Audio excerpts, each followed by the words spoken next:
Have your sports curiosity cured. Off the dashers and McDavid on a point-blank look. Here's Drysdale. Moving it to Bouchard. McDavid cuts left.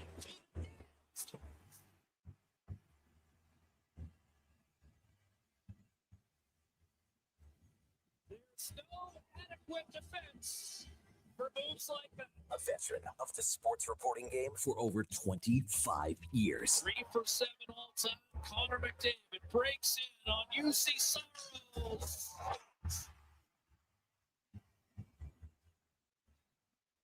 Waiting until the last possible instant to flick it over the right shoulder. Breaking down Edmonton's favorite teams. The first time Colorado and Dallas have lost on the same night this year.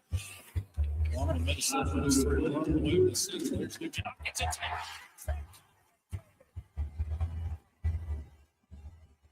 the 14th of his career. This is Sports 1440 and the Kevin Karius Show.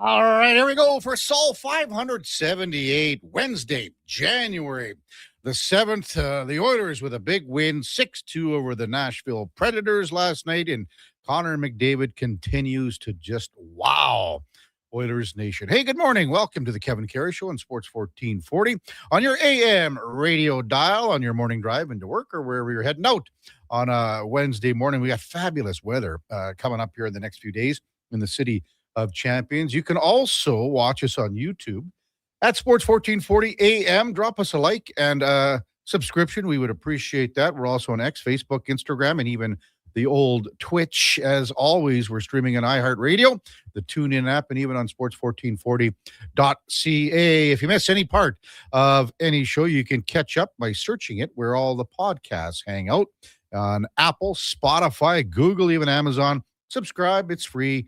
Select the auto download. You'll never miss a second of the show. I would imagine our text line will be humming along. We'll get to some that have come in already momentarily from Doug and some other guys in the next little bit. Oilers with a big win last night, 6-2 over Nashville. It was the end of a long road trip for the Predators, and they sort of ran out of gas, but the Oilers put the hammer down in the second period. But to be honest with you, did it not remind you of that game before Christmas the Oilers had with the Vegas Golden Knights? They jumped out to that 4-0 lead against Vegas, and then Vegas came back and made it a game with some quick goals, and that's what happened last night. The Oilers had the 4-0 lead, just like against Vegas, and then all of a sudden, in the third period, it's a game on with a couple of quick goals by the Nashville Predators.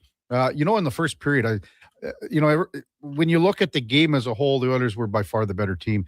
But there was a stretch in the first period where Nashville brought the forecheck. Oilers didn't have an answer for it, and they turned a lot of pucks over. And anytime a team brings a sustained forecheck with great puck support, and you take away the outlet pass, you're going to run into trouble. And that's what the Oilers defense did. They made some adjustments as the game moved on, and full marks to the Oilers for turning things around. What can you say about Connor McDavid anymore? I mean, the first goal, the hands in tight, his 26th of the year, that pushed his point scoring streak to 16 games. It was a power play goal, kind of a cheap call on McCarron. Got his stick up near Connor Ingram. Didn't really clip him at all. But anyway, the power play goal was got the Oilers off and running. And the PK for the Oilers last night was just as impressive because it snuffed out some times where, Nashville had a little bit of momentum. There were only 4 power plays in the game. Oilers went 1 for 2, and they were perfect on the PK at 0 for 2. The penalty shot, well, let's be honest, too, on the penalty shot in the second period, Adam Wilsby, hell of a job just to get back in the play. I think everyone would say we've seen worse and not being called a penalty shot. But to be honest with you, everyone loves a penalty shot. And Connor McDavid's move on UC Saros was on another level. It's it's Pavel Datsuk and then some. I was thinking maybe he might have to save that move for the Olympics because we know with the Canadian Olympic team and the shootouts and all that's going to happen. That's a move that it's almost undefensible, but absolutely amazing to make it 2-0. And after that's when the Oilers really started pumping, and you get the secondary scoring. Curtis Lazar gets a goal, his third of the year. You got to give credit to Matt Savoy on the play. He goes hard to the net, and Savoy is a small guy, and he got absolutely accosted by McCarron in front of the net, took a ton of punishment, a hard shot to the head, but he was the reason the puck bounces out, and Lazar's got the opportunity to make it 3-0. And then Kapanen, Kasperi Kapanen. How many times did you hear in the last 24, 48 hours, what the hell is Kasperi Kapanen coming back and being on the second line? Well, he was just fine, was he not? He gets a big bounce and a big break on the goal last night, and he was the most physical player on the ice, had 5 hits, catches a break on the goal, goes off the skate of Roman Josi after he fanned on the shot. But at that point, it's 4-0 after 40, and you're thinking, okay, where is Andrew Burnett with leaving UC Saros in? And he left him in, end of a long road trip, and wanted to maybe see the makeup of his team. And we'll talk about goaltenders not being pulled, as in Markstrom last night, as the morning progresses. But he left him in, and that, maybe it sent a message to his team that we're not done yet, and we are ready to maybe have a little pushback, and they did. Reed Schaefer was really good, the local product. We'll talk about his night playing at home and all the tickets. Schaefer started things off in the third period. They had a nice, really good move around Regula, who had an off night. Again, one of the few Oilers that did. But he got things going with a couple of scoring opportunities, and then 2 goals in 15 seconds, and then right back in it. Leon Draisaitl put that game away, though, with his 21st, and that was a nice pass from Kapanen. Oilers added the Connor McDavid hat trick. Ryan Nugent-Hopkins gets the 500th assist of his career on the Connor McDavid hat trick, his 14th of his career. McDavid with a 16-game point scoring streak now, 17 goals, 22 assists, 39 points. Leon Draisaitl, again, just eats the Predators for breakfast, 42 points in his last 16 against Nashville. Connor McDavid is playing, I think he's playing the best hockey of his career. And that's crazy to say that. Some people would say he's playing some of the best, or, he's had stretches like this before. I think this is the best hockey of his career, and it's that simple. One of the key things that the Oilers, with lines moving forward, Adam Henrique only played 2.5 minutes or so. He left quite early, and the update on him after the game was the fact that he's going to be out a while. So that's going to change things up immensely. Trent Frederick and Andrew Mangiapane were healthy scratches last night, so expect Frederick to draw back in now tomorrow in Winnipeg on the 4th line, because they're going to keep the 3rd line together in Howard, Roslovic, and Savoy. So if that line can create something, and it did, and because of how the lines had to be juggled, Roslovic was with certain guys. Leon Draisaitl centered Howard and Savoy for a shift or two. This is maybe a good thing that Adam Henrique, and I hate to say that, you don't wish anything bad upon a player, but maybe it's good that he gets a little bit of a breather here, and maybe he can reset, and maybe there's a chance for him in the second half, because, he's the guy that he's a penalty killer. We know his offensive stats aren't there. We know where he's contributing and where he's not, but maybe it's a little reset for him, and it gives the Oilers some options moving forward. Hey, it's 7:10 in Edmonton. Let's welcome in the Duke of Delburne, who played 2 games yesterday, folks. 2 games, almost back-to-back, Duke. Are you barely alive, Duke? I'm not feeling 100, as the kids would say, Kev. I'm pretty tired. The legs are are feeling a little drained. Played goal one game? Yeah, it's 6:15 down at Nate with a bunch of Andrew Walker's crew, as I do most weeks down there, through the pads on. Say this, might have been my best performance of the year. I was dialed down there. And then the Tropics at it for a 9:30 puck drop at Silent Ice. Nice turnout from the fellas, even for a late weekday game. What time did you get home? I'll be very honest. There was a pretty good crew that was hanging post game. It was after 1 a.m. Or right around 1 a.m. I should say, by the time I got back to the apartment, and then do a little catch up, because I like watched in the dressing rooms parts of the game, listened to parts of it on my drive from Nate down to Silent Ice, but obviously was just piecemealing it together. So you do a little catch up when you return home, have a little quick bite of supper. Your favorite, Kev?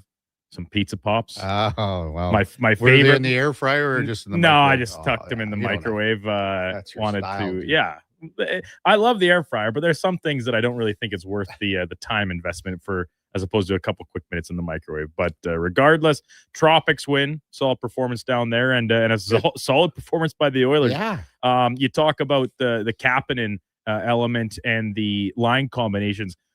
It was a good portion of what Donovan and I talked about on Fantasy Frenzy yesterday. And the other thing we talked a lot about was the goaltending and how would Connor Ingram bounce back with him getting the nod his last time out on New Year's Eve. Not good, right? Is very upfront about it. It was not good. And he was rock solid last night. Wasn't particularly busy, just the 22 shots. But you talk about that move Reed Schaefer made in the shot that comes off the M boards. Nurse and Regula. Cole Smith, not having the best night as a pairing. And he comes across, makes a great save, and he made a couple other solid ones. And the 2 goals, it's like, well, whatever. Goals are going to go in. So you remember last or whatever 2 weeks ago when Cal Pickard had the great game in Winnipeg, and we said, he's going to play against Boston. Right. Never did. So as well as Ingram played, that Cal Pickard is going to go back to Winnipeg and play tomorrow. You have to think so, right? So and the Oilers in Winnipeg tomorrow. I mean, the Jets just can't get out of their own way. They lose to Vegas last night. That's 10 straight losses. A lot of them in overtime or shootouts. A lot of them, almost all of them, are 1-goal games or an empty netter. Their last win, December the 13th. So we're coming up on a month. Their last place in the league. You have to think that they're looking at Scott Arniel here. But, I mean, Kevin Cheveldayoff has repeatedly said they're going to stay the course. They believe they have what it takes. But at some point, time's running out, and you got to climb over so many teams, and you can't get it done. Also last night, stop the presses. The Colorado Avalanche have now lost 2 in a row, 2 regulation losses in a row, lose to Tampa Bay 4-2. That was John Cooper. They celebrated his 1,000th game behind the bench in Tampa Bay, so kudos for that. So we touched on the UC Saros possible pull after the second period last night. I mean, Predators are down 4-0. They're at the end of it's technically a 6-game road trip, but 7 in total. They had a game before Christmas. Could have easily said, all right, let's just finish this up, and we'll throw UC Justus Annunen in, but they decided not to do that. And they almost came out I mean, Eric Holla hit a post when it's 4-2, and that thing was on the inside of the post. That goes in, it's 4-3. You never know. But to the point of a goaltender being pulled. So last night, the Devils and Islanders, 9-0, New York wins it. Jacob Markstrom was in goal for all of them. And there's another situation. So I think it's 5-0 after the second. And Sheldon Keefe's probably thinking, okay, well, maybe we have something to offer here. And then a couple goals, and next thing you know, it's 2 late goals, and all of a sudden 9 have gone by. But you always think when a goaltender's left in like that, what do you think? You think about Patrick Roy years and years ago in Montreal, and you think about, Mario Tremblay on the bench, and Roy going past Tremblay and giving him the stink eye and over to the president, Ronald Corey, and said, this is my last game in Montreal. I don't think it's ever at that stage with Markstrom there. But to be in goal for 9 is a lot. There's no mercy pull. What else last night? Just games of note. Florida lost to Toronto by a score of 4-1. The Anaheim Ducks and Philadelphia, interesting take on this game. Flyers win 5-4. It was Trevor Zegras, Cutter Gauthier. So those two players quite polarizing after trades from respective teams. Ziegler scored a couple goals. Gauthier scored one to start things off. He was getting it as soon as he touched the puck. Think about the Flyer fans, how, they are lethal. They are they will not stop. And they gave it to him every point. And then Ziegler scores a couple and then goes on TV and throws a couple of F-bombs out there. Said it was amazing. Did a thing with a phone, pretending that's how long the phone call took when the trade happened. But I don't know. I'm never a guy, again, with the premeditated F-bombs and interviews. Sometimes they slip out. Sometimes they do. I think that was a totally premeditated thing. Wasn't a big fan. And then in the San Jose Columbus game, if you haven't seen the scrap between Ryan Reeves and Matthew Olivier, holy smokes. I mean, these are two of the biggest heavyweights and toughest guys going. And Olivier just shows you how tough he is, man. He knocked Reeves down and he held him up. Could have really knocked his noggin on the ice, but man, oh man, heavyweight tilt and then some. Text line, we'll get to many of them as the morning goes on. James says, hey, good morning, KK. McDavid isn't on a heater. He's a high-efficiency furnace running at full capacity from James. Yeah, he is. Again, I think he's playing the best hockey that we've ever seen him play, and that says something. That says something. Coming up on the big program, we'll have Liam Harobin from Oilers Nation to lead things off right after the break. We got Mark Spector from Rogers Sportsnet. A little bit of juggling in the 8 o'clock hour. Laurie Munzer will be with us at 8:20 because Kurt Hill, Edmonton Oil Kings GM, is on at 8:40. The WHL trade line is tomorrow around supper time, I believe.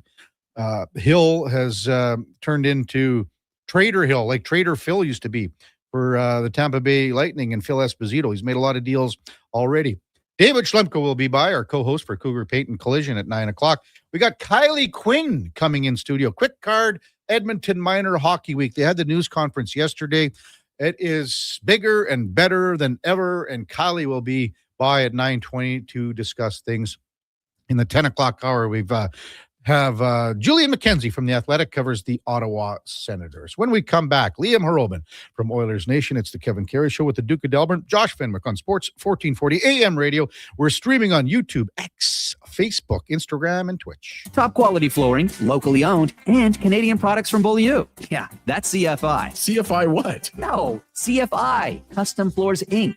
From free estimate to professional installation, contact Custom Floors Inc. at customfloorsinc.ca.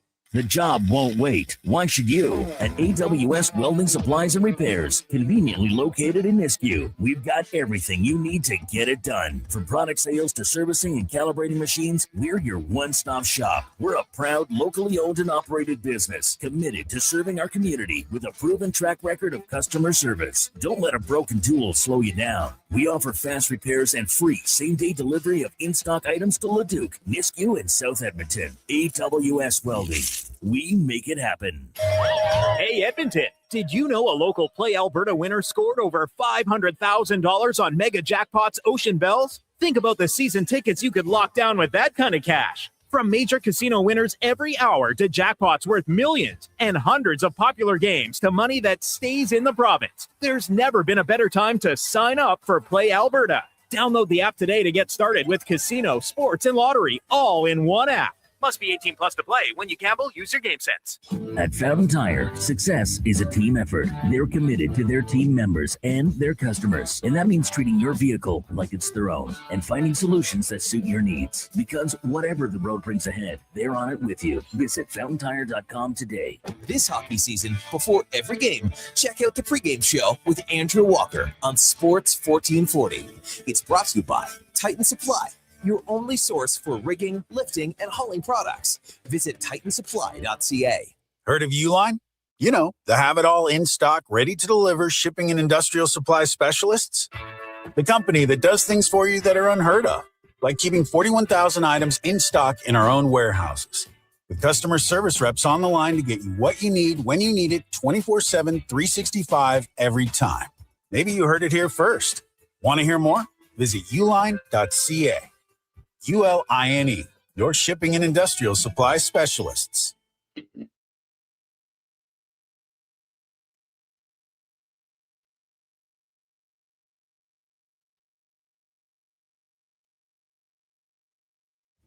Stories, guests, and insights. This is Sports 1440 and the Kevin Karius Show.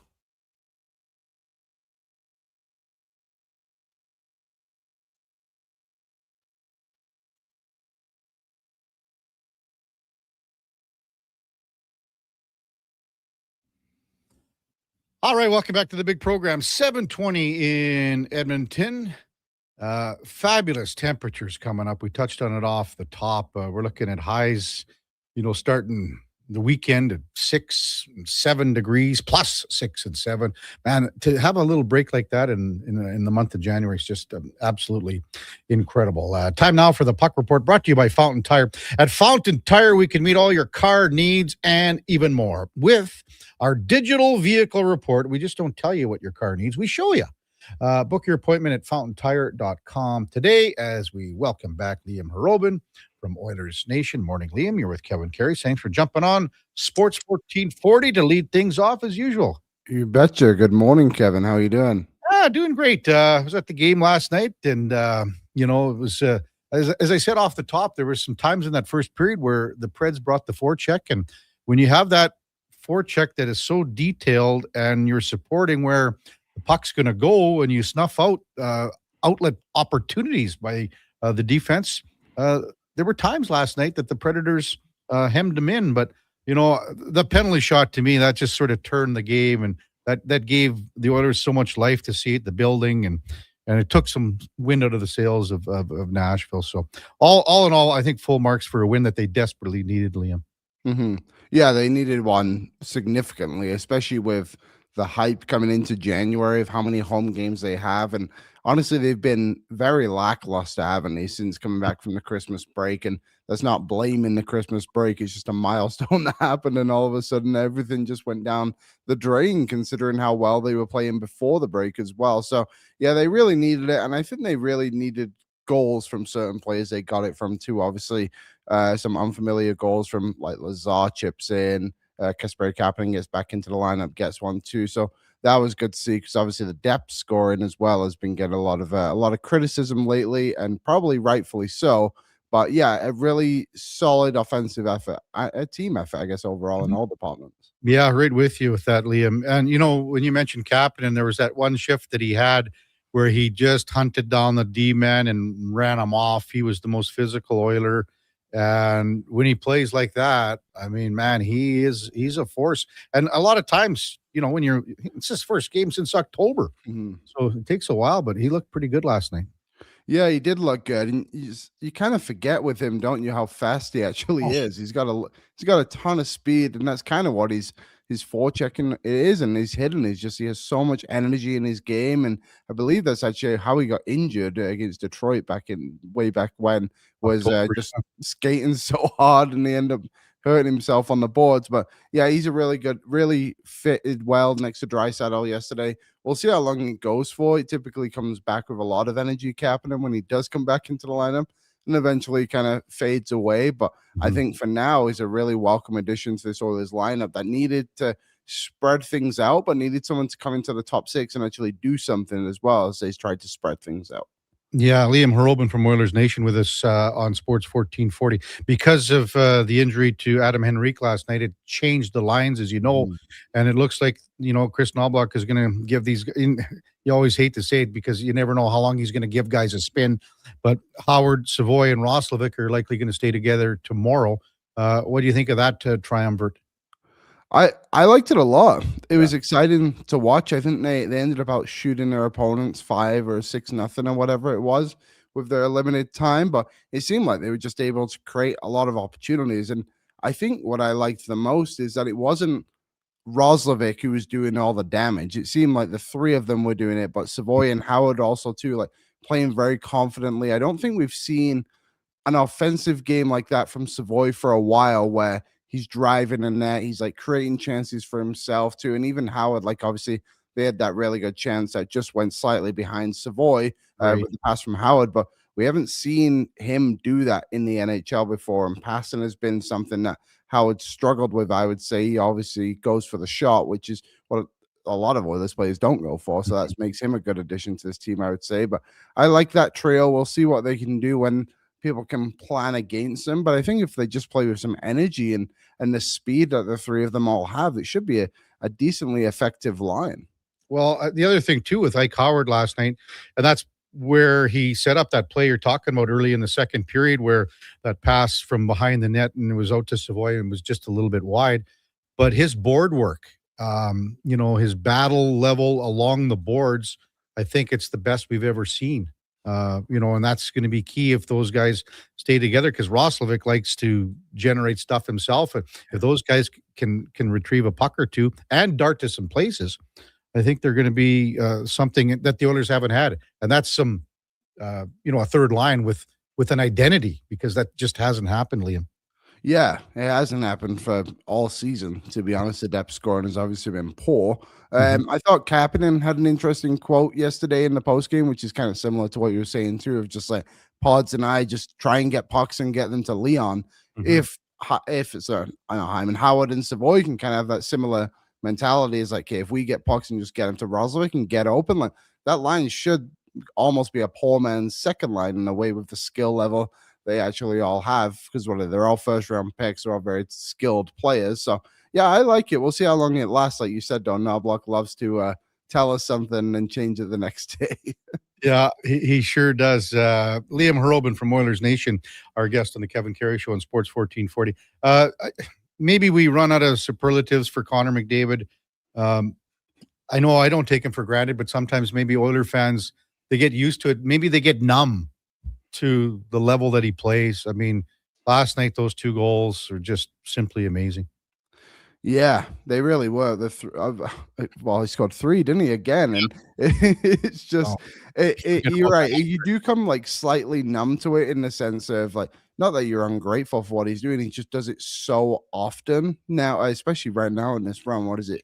16 games. It's incredible to watch him play. And there's a debate right now at the office, and I'm sure you guys too, like, is this the best we've ever seen him? Like, I don't know the answer. It seems like it, but I'm sure the last time he was like this, we're all saying the same thing too. But it's happening so often when he goes on these crazy runs. It's hard to remember when he was really not this great of a player as well.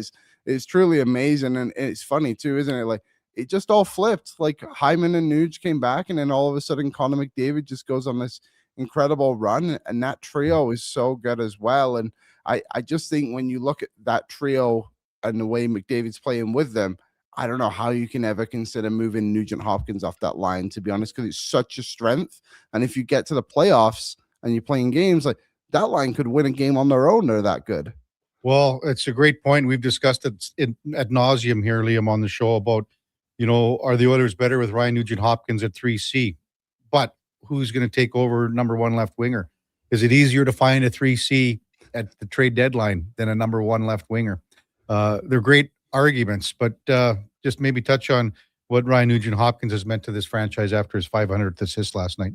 Yeah, he's maybe another player that goes, like, you almost become numb to what he's gone through with this team. Like, everyone else left or was told to leave, I guess, in a way as well. And he's just been here through thick and thin, and it's hard to dislike Ryan Nugent Hopkins at all. He plays in every situation. I'm glad he's having such a good season this year as well, to prove that, like, that 100-point year wasn't just a standalone. Like, he can provide that much offense consistently again. And obviously he's not going to touch 100 this season unless things really change drastically in a positive way.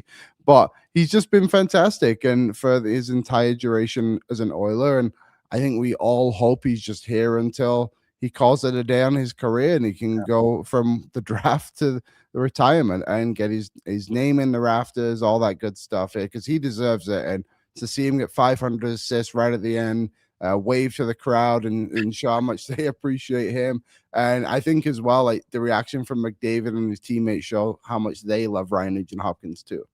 Well, and how about Connor jumps over the boards to get the puck?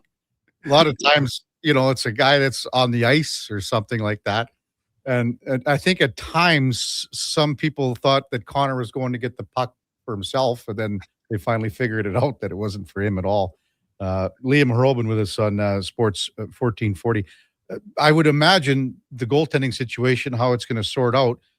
We touched on it already, that probably think that Cal Pickard goes tomorrow in Winnipeg. Had such a good game against the Jets. It's his hometown the last time they were there.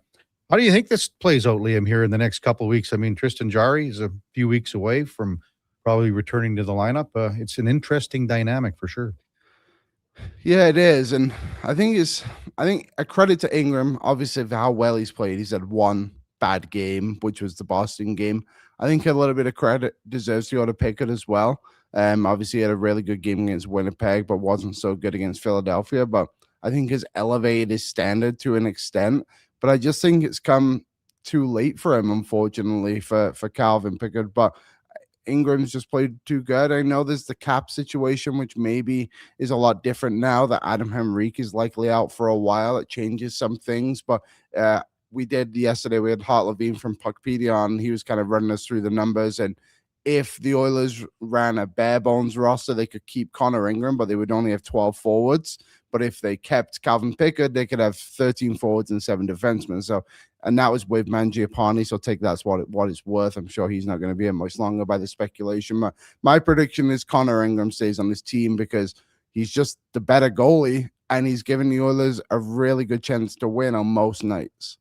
Yeah, and I mean, who knows what happens if someone, like if you send Cal Pickard down, there's a chance because of teams needing goaltender depth that he gets taken. Is it the end of the world? Likely not. But Ingram's got to continue to play the way he has, and he had that one hiccup against Boston. We'll see what happens moving forward here. Trent Frederick, Andrew Mangiapane, both healthy scratches last night. I would imagine with the Henrique injury that Frederick is the guy that draws in to the fourth line, and he'll play with Janmark and Lazar tomorrow. How does this guy turn things around here, Liam? What does he got to do?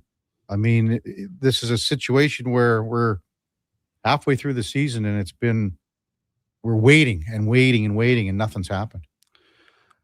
I think if I was Trent Frederick, because I do believe he'll probably be the one that comes into the lineup tomorrow against Winnipeg.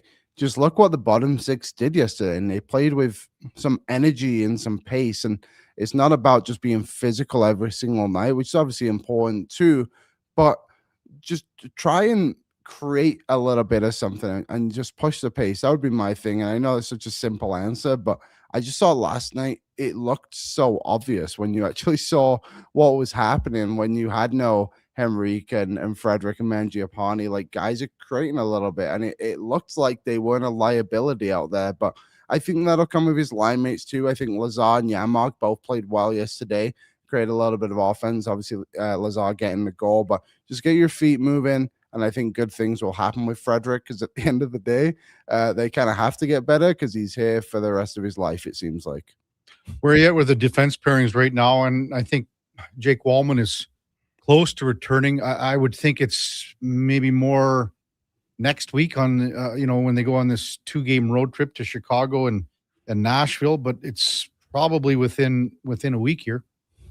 Yeah, and I think that'll obviously be awesome to have him back in the lineup. It's like Captain. It's just been so long. It feels like since we've had Jake Wallman, because he obviously missed so much time at the start of the season too.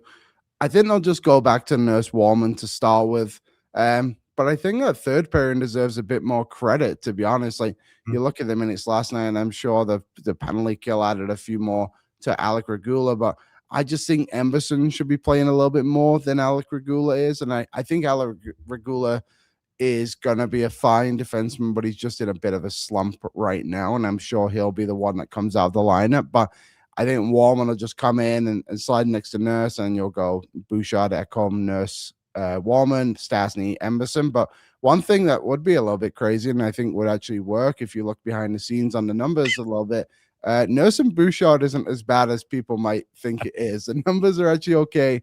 If the Oilers wanted to go in that direction, I think Ekholm and Wallman would be quite a good pairing as well. But I think they'll just go the easier route and put Nurse and Wallman back together. And Stastny, I mean, this is a guy that you can plug and play him in various situations, and with whatever D partner you can maybe look at. He was good again last night too. Yeah, he pushes the pace. Like, we haven't really had a defenseman of his style in Edmonton for quite a while. So yeah, I really like him. It's a shame he's not able to provide. He hasn't provided much offense, on the stat side of things. But I think when you see the game, like, he's the one who got the pass to McDavid that ended up becoming a penalty shot. And he makes a lot of other subtle plays throughout the game. I really like him. Obviously, we'll see what happens when the playoffs come around and how he does it. But I think too, like he just avoids contact in all situations. But I mean that as a positive. He's not afraid of it. He just knows how to get away from it. So I think that's why he'll be able to have so much success in Edmonton. And again, hopefully the offense can come along with that. What do you got cooking on Oilers Nation, Liam? I think we have Jeff Merrick on the show today, so that'll be a fantastic guest. And tomorrow we have Jason Demers joining us on the program. Jason Demers. Ooh, wow, you guys are big time over there. We get him once every 6 weeks, so it's a big occasion tomorrow. Yeah, that's how it works here too, man. So, hey, Liam, as always, thanks for leading things off in our first time slot. Really appreciate it, and we'll talk to you soon. Thanks for coming on as always. Yeah, see you guys. Have a good day. It's Liam Harobin from Oilers Nation. And the Puck Report brought to you by Fountain Tire. And at Fountain Tire, it's one thing and one thing only. We focus on your vehicle. Visit fountaintire.com to book your appointment today. When we come back, I think we'll hear from maybe some Oilers from last night. There were several guys that talked. Even Ryan Nugent-Hopkins was a late ad because of the 500th assist. Maybe we'll hear from the Nuge when we come back on the Kevin Karius Show with the Duke of Delburne.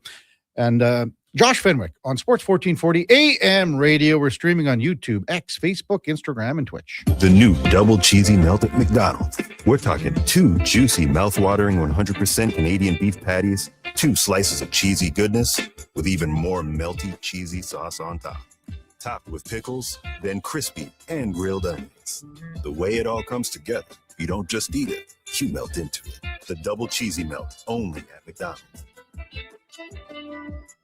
For a limited time only at participating McDonald's restaurants in Canada. Help your body manage stress with Cannabis Sativa Seed Oil Plus. This liquid formula is fortified with nutritional yeast, providing B vitamins for stress reduction and probiotics for intestinal health. Find it at Vitality Health Foods, where customer appreciation is the first Tuesday and Wednesday of every month. Hi, Mike here from Northgate Chevrolet Buick GMC. Happy New Year. I just wanted to take a moment to say thank you. Thank you for everything in 2025. With your help and your support, we fed almost 500 families.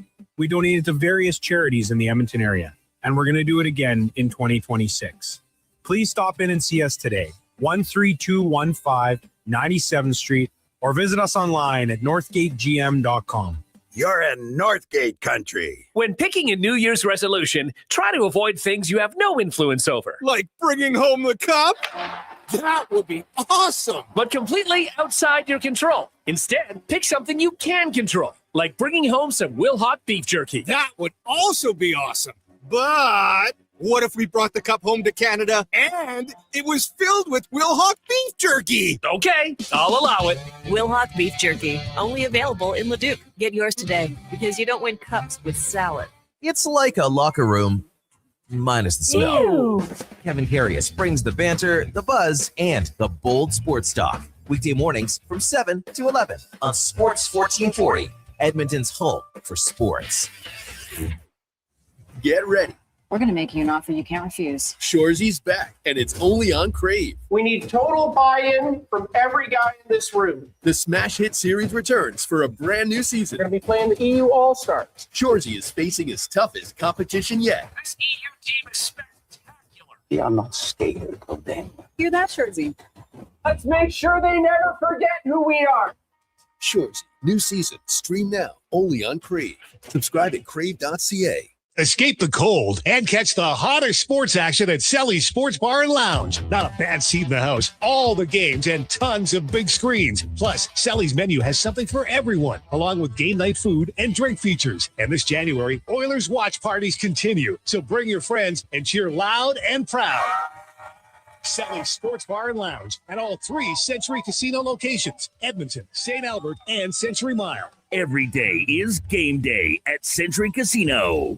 I'm Rick Showers from No Bull RV, and even though it's a few months past Thanksgiving, I want to give thanks right now. This is the time of year when so many people go to the new RV show and buy their new RVs. All the new RV stores are bragging about the latest makes and models. That's right, Bob. Those beautiful state-of-the-art RVs are brand new right up until the time they leave the showroom. Then they're used. Just like every quality used RV on our lot, somebody pays full price at the RV show or at the new RV store, and in a matter of seconds, it's worth tens of thousands of dollars less just because they picked it up. Where does all that money go, Rick? It stays in our customers' pockets, Bob, because we sell those same RVs just a few years later.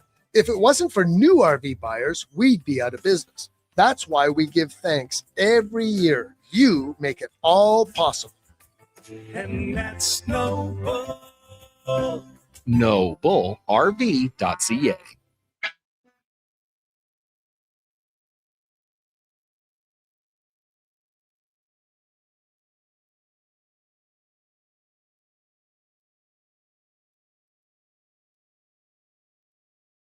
Have your sports curiosity cured with the Kevin Karius Show. This is Sports 1440.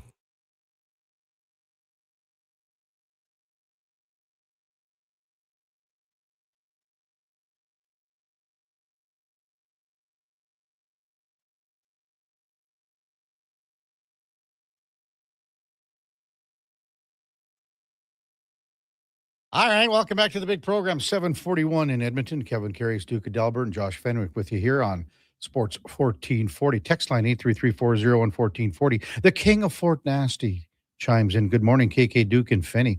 I'm not sure how we don't hear more F-bombs on this show. The Duke has a mouth on him like an Irish sailor. Cheers. Is this true, Duke? I'll say it's not true, but you try and temper it when you're in here. Look at even look at the strides Laddie's taken.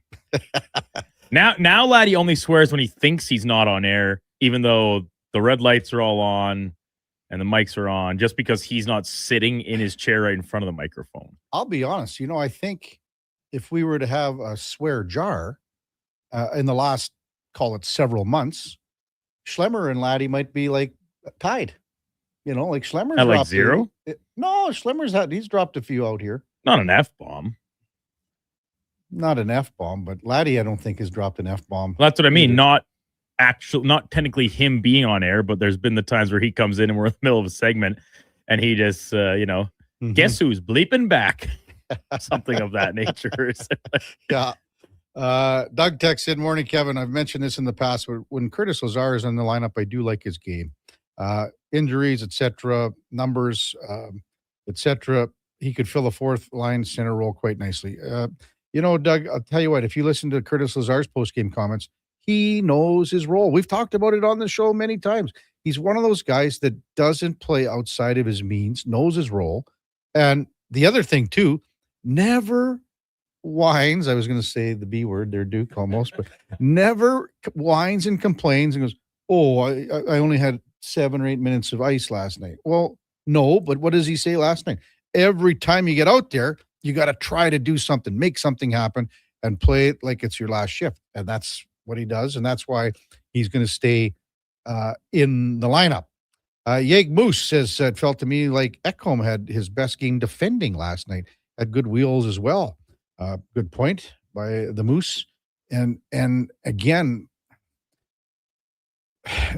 the injury that he had last year, and he came back too soon in the playoffs, and you could tell.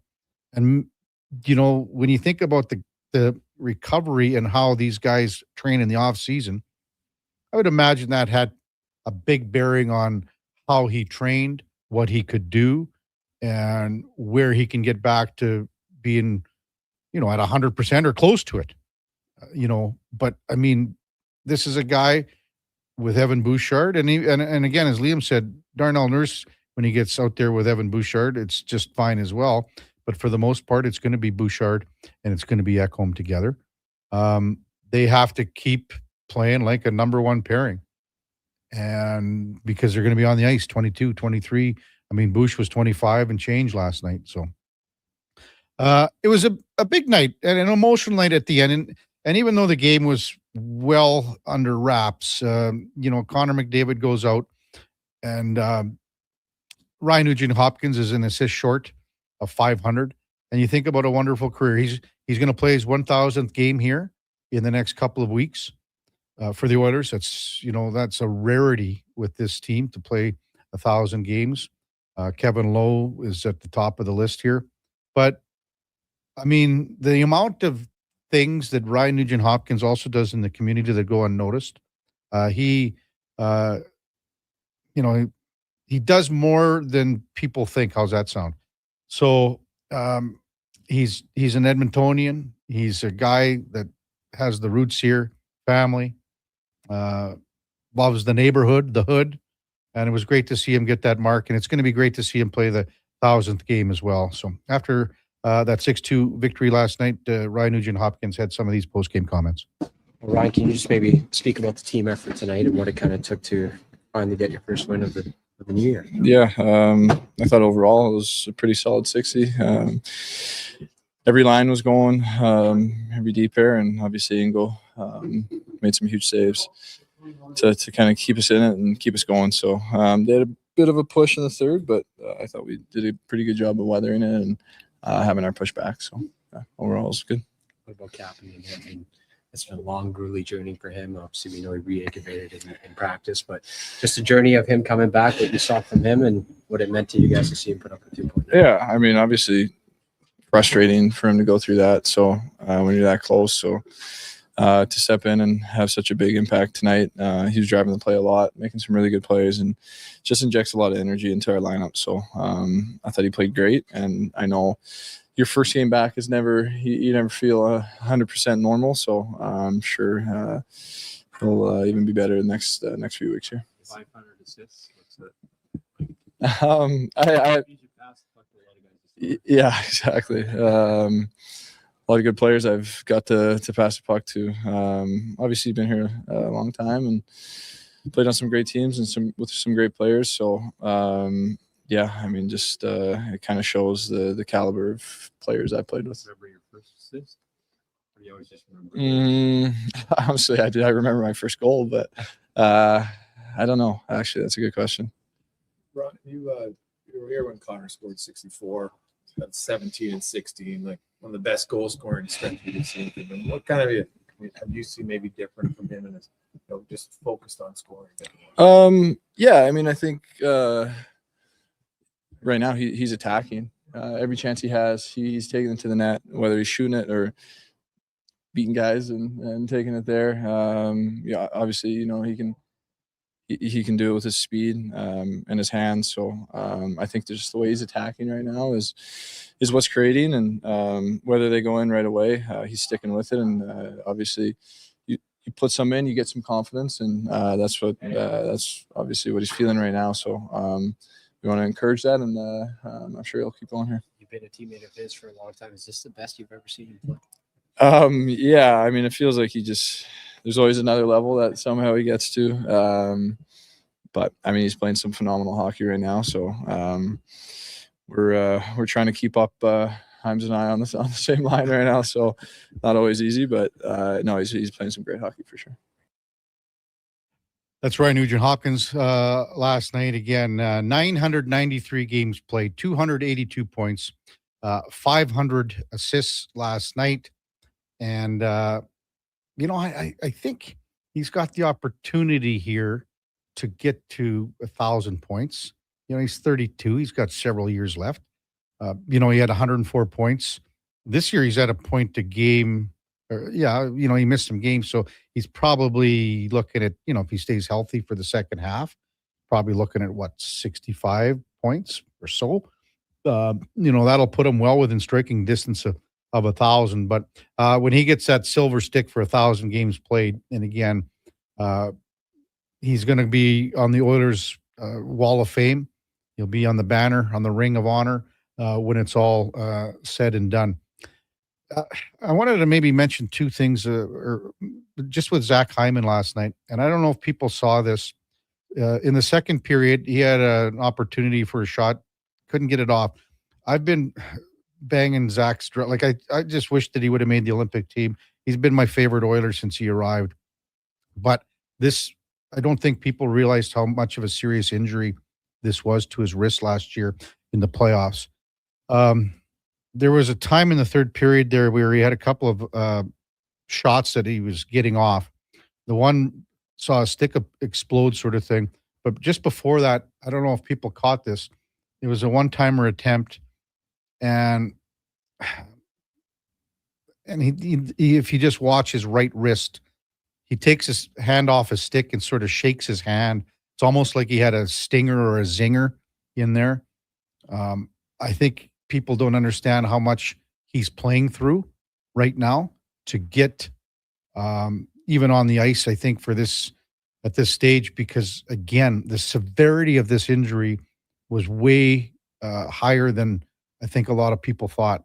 I give him all the credit in the world, but I watch him more. And Frank Saravalli and I have had many discussions over Zach because I think Frank had him on the Olympic team. I wanted him on the team. I didn't think he was going to get there. But just watching certain things with Zach this year, how he would get up several times and use his elbow instead of, his hand around his stick or things like that. He's cognizant of it. And sometimes, you have to play that way because,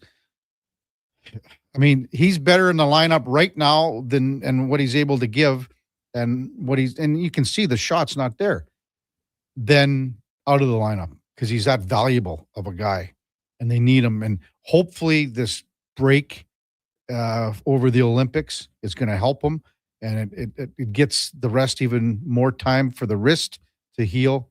But I'm not sure if a couple people saw that last night in the third period. Anyway, hey, a couple notes on the international scene. The Olympic rosters were named for Germany and Denmark. Let me just see if Leon made it on Team Germany here. Oh, yeah, he's on the list, yeah. They've got some good forwards on Germany. They got Phil Grubauer in net. Also Josh Szymanski, draft pick, and in Bako. So he's one of the forwards. They got some guys that can put the puck in the net, and Stutzla and another former Oiler, Toby Reeder, Dami Cahoon. So there's some guys. JJ Paterka, really good player. They're a little weaker on the back end. Just Mo Sider of note would be, he's going to have to be playing 30 minutes a game probably, but you never know. You get a hot goalie and Germany could, win a game or two here. Also, Denmark's team was announced from General Manager Donald Trump. He wants to run everything else, so he might as well run Denmark's team here. So they've got some guys there too that have some good NHL experience, but would be, a team that would have to do a lot just to post an upset win or things like that. Text line 833-401-1440. HD says, hey, I saw it. You could tell his wrist was bothering him. Schwackheimer says, I saw that too. We're talking about Zach Hyman. Seen him do it before as well. But he struggles with that injury. And again, I think he's just trying to play through it at 60%. And again, I'll take Zach Hyman at 60% over almost everyone else because he's that good. He's that valuable. He's still got a whack of goals here. He goes hard to the net. He still digs out pucks. He still does a lot of stuff. But holy smokes, this guy is a valuable member of the team. What else? Top of the hour, we got Mark Spector from Rogers Sportsnet. Also coming up in the 8 o'clock hour, it's a little bit of we had to move some stuff around just because of Kurt Hill coming on, Edmonton Oil Kings GM. He'll be with us at 8:40. A lot of trades that the Oil Kings have made so far. We'll bust them down with Kurt. And is he done? Well, we'll see, because the arms race is crazy when it comes to teams in the East Division. Braden Coots is a local guy, was traded from Seattle to Prince Albert. And the Oil Kings were looking at Coots because he's obviously a hell of a player, was on the national junior team. But the asking price, just a little too much. They had to deal off Joe Aginla, but they've made some nice adjustments here. So we'll talk to Kurt Hill about that coming up at 8:40. Just before that, Lori-Ann Munzer, our Olympic gold medalist from 2004, and mine coach. We've got David Schlemko, the former NHLer, our co-host for Cougar Paint and Collision from 9 to 11. Kylie Quinn from Quick Card Minor Hockey Week will be in studio at 9:20. They had the big announcement yesterday, and this is bigger and better than ever. Quick Card Edmonton Minor Hockey Week. Over 13,000 players will be taking part, almost 700 teams. It goes from the 9th of January till the 18th of January. And Kylie Quinn from Hockey Edmonton will be by to discuss all of that. And also coming up a little bit later, Julian McKenzie from The Athletic covers the Ottawa Senators. Before all that, time now for a Sports 1440 update brought to you by Loca Quality Market. Your next dinner is ready. We've got every fresh chef crafted gourmet meal, and it goes right from scratch with fresh ingredients. It arrives at your door, fully cooked, ready to heat, ready to eat, and ready to repeat. Order at meals.loca.ca. Here is the Duke. This is a Sports 1440 update.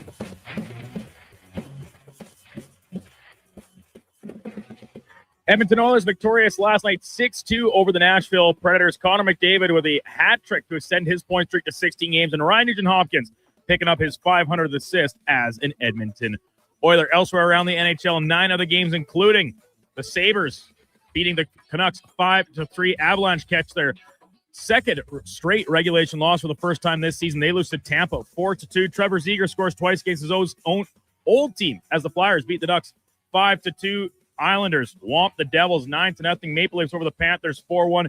Jets fall to the Golden Knights 4-3 in overtime. And the Kraken, 9-game point streak intact as they beat the Bruins 7-4. In the PWHL, New York blanking Toronto 2-0. And in the AJ, Devon losing down in Olds by a score of 6-5. Breaking news out of the NFL yesterday afternoon, the Baltimore Ravens letting go longtime head coach John Harbaugh. Spent the past 18 seasons with the club, winning the Super Bowl in 2012. On the hardwood yesterday, Cleveland beat Indiana 120-116. Memphis just gets past San Antonio 106-105. And LeBron James with 30 points as the Lakers top New Orleans 111-103. Coming up in hour 2 of the Kevin Karius Show, we'll be joined by Sportsnet's Mark Spector, Lorianne Munzer, Olympic gold medalist, and GM of the Edmonton Oil Kings, Kurt Hill. I'm Brandon Douglas at your Sports 1440 update. Sports 1440 in West Edmonton Mall and Wetaskiwin. CKJR is a Stingray radio station. Download the free radio player app and listen wherever you go. Hi, Mike here from Northgate Chevrolet Buick GMC. Happy New Year. I just wanted to take a moment to say thank you. Thank you for everything in 2025. With your help and your support, we fed almost 500 families. We donated to various charities in the Edmonton area, and we're going to do it again in 2026.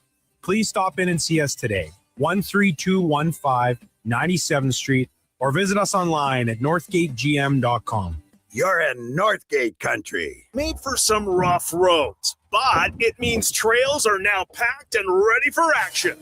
Don't miss out on riding adventures this winter with a Ski-Doo from Riverside Honda and Ski-Doo. Work or play with new 2026 Generation 5 models with class-leading design and power. And right now, take advantage of 5.99% financing OAC. Only at Riverside Honda and Ski-Doo. 15 Inglewood Drive in St. Albert. And always at riversidehonda.com. Shop local, shop Canadian. Hey, sports fans, we've got a clear choice for you. At Crystal Glass, we provide customers with the perfect glass for any job. From home to auto and even commercial, installation or repairs, we're your team. Call 310 Glass or visit crystalglass.ca. Crystal Glass. Today on Hey Culligan, how smart is your water? Here's Tracy. Hey, Culligan. I think my water might be dumb. Good news, Tracy. Your water's not dumb. It's just not talking to you. You can make my water talk. No, but the new Culligan Smart Drinking Water System can talk to your phone to tell you when your water filters need changing and help you meet drinking water goals. Now that's some brilliant H2O. You said it, Tracy, and we're already on the way. Let us help you out with a free in-home water test from a local Culligan water expert at culligan.ca. Reduce joint pain and inflammation with Cannabis Sativa Seed Oil Gel Caps, packed with a perfect ratio of omegas 3, 6, and 9 to support optimal health. Find this vegan, gluten-free formula at Vitality Health Foods, where customer appreciation is the first Tuesday and Wednesday of every month. Do you work for a company that wants to reach people who love sports? Or maybe you're looking to hire people who love sports?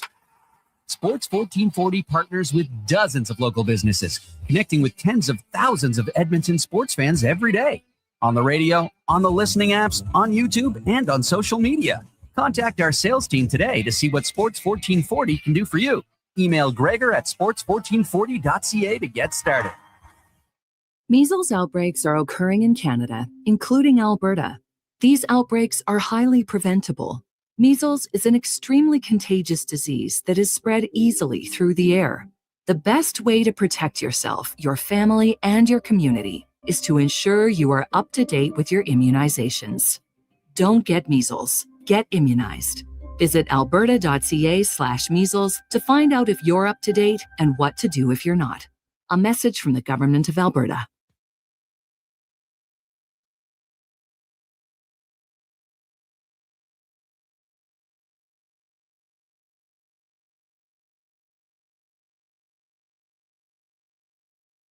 Just in time for the morning skate. This is the Kevin Karius Show on Sports 1440.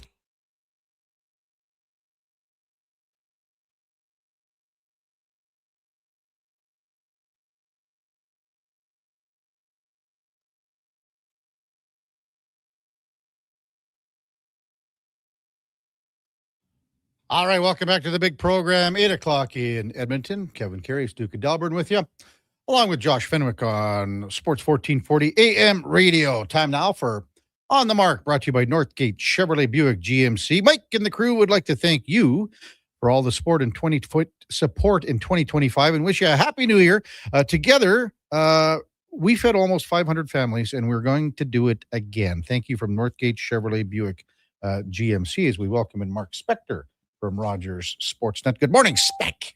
Hey, what's going on? I haven't seen you for a long time. Well, I saw you in the press box last night. You know, you're the only guy I want to talk to in the press box, really. Yeah, me too. Yeah, all those other guys, they don't know what they're talking about. I don't know about that, but whatever. hey, do you know, I was going to throw this out too, and I just sort of forgot. So Ryan Nugent-Hopkins gets his 500th assist last night. Leon Draisaitl has scored the most goals that Ryan Nugent-Hopkins has assisted on, 104. Connor McDavid is second at 63. Do you know who number 3 on the list is?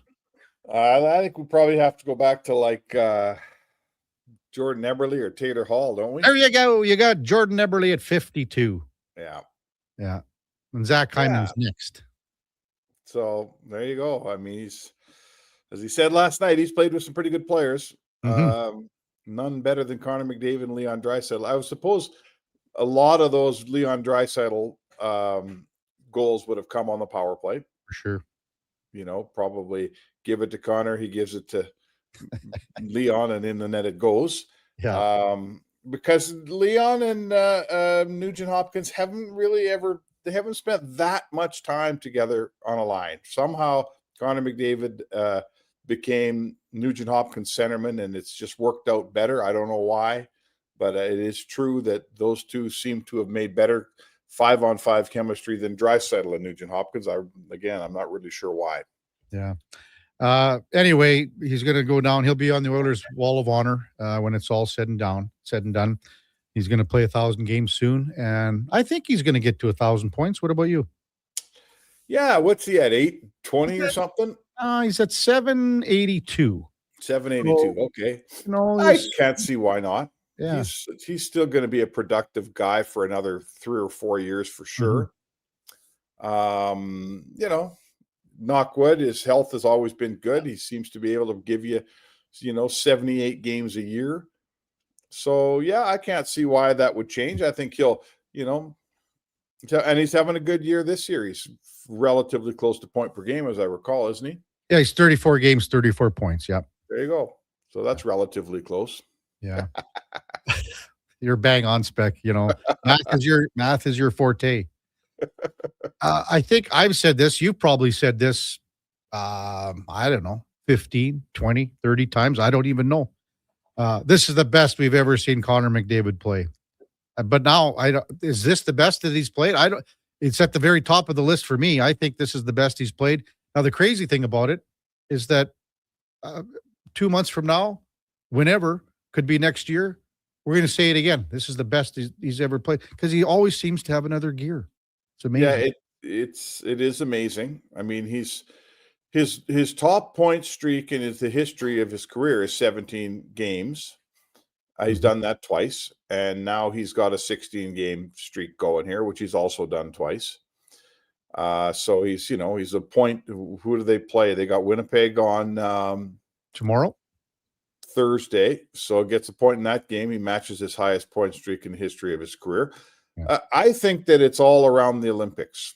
My theory is that Connor McDavid, I know that, he didn't love his Four Nations. I mean, he was still good and he had a few highlight moments, but I think that over the course of the tournament, he wasn't enamored with how it went for him.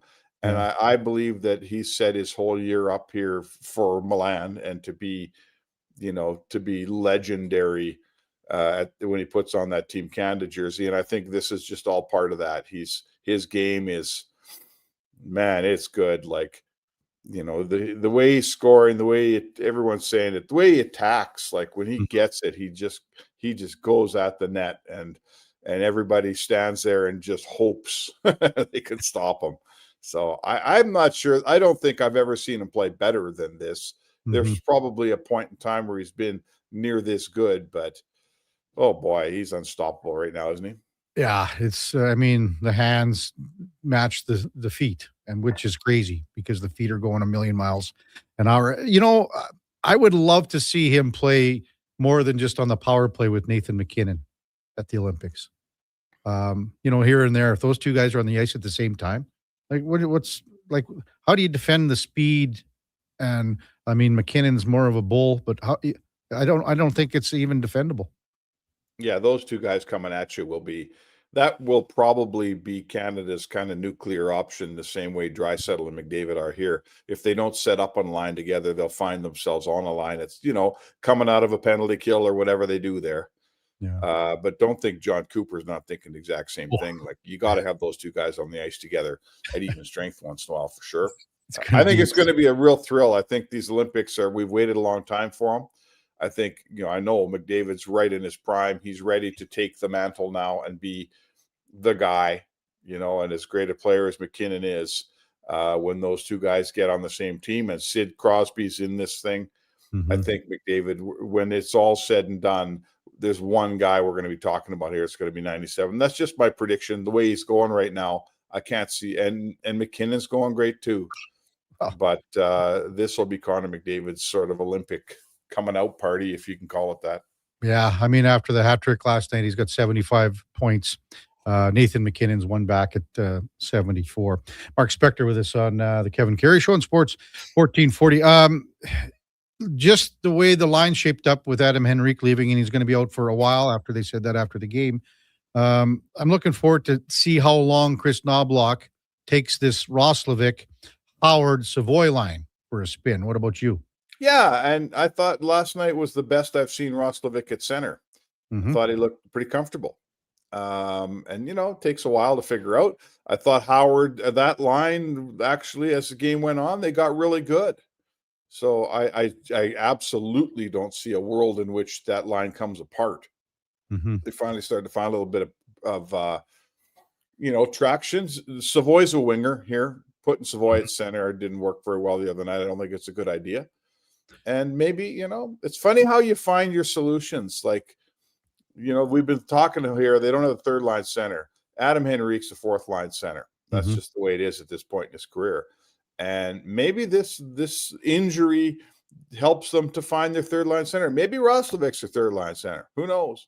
Yeah. And then maybe at the trade deadline, you're out looking for a winger for Draisaitl, and that's a lot easier to find than it is to find a good third line center. Maybe Roslovic becomes that guy. Maybe Howard gets comfortable as a winger. Maybe he becomes Draisaitl's winger, and maybe you're looking for a third line winger. I don't know.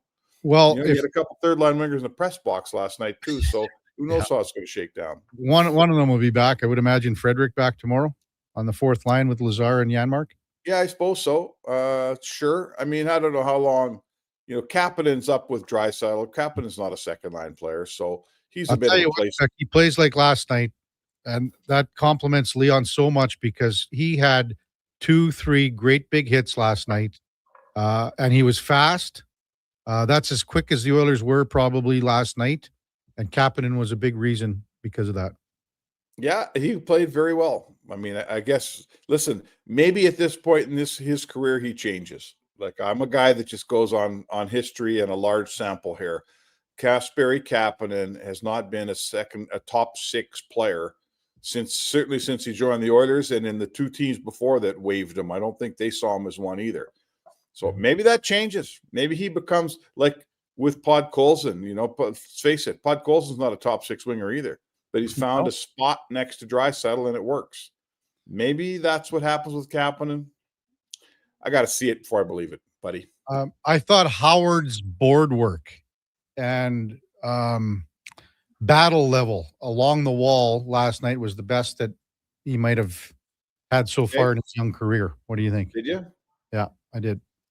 Well, I mean, people have to. It takes time here. Like, this is why this is the disconnect between the fan and the coach.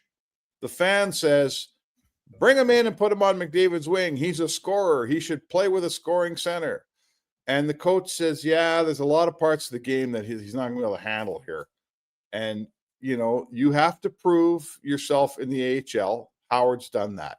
Mm-hmm. But then you don't just go to frankly, usually the top 6. You come in, now you got to prove yourself in the bottom 6 against, third pairings, third and fourth lines. You got to prove you can play with those guys. And if Howard does that, don't worry, folks. He'll get a shot, right? If he starts to master a role on the lower lines, he'll get a role in the higher lines. But I know fans and radio people and sports writers, we argue about this all the time. That guy got 15 goals in the minors. He should come up here and play with McDavid and Draisaitl. But it never happens. It never happens. And there's a reason for it, right? So Howard's going through the progression, and he's already made strides. He's on a good course. I'd say get out of his way. Let him play a few games on the third line with Roslovic until he proves that he wants and deserves more than that. Well, I'm getting that line can do some buzzing, and they haven't had a third line all season. They haven't had a fourth line for that matter all season. But but Curtis Lazar, if he plays like he did last night, he ain't coming out, Spec. Yeah, and good for Curtis Lazar. He's an all-pro, right? Yeah. It's funny. And Kapanen said something in the scrums last night, that you don't always hear. He said, I'm trying to be a more consistent player. He said, in my career, that's been I'm paraphrasing. He said, that's kind of been my issue. I haven't been very consistent. So Kasperi Kapanen is a first-round pick, and he works his way through Toronto, and he ends up, I might have my teams in the wrong direction. I think he went to Pittsburgh. They waived him. He ends up at St. Louis. They waived him. He ends up in Edmonton. How old's Kasperi Kapanen now? Is he 30, 31? I don't know. The Oilers get him at a time when he looks in the mirror and he says, okay, now I know after all these games and all these years, this is what I am. And this is what my issue has always been. And now I'm mature and older and I can see it. I don't need a coach to tell me to be consistent. I can look in the mirror and see it now because I'm older and smarter. Mm-hmm. You get the best Kasperi Kapanen that anyone's had in the last 6 years right here, right now. And he was good last night. And it is true. He's always been inconsistent. He gives you last night's game, and then 2 weeks later, you haven't seen that game again. Yeah. So if you get that guy at this moment, right, boom, you got a good player. And, it's timing. It's all it is timing. But I like Kasperi Kapanen when he plays the way he played last night for sure. He's 29 years old, Spec. He had the 20-goal season in 18-19 with Toronto. Now, I look at it as, again, opportunity. And you think about it, he comes back, and no one said, well, this is a good move by Chris Knobloch to put him in with Leon Draisaitl right off the hop. Everyone said he should be on the third or the fourth line. Now, this is an opportunity. He, after a game like last night, he has to go and say to himself, just try to take me off this line. I dare you to. That's his mindset for as long as he can hold on to that spot. I suppose. Yeah, I suppose. I mean, again, I come from the show me state. If he can do that, then maybe all of a sudden he's magically a second line right winger. I don't think he's a second line player on a good team. And I think this will unfold. He's a useful, good depth player. I like him. He helped the Oilers in playoffs last year. He was really good. Scored that big goal in Vegas to win the series. As time goes on if the Oilers become a better team and a championship level team, he will sift down to the third or fourth line, and that's fine because that's who he is. If in a month and a half he's still playing in top 6, Kev, tell me I was wrong. You think Cal Pickard goes tomorrow in Winnipeg? Probably. Really liked Ingram's game. Like that's a really good news scenario last night for the Oil. Like, look at who knows what's happening with Jari, right? Who knows? Like, you better be ready. You're going to need another guy that you like. And Ingram, the Ingram experiment's starting to work, Kev, right? Like, this is a guy who put up a .907 save percentage 2 years in a row behind an Arizona team that wasn't a playoff team. They weren't very good at all. He was really good down there. And then it all unraveled for him.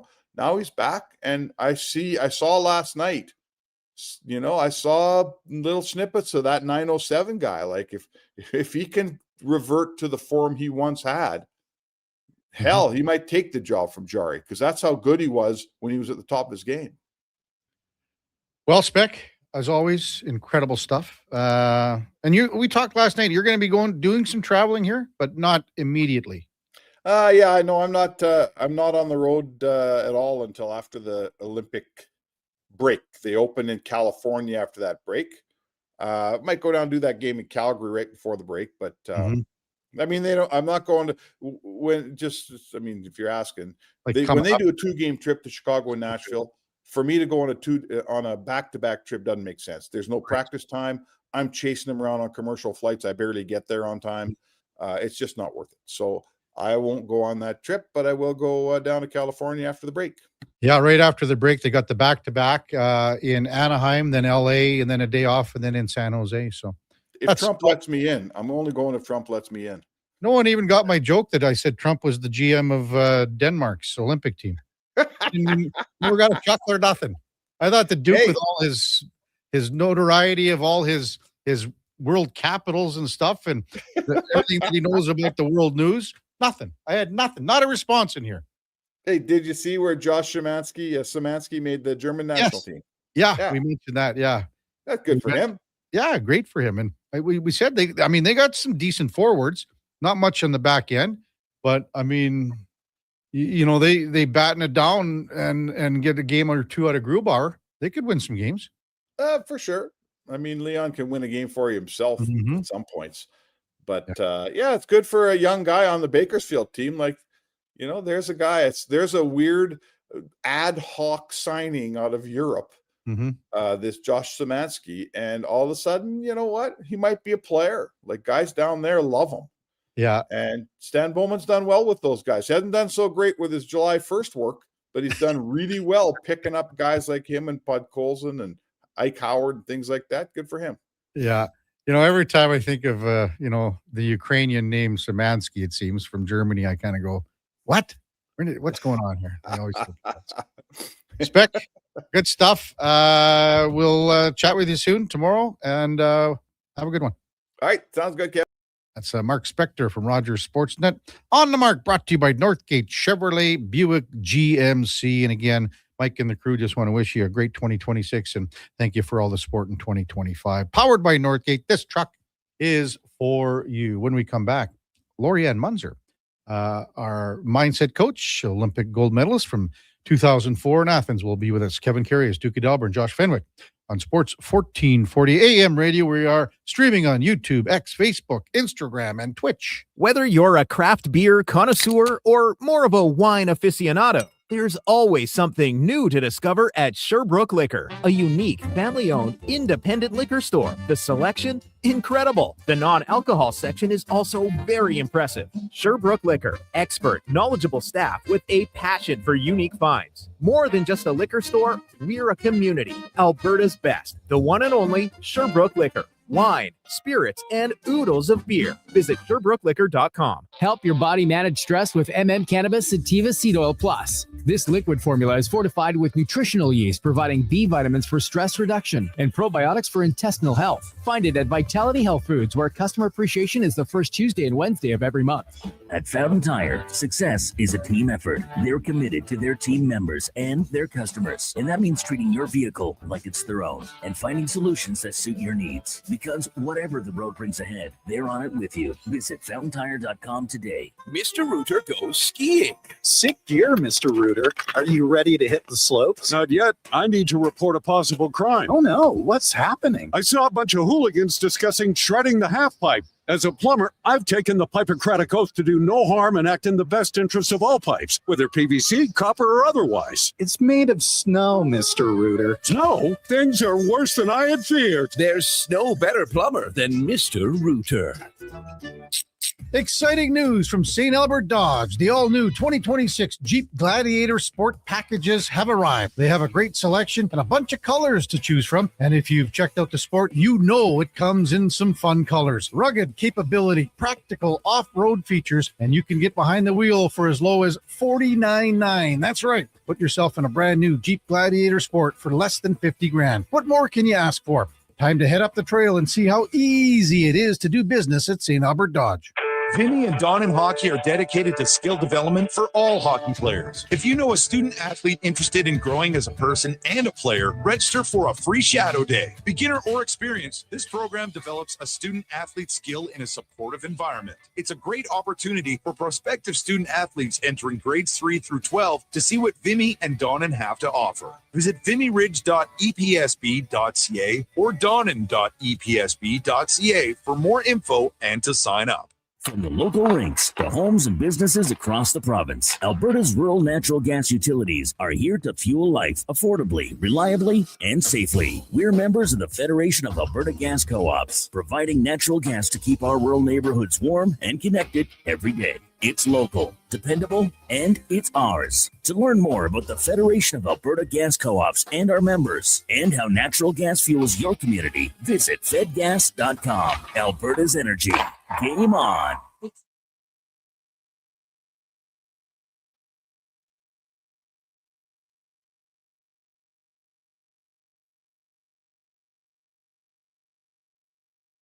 Have your sports curiosity cured with the Kevin Karius Show. This is Sports 1440.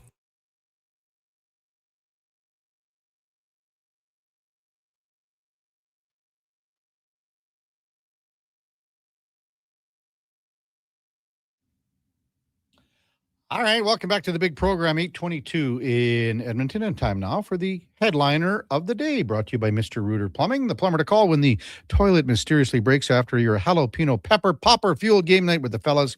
That's mrrooter.ca as we welcome in Lorianne Munzer, Olympic gold medalist from 2004 and mindset coach. Good morning, Lorianne. Good morning, Kevin. Happy New Year. How are you? What is there a cutoff? I mean, Larry David says January 3rd is the last day you can say Happy New Year. Do you have a cutoff? I don't know. I think it's more the first time I speak with somebody. I think that's my cutoff. I mean, if I don't speak to you until May, I may not say that. So I don't know. So I have a thing, and it's a joke, and some people get it, some people don't. But it could be as early as February, even March. I always say to someone, if I don't see you again, have a good Christmas. And they go, well, what are you talking about? And they'll go, well, I might not see you again. And they go, well, no, I'll see you before then.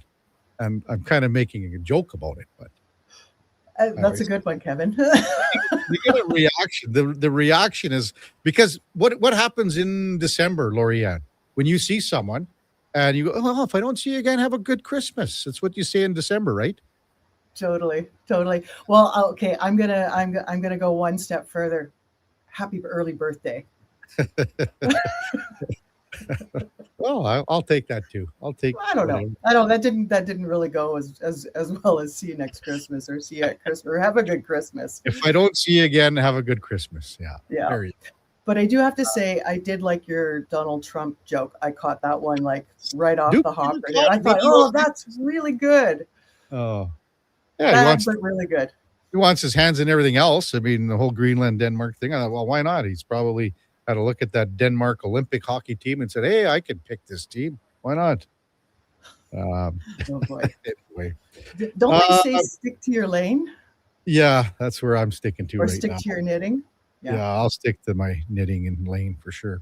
So you shot me off a text there. You would have been listening to what I had to say about Zach Hyman, and again, this is a guy that's playing through an injury. He's better on the roster right now by far, battling through this, and you can see at times that he's still, favoring his wrist a little bit at times. But I think some fans don't realize that, and maybe can you just speak to like a high level athlete wanting to be in so badly. But there's that line, right? You got to still be able to perform and you got to be able to contribute. Absolutely. And it is a fine line. Mentally, you are there all the time, Kevin.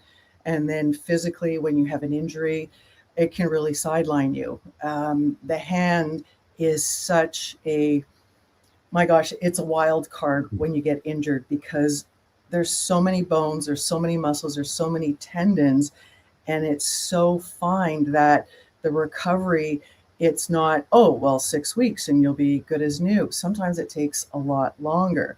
Like if you have a degree of a break of what Hyman has, I mean, that was catastrophic. And it is going to take time. What the public sees and what they don't know is what's going on underneath. They don't know what his day-to-day training is, what his rehab is.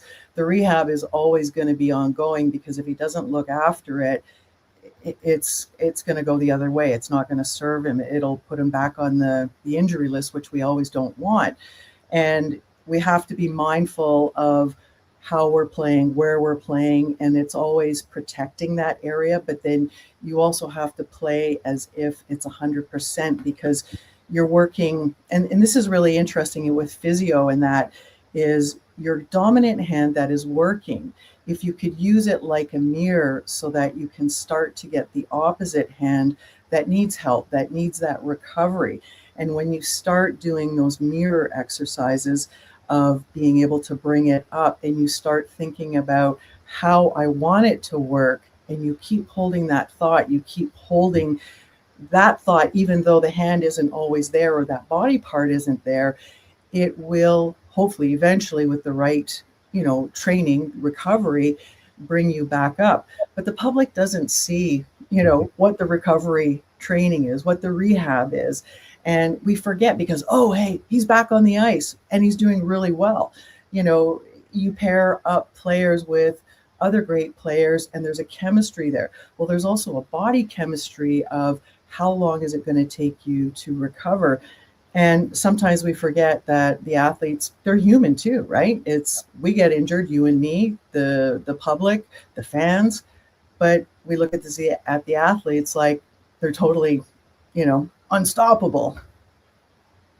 How long does it take? And I would imagine every athlete's different. Like once it's not ever in the back of your mind coming back from injury. I think when you feel like yourself, when you feel 100%, when you stop second guessing, number one is to mentally play the game, do the drills as you do healthy. And eventually the body does catch up. There's a certain point, Kevin, and it's so different for everybody. And it's going to be different for everybody. It all depends on how much, sleep you get. It's how much recovery you do. Are you overtraining? Did you overdo your rehab? Did you take a shot like what Hyman did last night and you just see him going, whew. And unfortunately, as an athlete, you have to play a really good game of poker because you don't want to let the other team pick up, maybe he's hurt, or maybe we've re-injured again. And it's crazy, but you're playing poker on skates and it's like, you can't give your hand away, no pun intended, but you can't give your hand away of what are the emotions. That's where you really need to keep that mental mindset in check, and versus being a seesaw from one extreme to the other. You're up, you're down. It's always got to be constant and steady. I'll take, and again, I've gone on record a million times here already. I'll take Zach Hyman right now, the way he is over almost anybody. He's on basically, if he were to played all the games here, he's missed a whole whack. he'd be a 40-goal man this year. He's got 12 goals in 24 games. He's in every battle, and the Oilers are lucky to have him. And if he can just keep continuing, and again, this Olympic break is going to help him. If he can continue to get that wrist stronger and have a little more range of mobility, it's just he's waiting, like he's going to be fresher than anyone. He could be in for a hell of a second half in a postseason here. Laurie Edmonds are with us. Yeah. Sorry, go ahead, Laurie. Sorry. Just one other thing here is he's playing that when he gets the call for whatever it is, I was just going, wouldn't that be really cool if he got the wild card call going, hey, come join the Olympic team, right? It's like, I think that is everybody's dream, or a lot of athletes' dream, is to go to the Olympics if, the designation is there. Bringing the NHL into, the hockey Olympic arena has changed a lot of things, but there's always that carrot. Look at Connor McDavid. He is just on fire. There's a couple of goals going on for him, and he's going after it. He's going after the Olympics. Then it's like, okay, 4 months later, guess what? We got the cup. And it's not just you go, oh, well, I think I'll try out for the Olympics. This is always in the back of your mindset, just like Stanley Cup, right? Olympics comes every 4 years. The Stanley Cup is annual, right? To throw that in, that's like, wow, like to represent Canada, play for your country, and let the cards go where they go, right? I wanted to maybe mention a couple guys that were scratched last night, Andrew Mangiapane and Trent Frederick.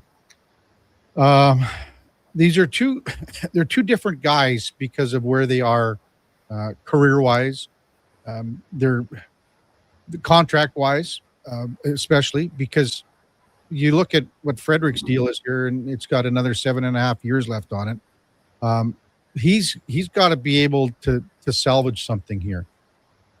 How do guys that, right now the team, the coaching staff, teammates are questioning their involvement in what they can contribute to this team right now?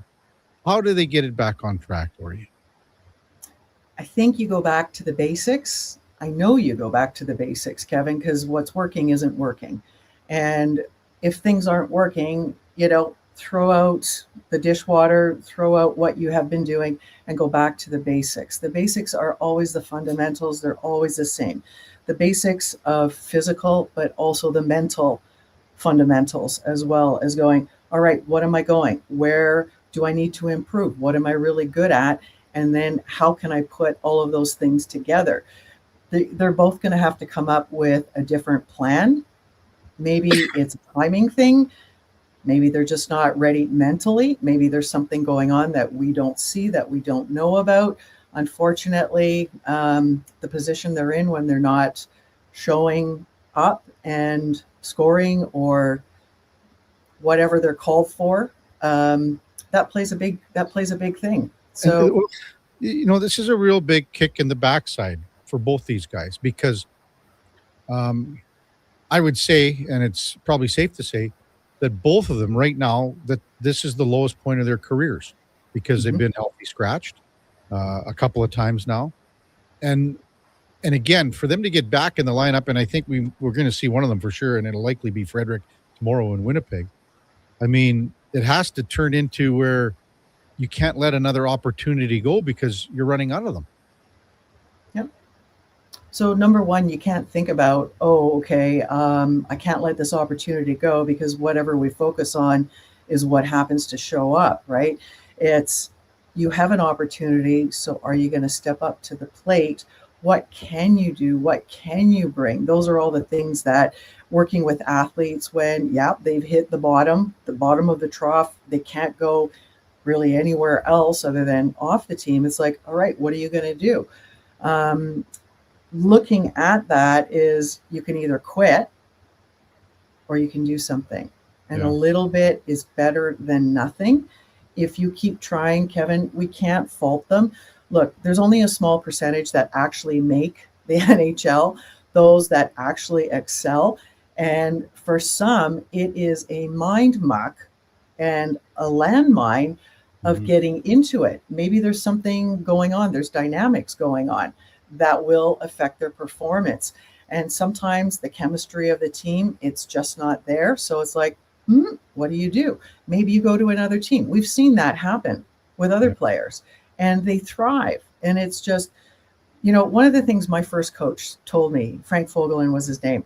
He said, when I went to another team, because I was like, yeah, but Local Motion was my first team. He said, Lorianne, it's just a jersey. And it's true. It's just a jersey. But we also attach an emotional connection to it. Oh, well, it means that we're going to go to the Stanley Cup, or we have potential. Past 2 years, we have gone to the Stanley Cup. You want to be a contributor, but maybe you're not. And sometimes our mind gets away on us on what we attach emotionally to this. And some players, it takes them a little bit longer to get going at a higher level, because, Kevin, it's a whole different game here at the top level of the NHL. Some players are going to excel, and some, they're going to be middle of the road, and some, I hate to use the word choke, but some are going to choke and they're just not going to perform.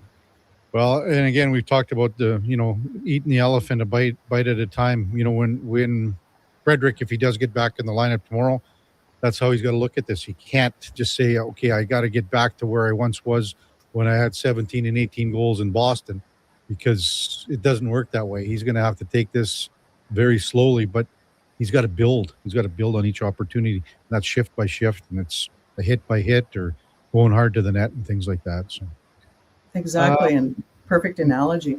Yeah. Oh, thanks. Maybe I should be a mindset coach, Lorianne. Come on, work with me. I'd love that. That'd be awesome. I'd get thrown out of every meeting in 10 seconds. As always, great insight, Lorianne. Really appreciate it. Have a wonderful rest of your week, and we'll talk to you next Tuesday. You betcha. Thanks so much, Kevin. All right. Thank you. That's Lorianne Munzer, Olympic gold medalist from 2004, and our headliner of the day for Mr. Reuter, plumbing your top defense pairing against leaks. That's mrreuter.ca. When we come back, we've got Oil Kings General Manager Kurt Hill with us on the Kevin Karius Show with the Duke of Delburne, Josh Fenwick on Sports 1440 AM radio. We're also streaming on YouTube, X, Facebook, Instagram, and Twitch. At Fountain Tire, success is a team effort. They're committed to their team members and their customers. And that means treating your vehicle like it's their own and finding solutions that suit your needs. Because whatever the road brings ahead, they're on it with you. Visit FountainTire.com today. Weekly NFL giveaways, drink specials, huge screen TVs. The hits keep coming at First Round, Edmonton's NFL headquarters. Watch NFL football at First Round, and you could win a trip to your favorite NFL city for a regular season game next season. Catch NFL action Thursday nights, all day Sunday, starting with the Pro Bowl brunch from 10:30 to 2. Then Monday night with half-price boneless wings after 6 p.m. First Round, burgers, beer, sports. Downtown and Bourbon Street, West Edmonton Mall. I'm Grant Fedork from Leading Edge Physiotherapy, and people who suffer brain fog might think it's just going to be part of their life. But listen, I've seen a 38-year-old mom managing a concussion read her kid a bedtime story without losing the plot, all because of cognitive rehab that rewires the brain like a GPS reboot. Your brain isn't broken, it's buffering. One missed beat in focus, memory, or balance snowballs into frustration, falls, or forgotten keys. Stroke, concussion, long COVID, even aging can all lead to brain fog. Cognitive rehab works. Check us out at leadingedgephysio.com before your next Where'd I Put My Phone moment. The BCHL All-Star Game is coming to the Thompson Family Arena in Spruce Grove. The league's best players will go head-to-head in two exciting games, January 16th and 17th. The BCHL College Prospects Game takes place on Friday, January 16th at 7 p.m., while the premier matchup will see Canada take on the world on Saturday, January 17th at 7:30 p.m. For ticket inquiries and excellent group ticket packages, go to tickets.sgsaints.ca. Reduce joint pain and inflammation with Cannabis Sativa Seed Oil Gel Caps, packed with a perfect ratio of omegas 3, 6, and 9 to support optimal health. Find this vegan, gluten-free formula at Vitality Health Foods, where customer appreciation is the first Tuesday and Wednesday of every month. Welcome to Uncommon, Welcome to Subaru. Engineered for Canadian winters, built for real-life confidence. Tackle the ice and snow with Subaru's symmetrical all-wheel drive, delivering the power, control, stability, and grit you need. And when the temperature plummets, you'll cruise in comfort with heated seats and heated steering wheel. All this plus peace of mind with Subaru's top safety pick status for 19 years running. This winter, it's time to get you into a Subaru. Visit Subaru.ca today. He's heading into the driveway. Temperature's dropping fast, folks. He opens the hood and, oh no, the battery's on thin ice. Yeah, that's a tough break, Tim. I mean, you can't expect to compete and win with weak parts in your game like that. But wait, he's made a clutch move. He's gone to Napa Auto Parts for the win. They've got batteries, winter-grade oils, antifreeze, and wiper blades built for cold Alberta conditions. That's a championship play, Tim. With over 85 Alberta locations, visit your local Napa store today or shop online at napacanada.com.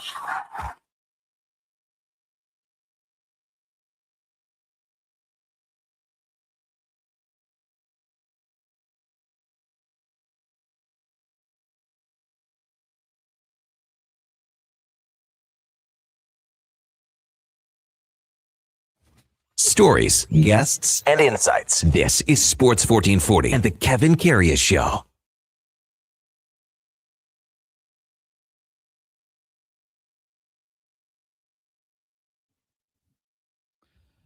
All right, welcome back to the big program, 840 in Edmonton, and time now for the game of the day, brought to you by St. Albert Dodge, where the all-new 2026 Jeep Gladiator Sport packages have arrived. We have a great selection and many colors to pick from. $49,900 gets you behind the wheel. The brand new Jeep Gladiators below $50K. Can you believe it? Only at stalbertdodge.com. As we welcome back Kurt Hill, Edmonton Oil Kings general manager, to the show. Morning, Kurt. You're with Kevin Karius. Thanks for jumping on Sports 1440 once again. Really appreciate it. Yeah, good morning, Kevin. Thanks for having me. Yeah, back in the day when Phil Esposito was GM of the Tampa Bay Lightning, they called him Trader Phil. I don't know. Have we got Trader Hill going on here right now with you, Kurt, or what's going on? Well, it's I think when I look back at the last two seasons, it's been certainly quieter on the trade front when we were standing pat with the group that we had and continuing to try to develop a lot of our young guys and build the group that we have here today. And, now that our team, with the start that they've had and the confidence they've instilled in the coaches and myself, it's a group of guys that have been here since day one on the 10-win season I refer to a lot when we were going through our rebuild. And that's the core of our team. Those are the players that are here, and to give them an opportunity to add pieces right now and give them a chance to try to win it all is something we want to do. Before we get to the ads and the trades, Kurt, you made a real good point there. When you're building the team, how much do you learn? How much do you find out about the guys that are going through the tough times? Because that's when you realize more about a player than when things are going really well. Yeah, certainly. And I mean, when we were going through those times, I would say the biggest concern that I had was when you win 10 games in a season and you win, 28 the next year are these guys mentally going to be able to get through that and continue to be really good players in this league? And I think that, in those years, it was a cognitive effort by our entire staff, the coaching staff, player support services that we have here in Edmonton for them. It was something that we certainly talked about a lot, and everybody was on top of it. And I think everybody did a good job at getting everybody through the tough times, from the mental side of things. And it was just about, we're going to be a good team eventually here. We just got to continue to develop on the ice, continue to come together more as a team. And yeah, I think for the most part, we got the majority of those players through that. Yeah. And that's a credit to the environment and the culture and everything else within the organization. But man, sometimes I would imagine you would have laid your head on the pillow and had some self-doubt on just hoping that these guys work out down the road.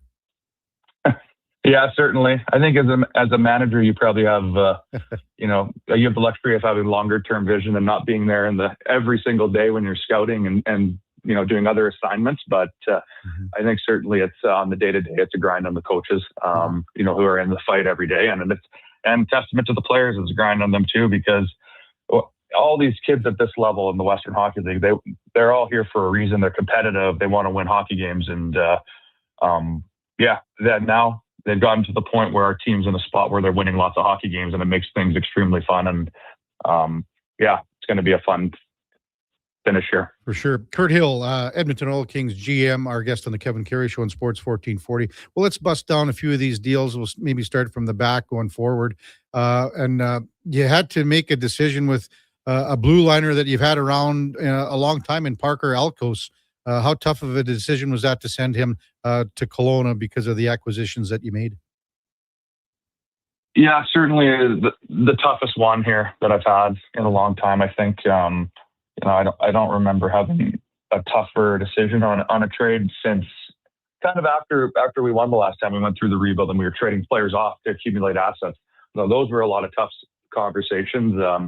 But this one was a tough one. And at the end of the day, it wasn't anything Parker did wrong here. He's probably one of our proudest players. Like as a listed player, he was undrafted in our league. We listed him, and he ends up getting drafted to the NHL. And I mean, I think that's one of the only players in the Oil Kings organization that's happened for.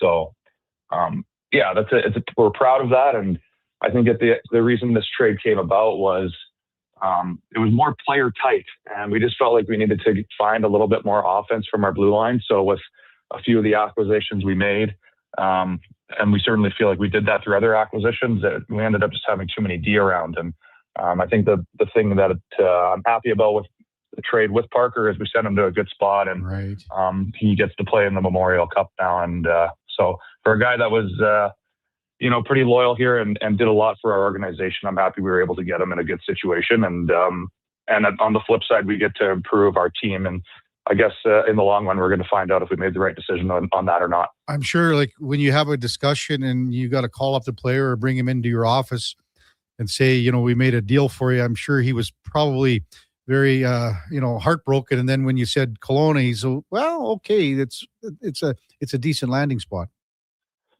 Yeah, exactly. I think sometimes the hamster wheel starts spinning when you tell them, we've made a deal, and they're just waiting to see where they're going at the end of the day. And then that really dictates probably what their emotions do from there. But I think in this situation, Parker, all of our D, they were counting the numbers. We had 9 D here, so even if we didn't make a move for Southern, they did know that obviously somebody was going to have to go at the end of the day. So I think they were all a little bit on edge, but the kids these days, they're resilient. I mean, even the dressing room, when players get traded in, traded out, there is emotion that goes with it. But, I tend to see after a couple hours, they're just back to normal. They're ready to go, and they're just looking forward to playing the next hockey game. Well, you mentioned Carter Southern, Kurt, and the dominoes had to fall after acquiring him from Portland. How excited are you to bring a guy in that really can do it all on the back end for you? Yeah, we are super excited. I think one of the main things that's exciting about Carter too, from my standpoint, is the playoff experience. I mean, he's got 41 games played. He's been on a Portland team that went to the third round last year, and the year before that, they went to the finals. So that's a guy that knows what it takes when you get into tough series and you get into points of the year where the game tightens up. But yeah, he's the guy that can play in all areas of the game. He can play big minutes. I mean, he's playing between 25 to 30 minutes a night in Portland this year, and has always had a knack to create offense from the blue line too. Another piece about Carter that's really exciting for our group is he does have a lot of toughness to his game, and not in the sense of he's not a fighter or anything on those lines, but he's a guy that plays tough in front of the net and battles hard in corners, can end plays in the D zone. So. Bringing up that element of compete on the back end too is an exciting part of this one. Kurt Hill with us on the Kevin Karius Show on Sports 1440. Can you maybe just run down the trade with Joe Aginla with Vancouver? You pick up a forward in Aaron Obiafo, and how that trade went down. Yeah, so I won't go into all the details, but at the end of the day, Joe decided he wanted to change the scenery, and I think for Joe, as an organization, we put a lot of time, and obviously he's a first round pick for us, and continuing to work with Joe on his development, and he had a really good start to the season here this year. His 16-year-old year last year, I think Joe wanted a lot more, but I always try to prepare 16-year-olds and their families on how hard that transition from coming from either the Academy League or U18 hockey to the Western League is, because it's not easy for a lot of players, and that's always a dangerous year if you have high expectations. And this year I thought Joe started really well and kind of started to get snake bitten in I would say mid-November, and coming up to the trade deadline here, it was a decision he made that he wanted to change the scenery. So when that happens, it's my job to find an opportunity for him. And with where our team's at this year, it was really important for us to get a player back that's going to be able to fit up in the lineup where Joe was playing and be able to contribute to help us, not only this year and the rest of the season and the playoffs, but it was important for us to get a player that we really feel was going to come back next year and not be leaving for college as well. So when we made that deal, we got a player in Aaron Obafafo coming back. He's a former first-round pick in the WHL, spent some time playing at Shattuck and the Edge program in Calgary. He's a player we've always liked. We've always been really familiar with, obviously being a pretty high-end player when he was 14 and 15 years old. And he's had a pretty good year this year. Like really like the start to his season. He plays with a ton of energy, a ton of speed.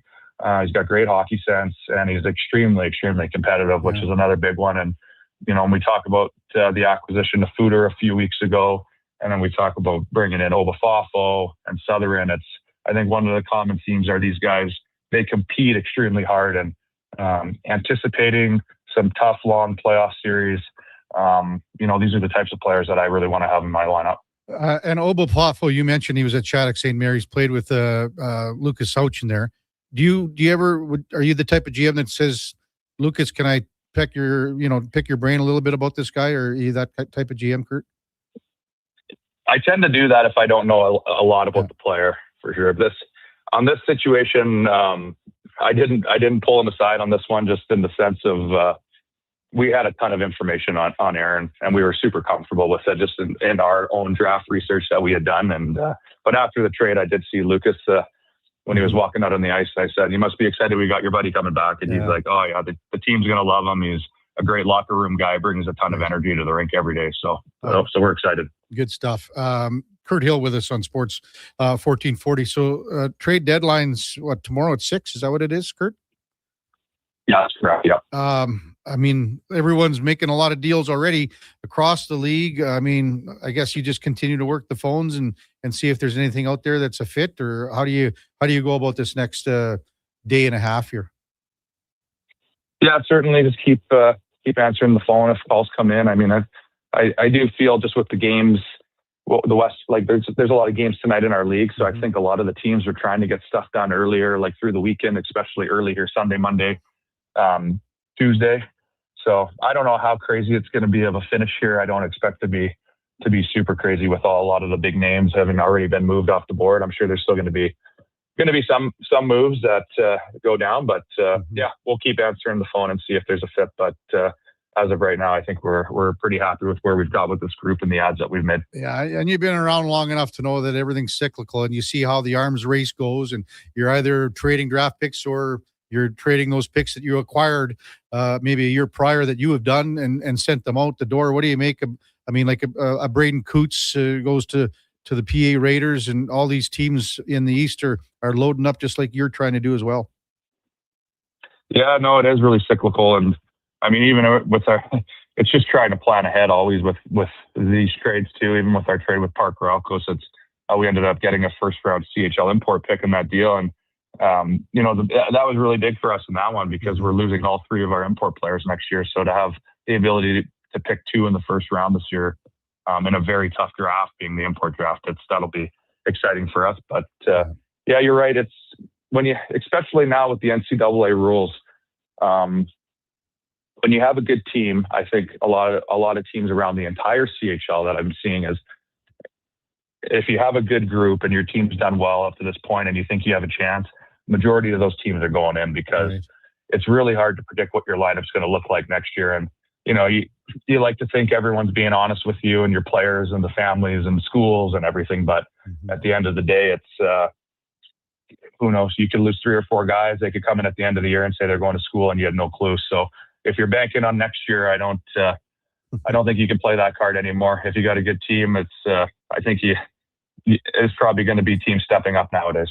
I just want to get your thoughts on maybe how proud you are on a couple of players that represented their country so well at the World Juniors, and Max Curran and Ethan McKenzie, Kurt. Yeah, I'm Max Curran, super proud. Had a great tournament. I mean, it's some of the best hockey I've seen him play, so that's optimistic to have him coming back. And obviously for a small nation like that and the success they've had at the World Juniors, that's super impressive from them. And unfortunately, I still got to listen to Laddie Schmid all the time now in the locker room. It's about beating Canada, so that's the one sore spot on that one. But yeah, but Mo Max is I'm super happy for him, and obviously Ethan. I mean, that's what a great story for a kid that he's a mid-round Western League pick and never not drafted, never has been to a Hockey Canada event first. So for him to go there and represent himself and our team and the country the way he did, I'm proud of him. Yeah, we got to listen to it every Thursday with Laddie too, Kurt. That's the way it is, and I can't wait till tomorrow. He'll be coming in, the big smile, and talking about the Canada-Czech game for sure. Maybe just a quick thought too on this road trip starting tonight in Swift Current, and then man, a couple of tough ones as the weekend progresses. Yeah, no, we're gonna have a bit of. A lot of our guys are missing right now and stuff, so we're gonna have a shorter lineup tonight in Swift Current, but guys are excited. They're there. We're going to get Southern in the lineup, so I'm sure that'll be a good boost. And Matthias Hayda has been called up too, so Jan's son's going to get another game tonight, and then the boys will head back here for the weekend to Saskatoon and PA. And yeah, these are the games you want to be playing in this time of year. Once the deadline will be done, and everyone will have their rosters other than guys that are injured. So it's those are exciting games, and the games that if your players and your team can't get up for these ones, it's so you'd certainly be concerned. But I'm sure the guys are excited, and we're going to get Curran and Max Curran and Ethan McKenzie back in the lineup too on Friday night. Oh, great, perfect. So on Friday against Saskatoon, and then Saturday in Prince Albert, you'll have basically the lineup that you're looking forward to icing moving forward. Yeah, exactly. I mean, we still have some injuries that we're waiting to get back. We're still a couple weeks away on Jackson Footer, Reese Peterson, Adam Jecko, and probably about a week on Aaron Obafafo. He's got just a small thing going on. So, but certainly when you're getting two guys in Curran and McKenzie back in your lineup of that caliber, it's a big boost for your group as well. Yeah, and what's the status with Yeko? I mean, that's so unfortunate for him just to be hurt before the World Juniors. Yeah, no, his attitude since he got sent back, I mean, that could devastate a person. And I know he was heartbroken about not being able to play. And when I've thought about this, I've never talked to him about it yet, but when I think about it, I mean, the one nice thing is that he actually got to play last year, because I couldn't imagine if this was his only chance and that would have happened.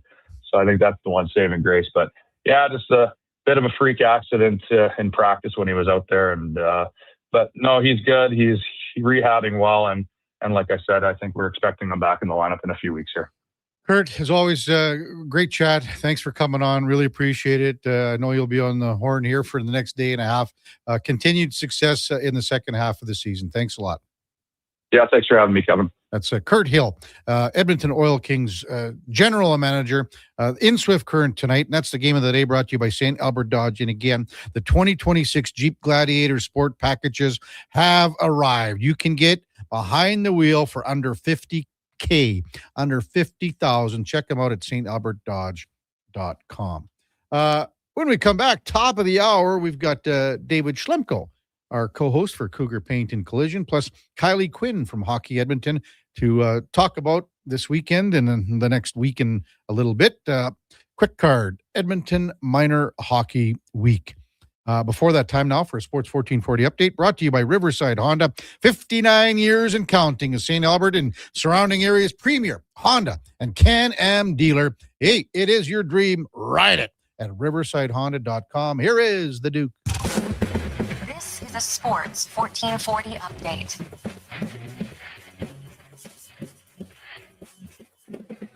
Edmonton Oilers victorious last night 6-2 over the Nashville Predators. Leon Draisaitl 3 points. Connor McDavid a hat trick to extend his point streak to 16 games. And Ryan Nugent-Hopkins picking up his 500th career assist in the victory. 9 of the games around the league, including the Canucks falling to the Sabres 5-3. Avalanche lose a second straight in regulation for the first time this season. They get doubled up on by Tampa 4-2. Trevor Zegras scores twice against his old club. The Flyers beat the Ducks 5-2. Islanders get a hat trick from Anthony Duclair as they whomp the Devils 9-0. Maple Leafs over the Panthers 4-1. Jets lose to the Golden Knights 4-3 in overtime. And the Blue Jackets, they fall to the Sharks 5-2. Germany and Denmark announcing their full Olympic rosters for the upcoming Olympics this morning. On Team Germany, of course, Leon Draisaitl headlining the group, and Bakersfield Condor Josh Szymanski also making the club. Pittsburgh Penguins sending defenseman Harrison Brunick back to the WHL's Kamloops Blazers. Brunick coming off a bronze medal with Team Canada at the World Juniors. Last one in the PWHL, New York blank Toronto 2-0, and in the AJ, Devon falling to Olds 6-5. Baltimore Ravens making headlines yesterday afternoon when they fired John Harbaugh after 18 seasons as the team's head coach, winning a Super Bowl in 2012 and 6 games across the association last night, including the Lakers getting 30 points from LeBron James. They beat New Orleans 111-103. Coming up in hour 3 of the Kevin Karius Show, we'll be joined by Kylie Quinn from Edmonton's Quick Card Minor Hockey Week and our Wednesday co-host, former NHL defenseman David Schlemko. I'm Brandon Douglas at your Sports 1440 update.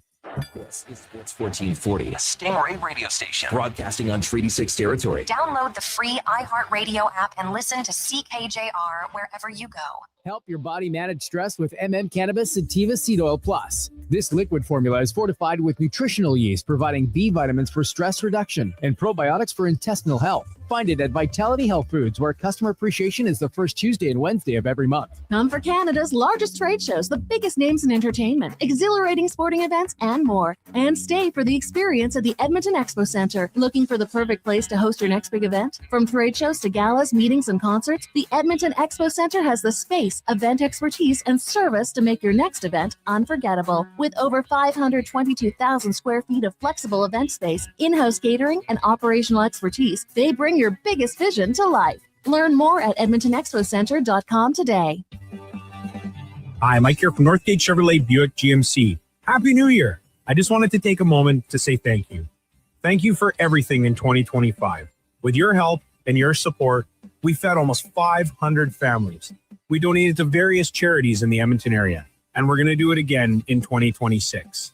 Please stop in and see us today, 13215 97th Street, or visit us online at northgategm.com. You're in Northgate country. Legacy Heating and Cooling offers no payments and no interest for 1 year on your new furnace. So, when you wake up to no heat, Call Legacy. Call Legacy. if you need it immediately with no overtime rates, if you need it immediately and want to combo it with AC, Call Legacy. Call Legacy. no payments and no interest for 1 year on your new furnace. It could only be Legacy Heating and Cooling. Winter snow and ice are nothing to fear when the Lawnmower Hospital's in your corner. Keep pathways clear of snow with the Echo PB770T backpack blower, or go even bigger with the huge PB9010T. Right now, buy select commercial walk-behind BCS sweepers and get the Echo PB9010T for free. The Lawnmower Hospital has pet-safe, plant-safe ice melt, too. Visit lawnmowerhospital.com. The Lawnmower Hospital. From the local rinks to homes and businesses across the province, Alberta's rural natural gas utilities are here to fuel life affordably, reliably, and safely. We're members of the Federation of Alberta Gas Co-ops, providing natural gas to keep our rural neighborhoods warm and connected every day. It's local, dependable, and it's ours. To learn more about the Federation of Alberta Gas Co-ops and our members, and how natural gas fuels your community, visit fedgas.com. Alberta's energy. Game on.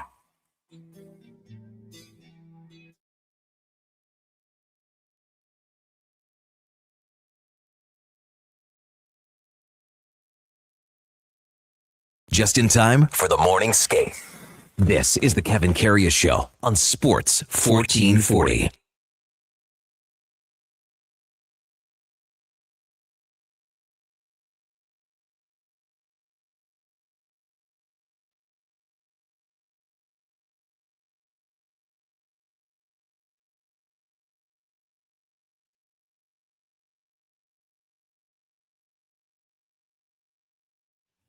All right, welcome back to the big program. 9:03 in Edmonton. Kevin Karius, Duke of Delburne, Josh Fenwick with you on Sports 1440 AM radio. We're also streaming on YouTube, X, Facebook, Instagram, even Twitch.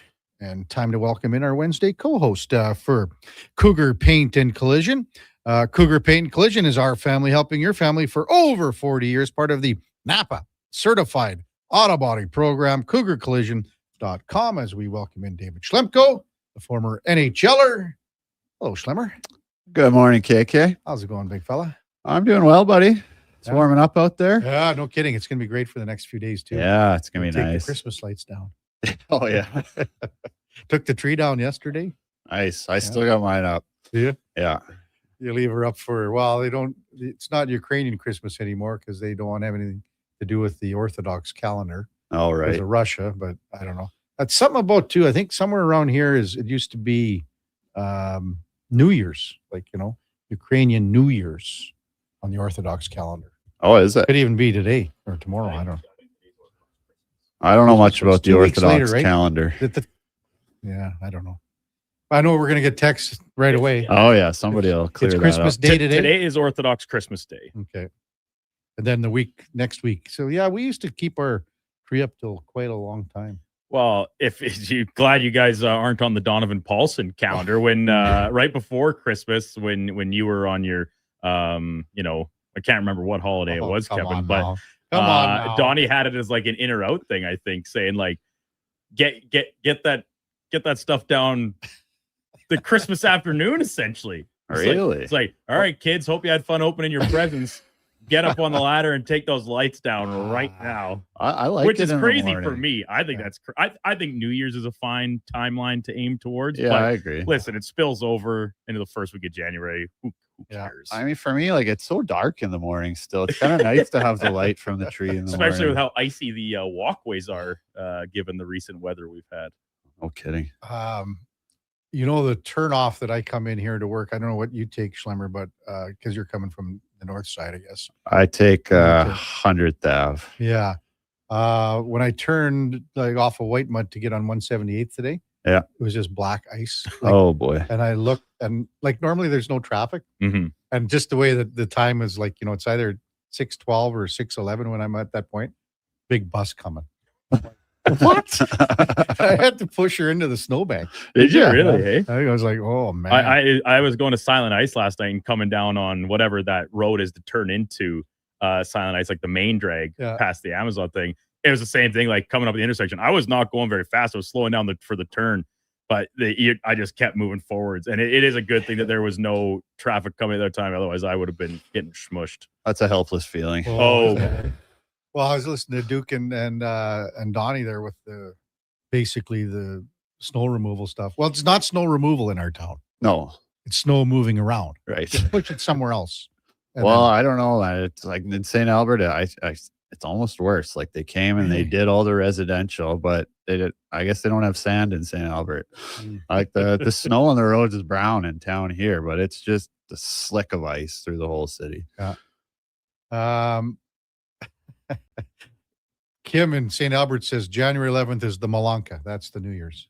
Or he says January 10th, Saturday. I don't know. Maybe he's off a bit, but Malanka is a big shaker, boy. Malanka. Cool. Well, did you watch the game last night, Schlemmer? You bet I did. Kind of a weird game. Well, it was weird. Like I said at the top, like that first period. I mean, Very Nashville. good. Well, Nashville brought the forecheck, and the Oilers never had an answer for it. A lot of extended time in the D zone in that first period, especially that young line. I was thinking, oh boy, like this looks like trouble. And then, second and third period, they're actually really good. So just that forecheck, and I tried to explain it the best I could with my limited hockey knowledge. But when any team is doing that, and you're having that perfect puck support from where the outlet pass, where the D man is, he's got pressure on him. I mean, is it more on the second Nashville forward closing things off in the sense of definitely like you hear guys like BX. I heard a Pounder on the World Juniors saying it too about the Canada game is that second quick, and the Czechs were so good at having that second quick puck support, right? That whole game, and it's the same thing for Nashville last night. And that's got to be the book on the Oilers too, Mm-hmm. right? I mean, where's their weakness? It's on the back end. So take away time and space. Yeah. Make those D turn and go bang them all night. Compare what Nashville did last night to what Florida did in the finals, especially last year, where they sealed off that kind of half wall. Pretty similar, right? Okay. It's That's what I'm not thinking, but similar but different. I don't know what it was more, because Florida brought that defenseman up a lot more. Yeah. You know what I mean? Yeah, they were very aggressive pinching down the wall. But So- I mean, I think either way, it's just an aggressive forecheck. You're going to send two guys. That's the Oilers' weak spot. They don't have a lot of puck moving D. So So do you think they got back a little quicker in the second and moving forward? What changed, and why didn't Nashville continue on that road? you know what? I thought it was a pretty even game up until that penalty shot. Yeah, for sure. He scores on that penalty shot. They get a couple quick ones, and now the whole fabric of the game has kind of changed. Yeah. Now Nashville's chasing it. Now they're going to have to take a couple more chances. The plan changes a little. It can't just be that grind it out when you got to get 4 back. Yeah, and I mean, it's funny.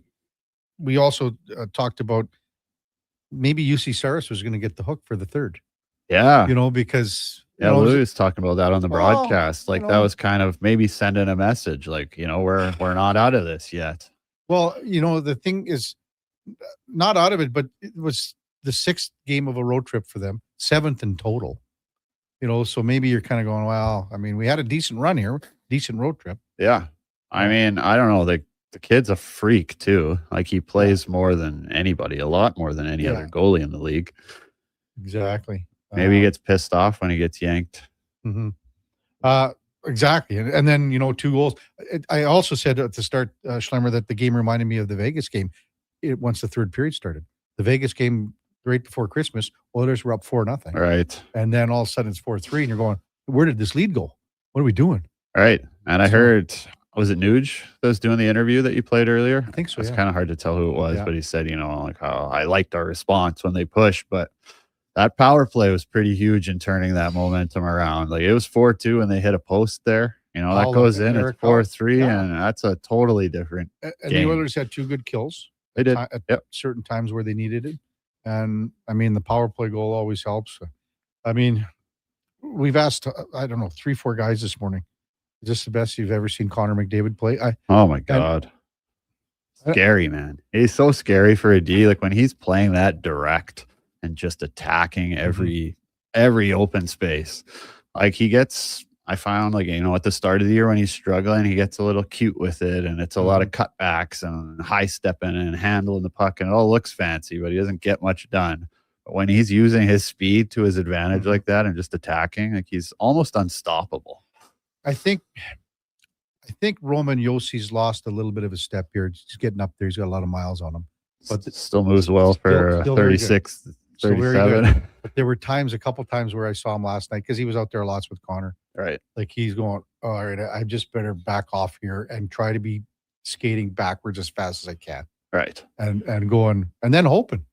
I mean, he's one of the only guys in the league where you can, you watch him skating through the neutral zone, and you make D look silly. They start pivoting to the inside and turning and skating forward. Like, you never see that from any other player. Yeah, exactly.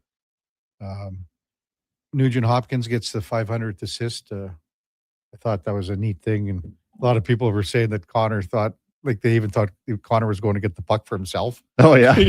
I even heard that. Hattie. Yeah, like, for the hat trick. And I was thinking, but very rarely do you see a guy get off the bench and go all the way to the penalty box. True. Because that's where the puck was, and they're waiting to start up the play because the hat's coming down. Oh, right. Right. So there's that delay. The referees are sitting over there. But normally it's a guy that's just, if someone says, hey, go grab that puck, it's Nuge's 500. Yeah. It's just good to see Nuge, get some credit for everything he does with Connor and Leon and how good they are. He gets overlooked a lot, and he's a great player and a huge part of the team. Yeah. So your buddy Rico, Adam Henrique, has struggled this year. It's not, everyone knows that. Yep. He gets hurt last night, plays about 2.5 minutes. Then they got to change all the lines and move. Like, there were a couple shifts where Leon centered Savoy and Howard. I thought Howard was really good last night along the boards. He's better on the boards now than he was at the start of the year. Yeah, I thought Howard was better. Yeah. I didn't think he was maybe as good as Jack Michaels was trying to make him sound, but I thought he was good. I was at the game, so I didn't hear that. But I mean, and then Chris Knobloch said he's going to leave Roslovic with Howard and Savoy. Yeah, I like for that. tomorrow. Yeah. So, I mean, they haven't had a third line all year. Can that gain some traction, that line? I sure hope so. Yeah. I mean, Savoy kind of looks like, and Roslovic, they kind of look similar in the way they move out there and stuff. I don't know. I can see them having a little bit of chemistry. That'd be cool if they did. Even on the goal with Lazar, Savoy took a real good shot from McCarron in front, man. Oh, yeah. Like a really good one. And McCarron's, 6'5", 6'6", whatever he is. Standing in there in the Big hard guy. area. Got Big- some wood on the rebound. Yeah, and he gave him a good shot, and that allowed the puck to bounce out and Lazar to bang it in. Lazar had a good game, It was too. really good, yeah. So Solid. I don't know if you heard his post-game comment, Schlemmer, but he's the kind of he's old enough to know, and he's been around long enough to know what he is. Oh, yeah, exactly. Yeah. And if he just keeps playing like that, he ain't coming out of the lineup.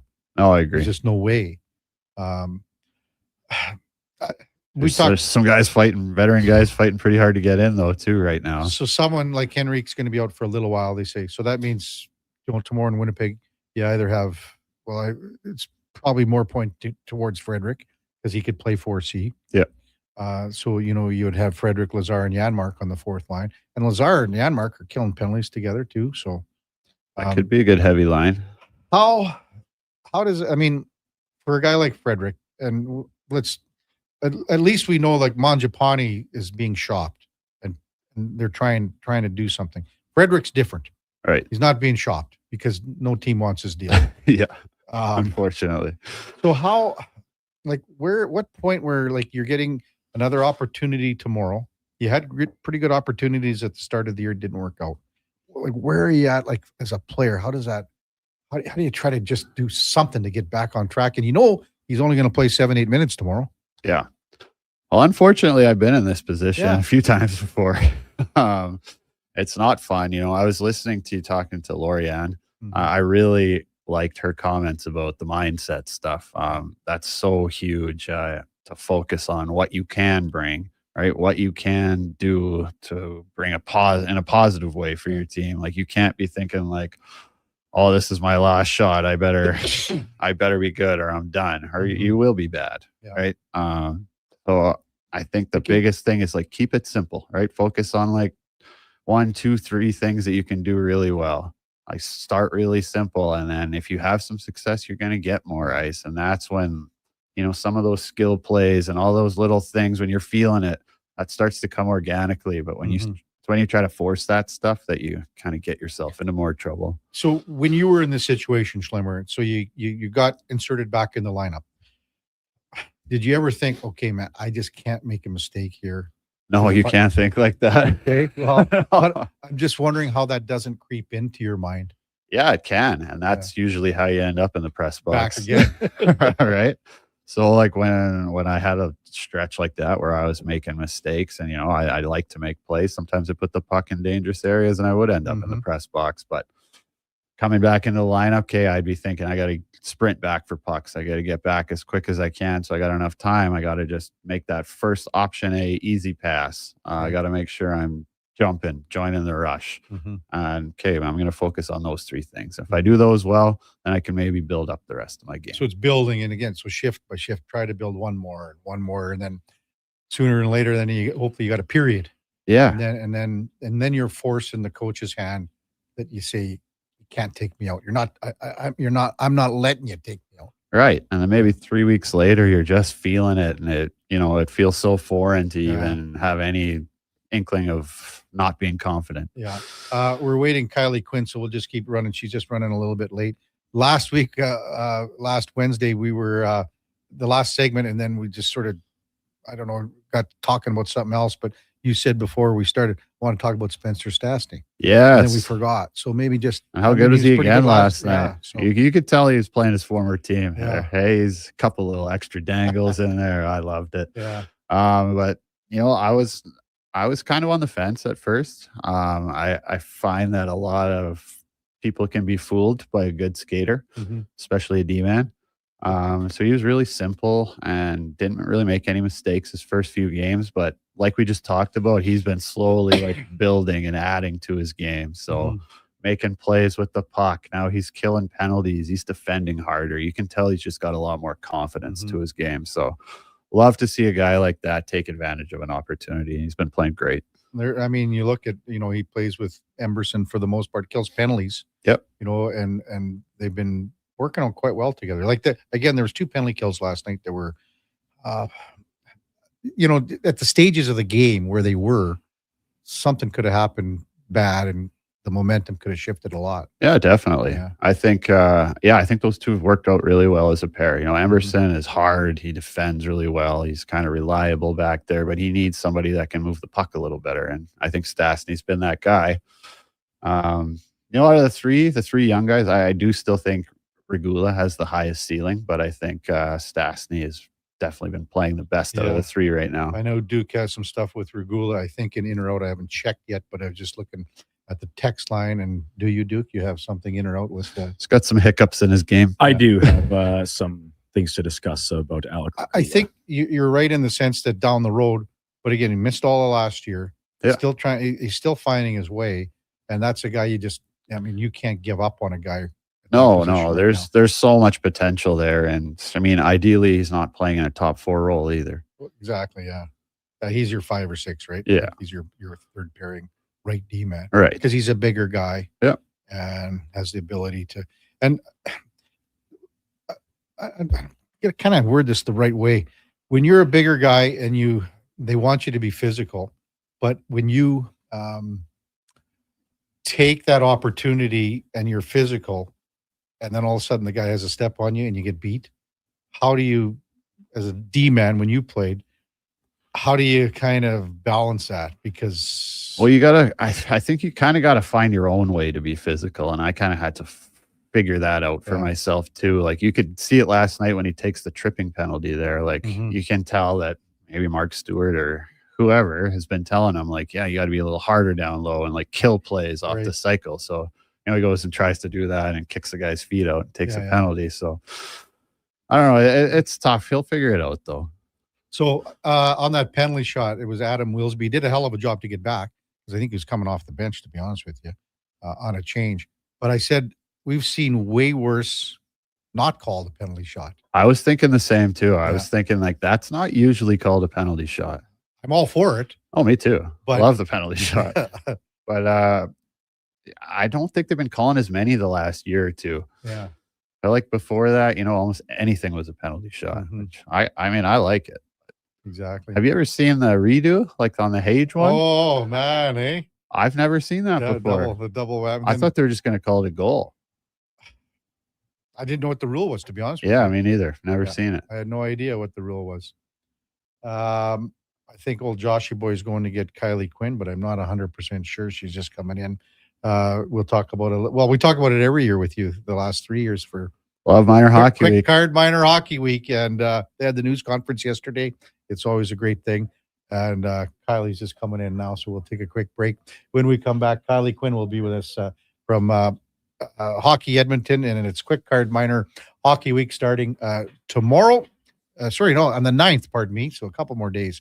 That's straight ahead on the Kevin Carey Show with the Duke of Delburne and Josh Fenwick, and our co-host on Wednesdays, David Schlemko, on Sports 1440 AM radio. We're streaming on YouTube, X, Facebook, Instagram, and Twitch. Whether you need bodywork, paint touch-ups, or anything in between, the family at Cougar Paint and Collision takes every customer issue to heart. We've had a lot of really good customers over the years. One guy, he would bring in everything and he would just expect us to be able to kind of fix it. It didn't matter what it was. And one time he brought in his washing machine. The only thing that was wrong with it was the drum was rusted out or something. Yeah, he wasn't going to replace it. Yeah, we had to weld it up.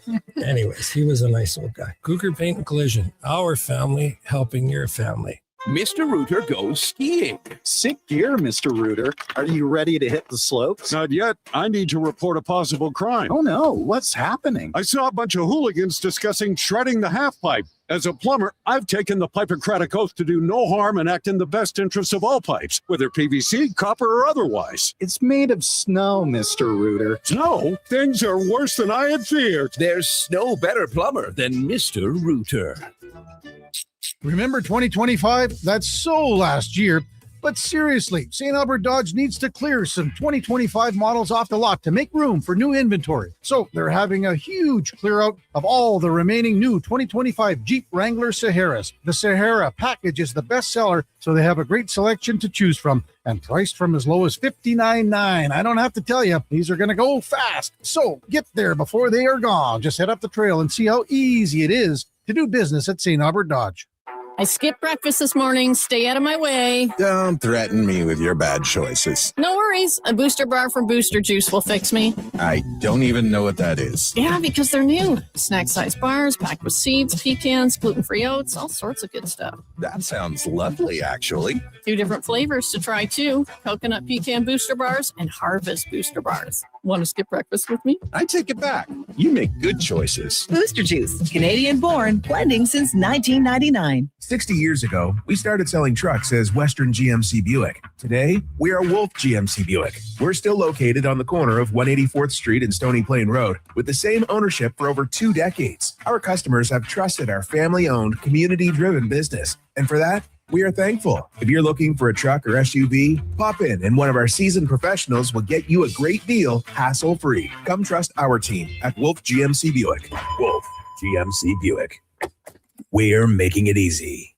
This hockey season, before every game, check out the pregame show with Andrew Walker on Sports 1440. It's brought to you by Titan Supply, your only source for rigging, lifting, and hauling products. Visit titansupply.ca. Reduce joint pain and inflammation with Cannabis Sativa Seed Oil Gel Caps, packed with a perfect ratio of omegas 3, 6, and 9 to support optimal health. Find this vegan, gluten-free formula at Vitality Health Foods, where customer appreciation is the first Tuesday and Wednesday of every month.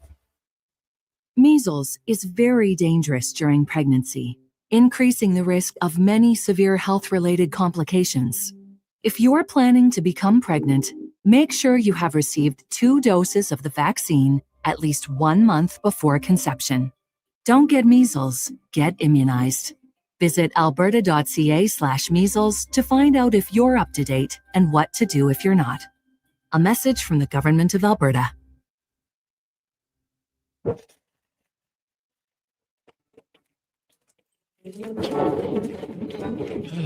Oh, Canada. Jiffy Lube is here to keep you moving through mornings like these. Full synthetic oil changes, quality Pennzoil products, tire checks, battery tests, and everything else your car needs to get through our winters. Stop by Jiffy Lube for fast, easy, warranty-approved service. No appointment, no hassle. Just dependable service right when you need it. Jiffy Lube, keeping you moving through this.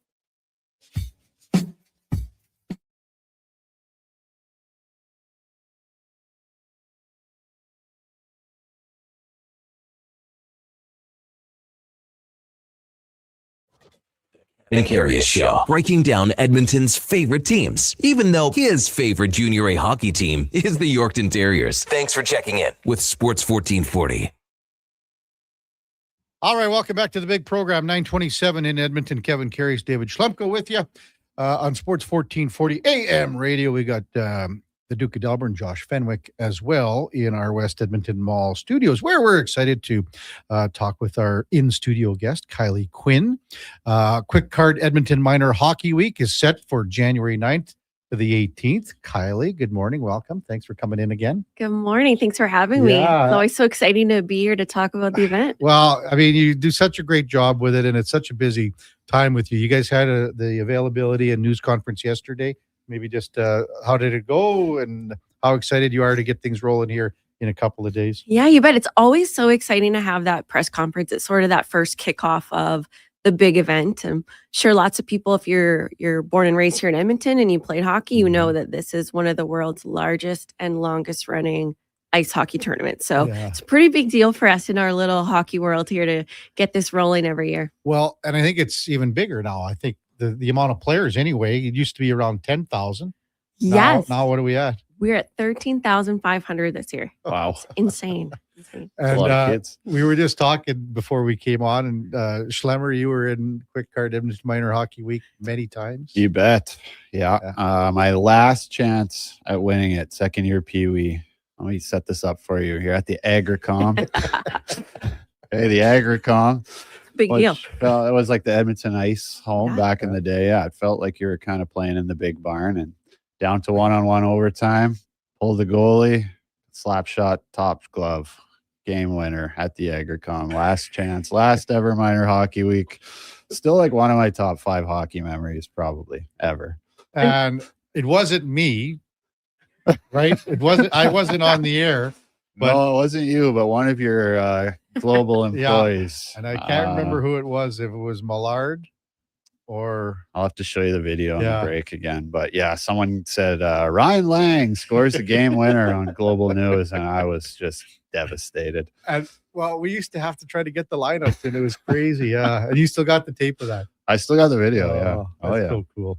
Devastating that it's not your name, especially after the one-on-one to finish that off. Like that's an intense finish. That was great. Yeah. The magnitude to put this on, Kylie, every year. I mean, you guys probably get started after the last one. It finishes up, but maybe just touch on the amount of teams and referees and everything like that.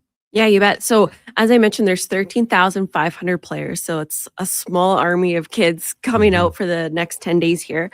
They're playing in 904 games on 31 sheets of ice. So we're basically taking over every arena plus some in the Edmonton area. And 65 championship games on that final weekend. Wow. Insane. Who makes the schedule?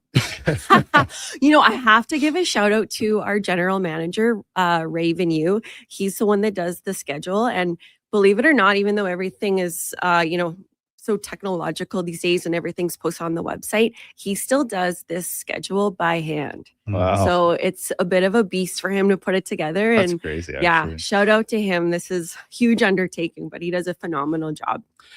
Started in 1964, Quick Card Edmonton Minor Hockey Week. Now it set the Guinness World Record in 2003 as the largest ice hockey tournament in the world. How proud are you guys about everything that you've continued to build here moving forward? So incredibly proud. It's unbelievable to think that pretty much every single hockey player that's played in the city has come through this event. It's almost like a rite of passage to play in Quick Card Edmonton Minor Hockey Week.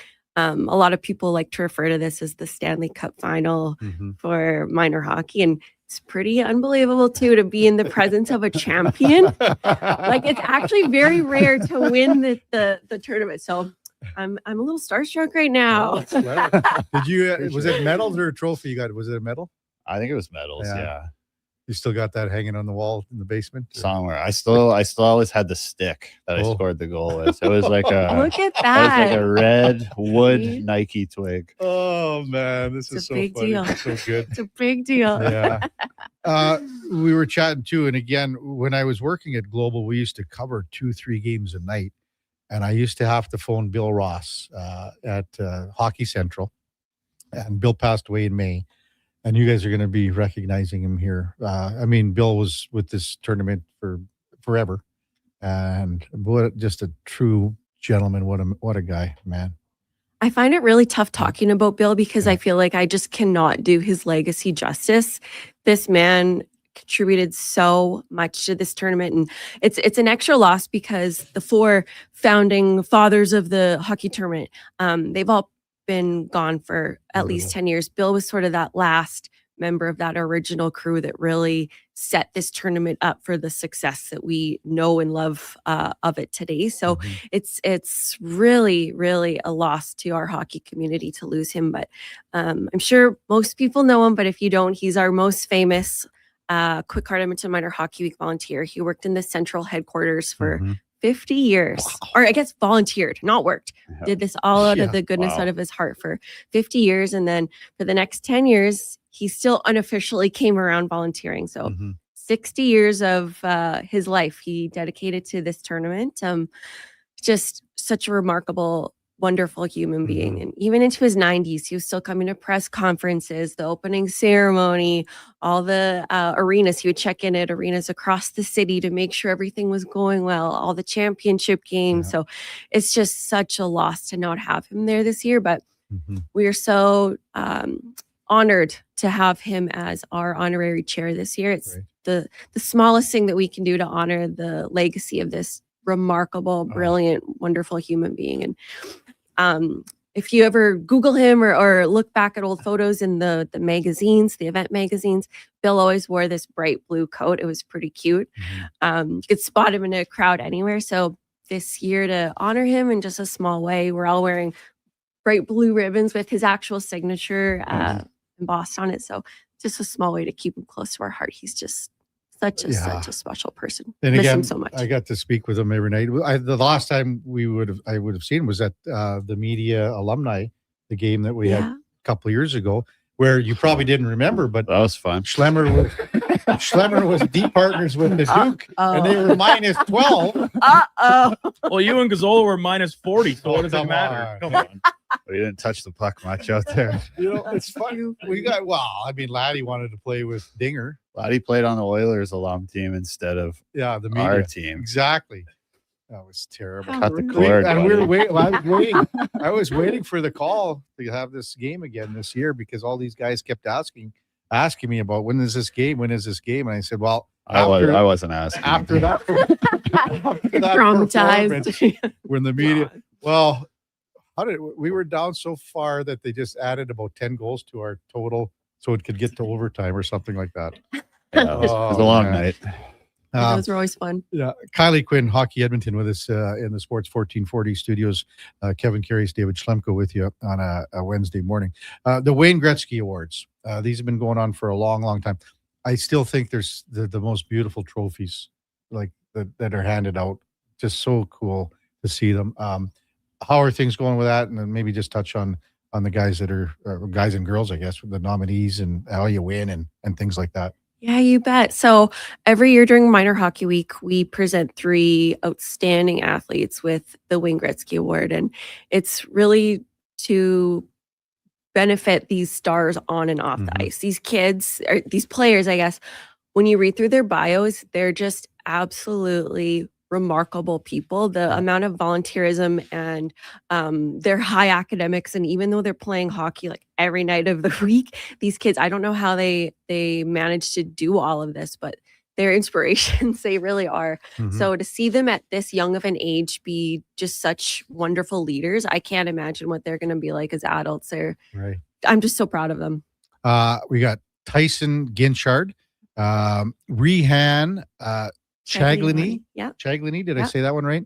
And then Maddie Butterfield. Yes. So, I mean, I can't, we would always see the trophy presentations and these kids, their eyes would just light up, Schlemmer. They never had them back when you were playing, I don't think. I don't remember them. So how does it work? Does their coaches nominate them or something? Anybody can nominate them. Yeah, you just have to be a leader on and off the ice. And when we read through these applications, it's so hard to pick somebody because honestly, the kids that apply for this award, everybody is so deserving. It's so great to see that hockey's shaping people into being just awesome people. You know, that's always sort of the goal when you're playing sports, not just to be a great athlete, but to be a great person. So these kids are just so deserving. No kidding. So great. And the button still, it's like $5 for the whole shebang again, right? Yes. Since 1964, it's only been $5, but unbelievable deal. You get into all the games and then you get a free coffee at McDonald's all week and a complimentary skate sharpening at United Cycle. So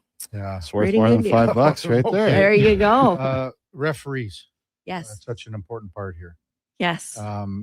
Is it still, because there was a while they were donating everything, but I think the last year or so, has it been Yes. different? No, the refs are now being paid. They're being compensated for their time. But those officials, they are integral part of this tournament. And especially when you get down to the crazy overtime format, like they're earning their money, those kids and those officials out there for sure. Yeah. What about all the volunteers too? Because you couldn't do it without the hundreds that you got. hundreds, it's thousands. There's 3,000 volunteers behind the scenes putting on this event. So just could not do it without the wonderful people in this hockey community. They're at every rink till all hours of the night, helping us put on this massive event. Yeah. Is there anything else like this in Canada or really anywhere? Any kind of hockey tournament, or is this very unique to Edmonton? I would say this is very unique to Edmonton. Unfortunately, and I hate to say this, I'm getting shivers right now, even thinking about this, but Calgary stole that Guinness World Record from us just barely. So really? they're holding that record just barely. But Edmonton started this. We're doing this since 1964. So that's 60 years. That's pretty much every single player who's played in Edmonton has gone through this tournament, as you know. Yeah. Mr. Champion. Very cool. Just copycats in Calgary. That's all it is. Totally. Terwilliger, again, that's the hub on, especially for the finals. Yes, you bet. All day, basically till before the sun rises and after the sun sets, long after. We're there at Terwilliger. 65 championship games on the 17th and 18th. Yeah. Where do you kind of hang your hat? Are you all over? Do you more Terwilliger? What are you doing? Mostly Terwilliger. This opening weekend, we're at the Cattail Crossing. It's the Canadian Tire U9 Pond Hockey Classic. Okay. So Yeah, I went there last year to watch my little nephew play the U9. It was really? actually really cool. They got a ton of sheets out there. Yeah, it was awesome. And this is how many years for this for the Cattail? this is going to be our second annual Pond Hockey Championship. So U9s are our youngest members of Quick Art Edmonton Minor Hockey Week. This is our first little taste of this big tournament that they're going to be in, and being a part of that tradition of hockey in Edmonton. So we thought it would be really neat to do this pond hockey concept, bringing it back to the roots, the ODR games where hockey originated. So very neat. we get texts all the time about registrations down, the cost and everything like this. But when I see that there's 13,000 plus players and there's more games, more teams than before, what's it telling you, Kylie? And also, I think the girls' registration is kind of through the roof here. So maybe just touch on that. Yeah, 13,500 players. You're right. That goes to show you that hockey is still such a huge sport here. Cost isn't deterring families. There's great grants and whatnot that you can apply for. We want to make hockey as accessible for everybody as possible. Registration has continued to rise since COVID. Obviously, there was a little bit of a lull during the pandemic, but I think all sports faced that. And you're talking in Edmonton. Yeah. And the girls' registration is just continuing to rise. I think with the PWHL, it's just such a inspiration for young girls to see that next level. And we're so fortunate too to have the reigning national champions, Junior Oilers White, the female team. They're the first ever national champions in Edmonton, men's or women's. So pretty Very neat cool. for young girls in our city to see that you could be playing for Junior Oilers White and maybe one day for PWHL. Let's hope we get a team soon. Our text line 833-401-1440. Matt chimes in. Minor hockey week's the best. My two brothers and I won it one year to be showed up by some family friends who had 4 kids win in the same year. He also says, give me the 1v1 overtime in the NHL. Ha, ha, ha. That would be sick. Oh, that would be awesome, actually. Triple C in a truck says, my mom was the head accountant at Sports Central for 10 years. Met Bill a couple of times. Great guy.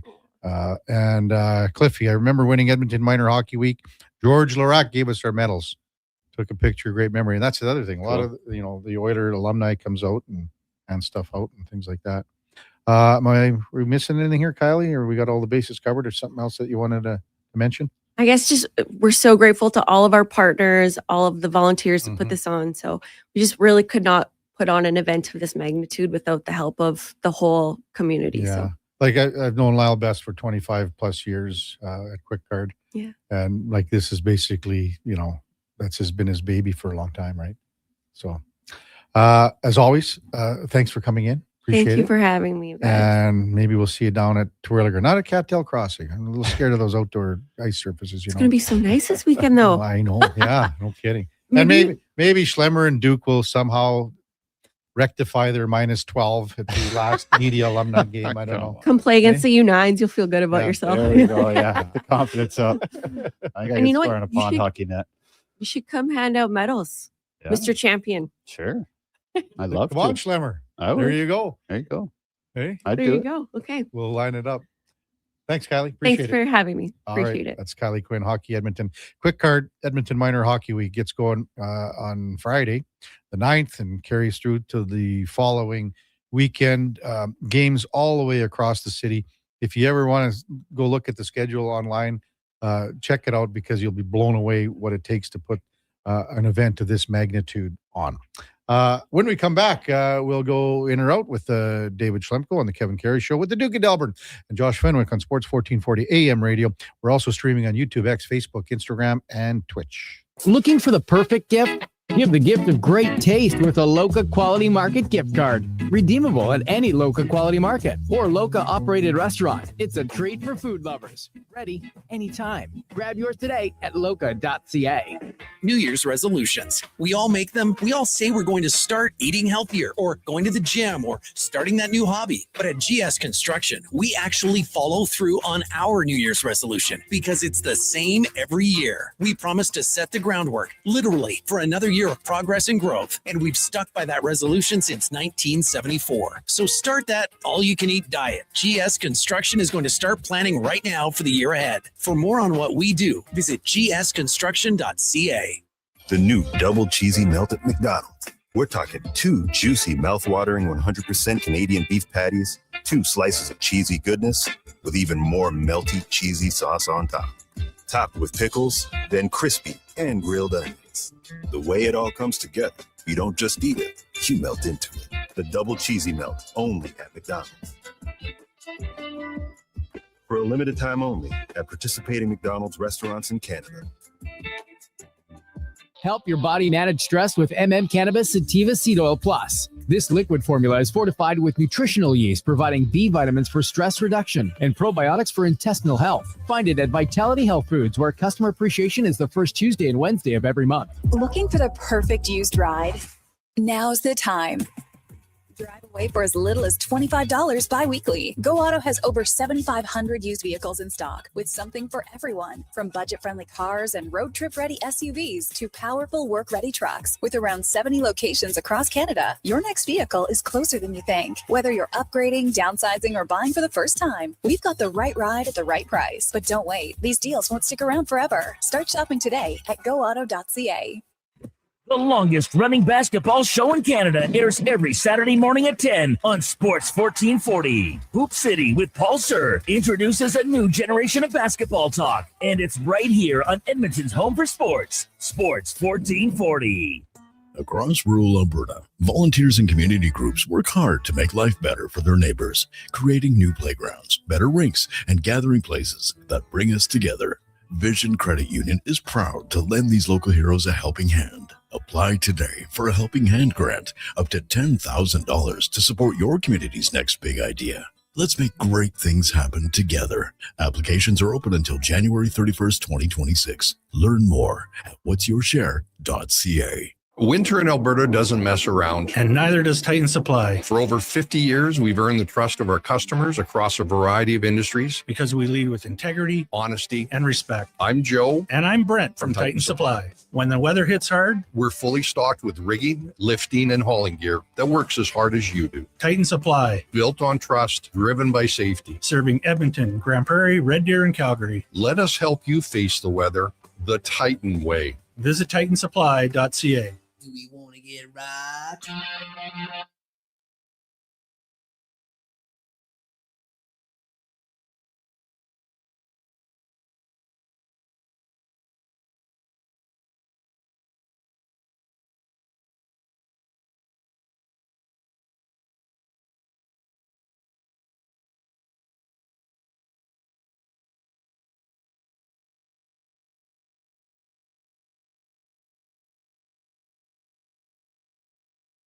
Have your sports curiosity cured with the Kevin Karius Show. This is Sports 1440.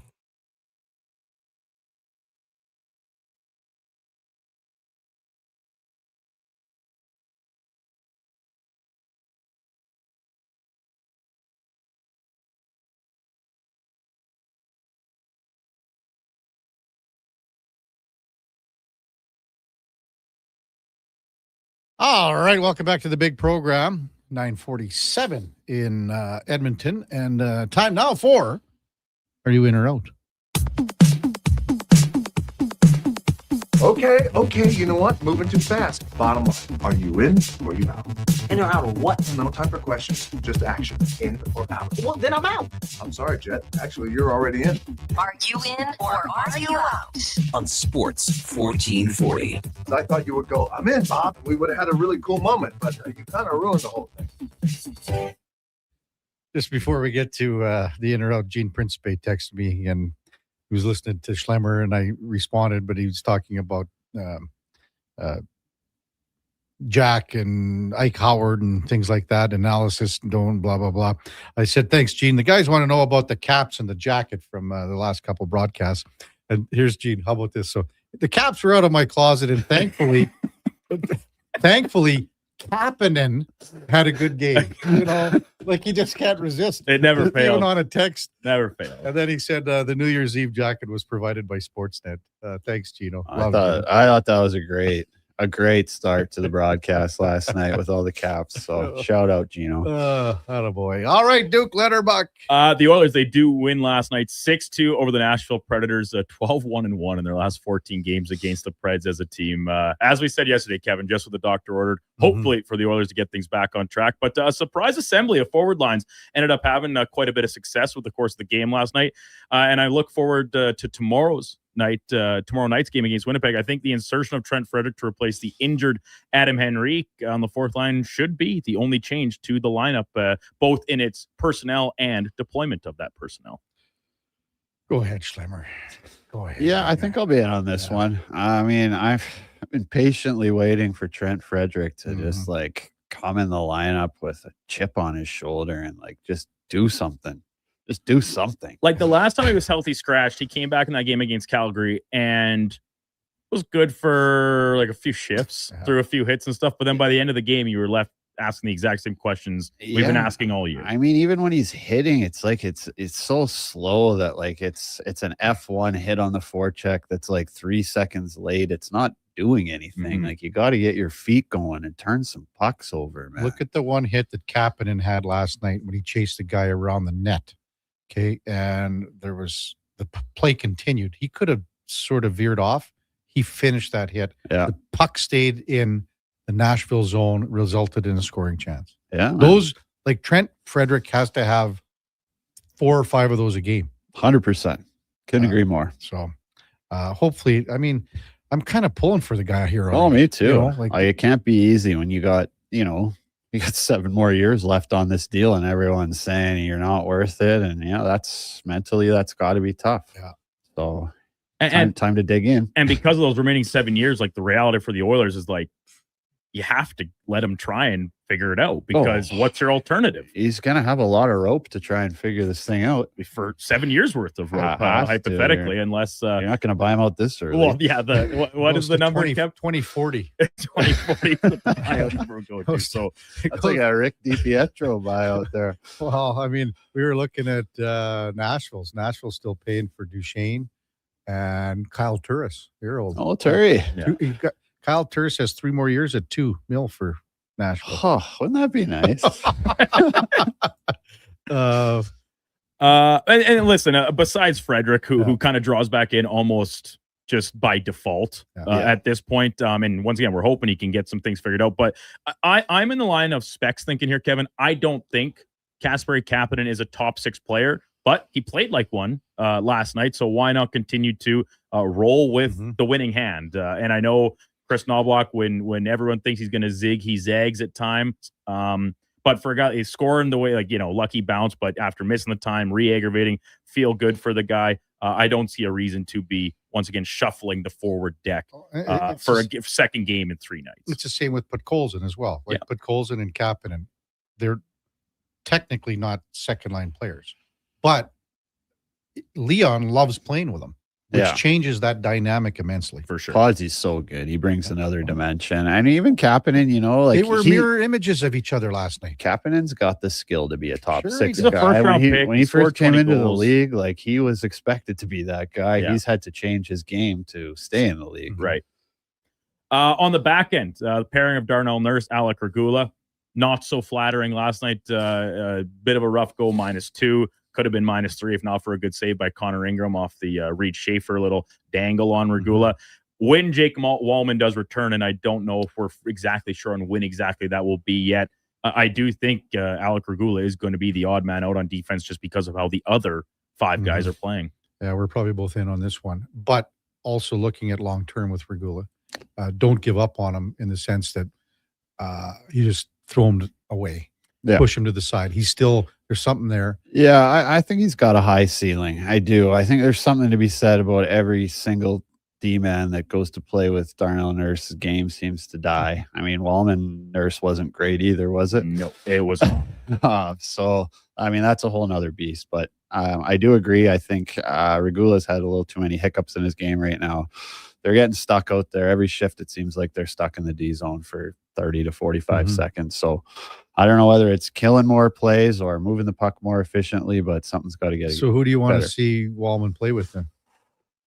I don't know. Like who's the best guy to play with Nurse right now? Is it Stastny? It might be. And then Wallman plays with Emberson. It's not ideal. I don't think any situation back there is ideal right now, honestly. Well, a lot of people think that even when Nurse is partnered up with Evan Bouchard, the numbers are okay. Maybe that's another option too. But I would never separate Ekholm and Bouchard either. Yeah, I wouldn't either. They're playing their best hockey of the year. I don't think Ekholm is near as effective without Bouchard either.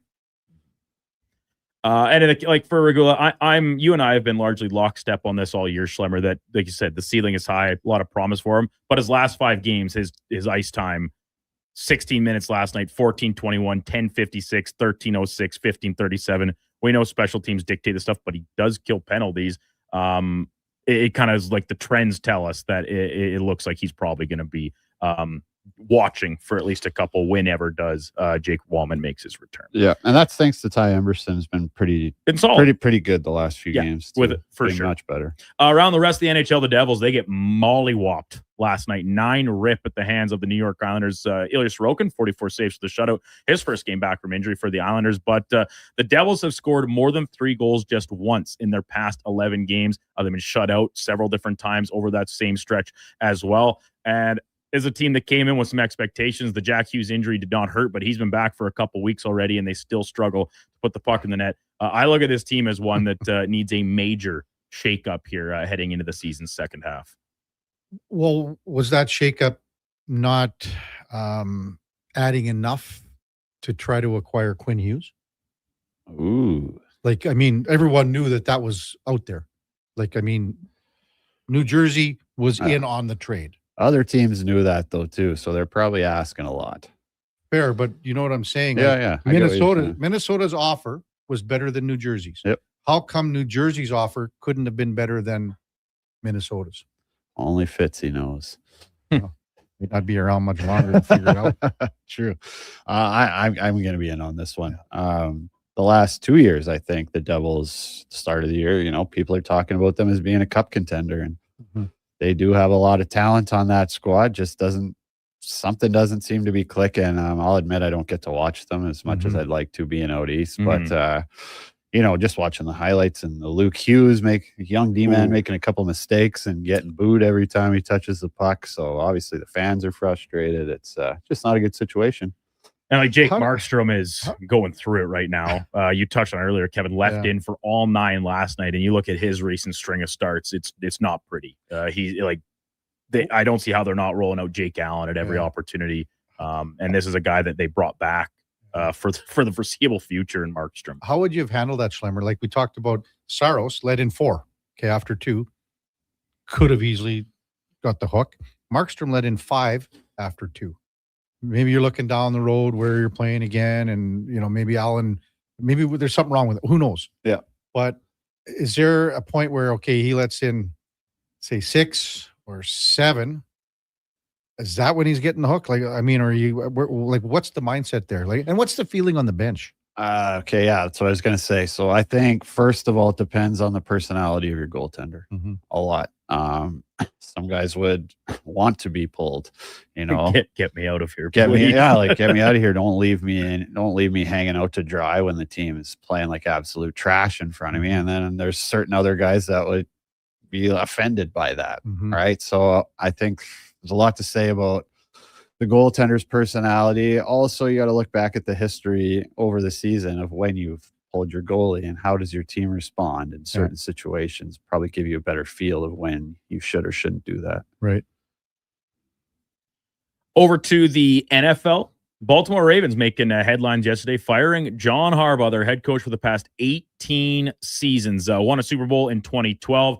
And in a recent string of success with Lamar Jackson winning a couple MVPs, division titles, but failing to break through in the playoffs. And for that reason, like Harbaugh's going to get a job probably in the next couple of weeks. Like teams will be. There were reports that 7 different teams reached out to John Harbaugh's camp. There's only currently 6 head coaching vacancies outside of the Ravens around the rest of the NFL, which means there is a team thinking about firing their coach to hire John Harbaugh. He's a great coach, but under the right circumstances, change for the sake of change is sometimes the right thing to do. I'm out on this one. I just, this one out of all the coaching changes bothered me. We talked about it going back like 2 weeks now, Kevin. That Sunday night game between the Ravens and the Steelers, whatever coach lost that game very well could get fired as a result. So the kicker kicks a field goal and makes it at 44 yards. Loop, what's his name? Loop? Yeah, Tyler Loop, rookie. So if that field goal is made, are they making this change? Not right now because they're in the playoffs. But what if they lost in the wild card round? Like I'm not sold that Mike Tomlin's job is fully safe yet, depending how this Monday night game against Houston goes. I don't know. You tell me who's better out there. Who's a better coach? I think it's dumb. Yeah, I'm going to side with Kevin on this one. I'm going to be out on this one too. You know, I know Tony Dungy didn't like it.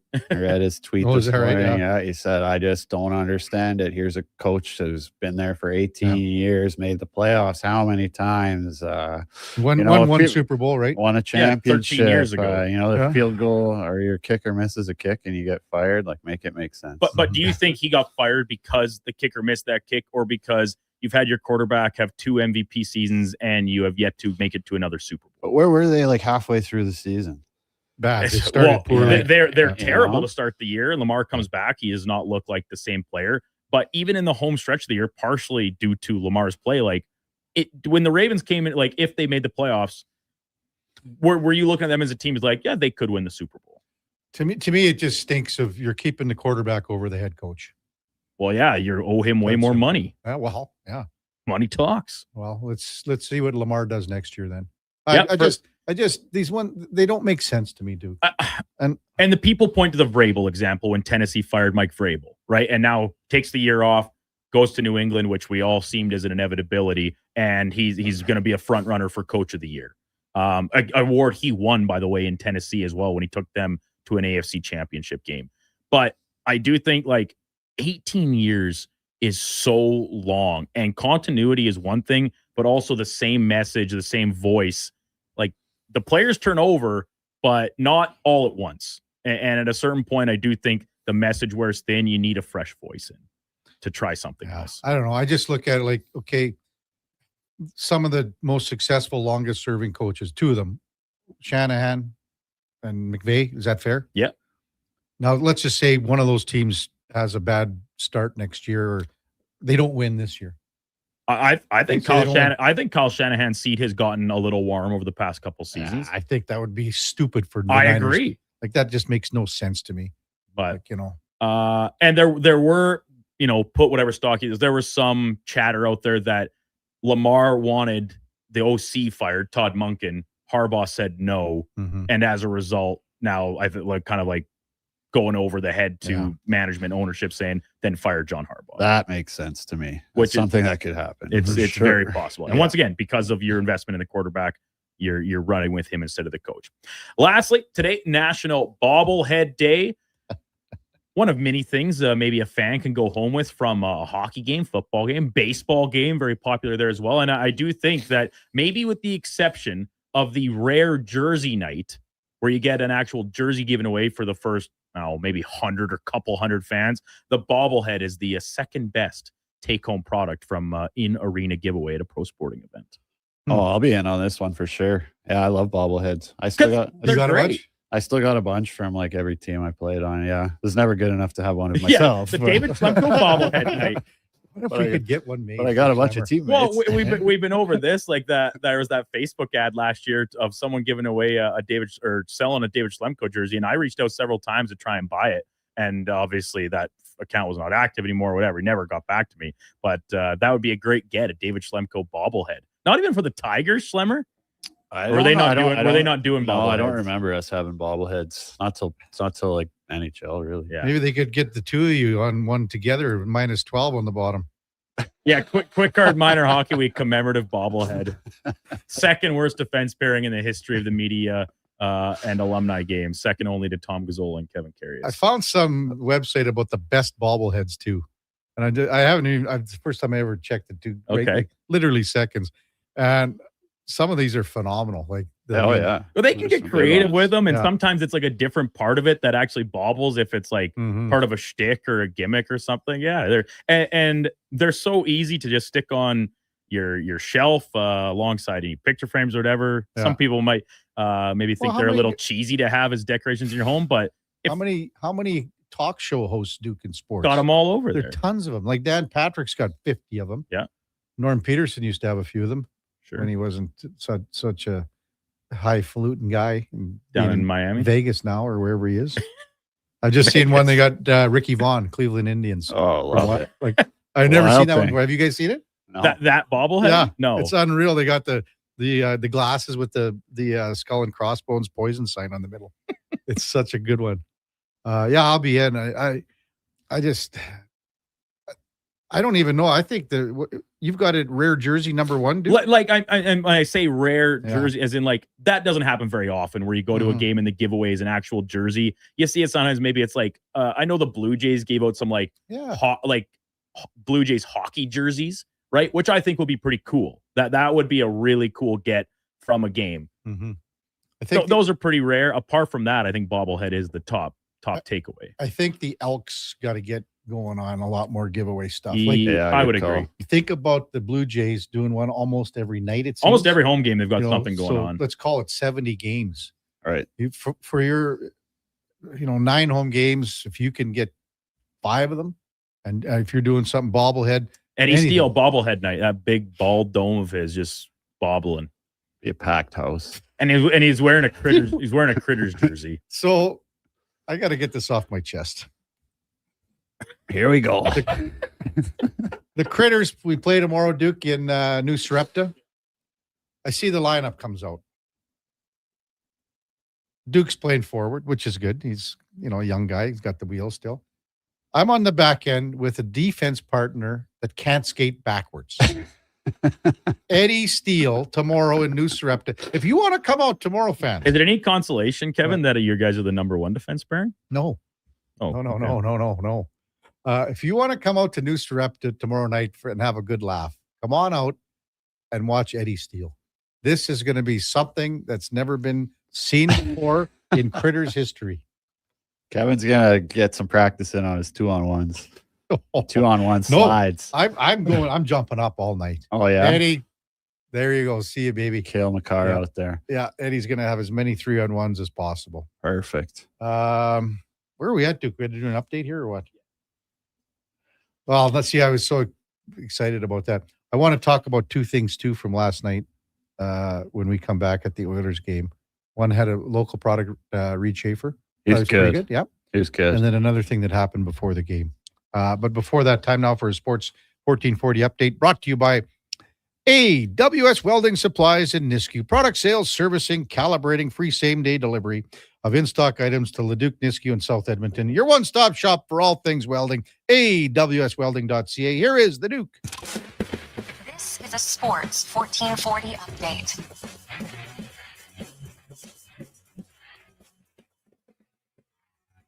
12-game slate in the NHL this evening. The Red Hot Sabres are in New York to take on the Rangers at MSG. Flames visit the Bruins. Panthers taking on the Canadiens from Montreal. Red Wings host the Canucks. Maple Leafs are in Philadelphia against the Flyers. Excuse me. My apologies. 5 games on the slate tonight. Habs hosting the Flames, Blackhawks against the Blues, Stars against the Capitals, Sens in Utah, and the Sharks visit the Los Angeles Kings. Team Germany announced its full Olympic roster this morning, headlined by Oiler Leon Draisaitl, Bakersfield Condor, Josh Szymanski also making the team. Edmonton Oil Kings on the road tonight, kick off a road trip in Swift Current. In the PWHL, Seattle visiting Boston.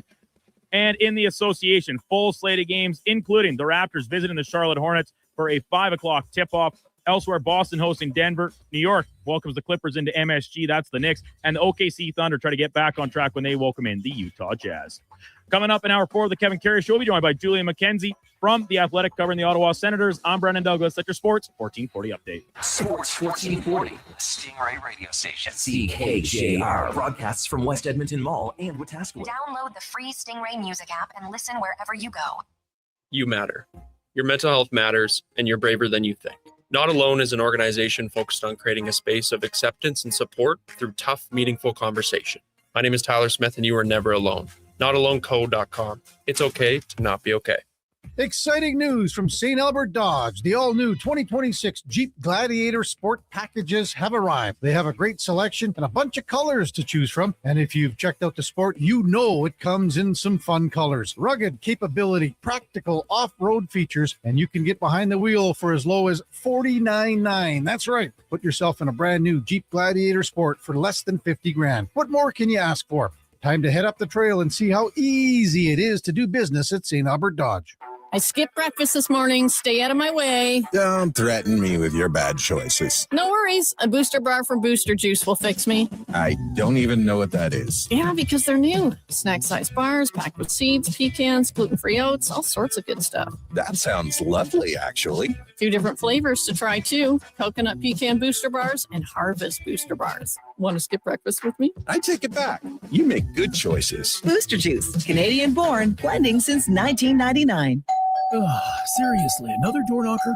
I really want to go solar, but these high-pressure tactics are exhausting. And their prices are unbelievable.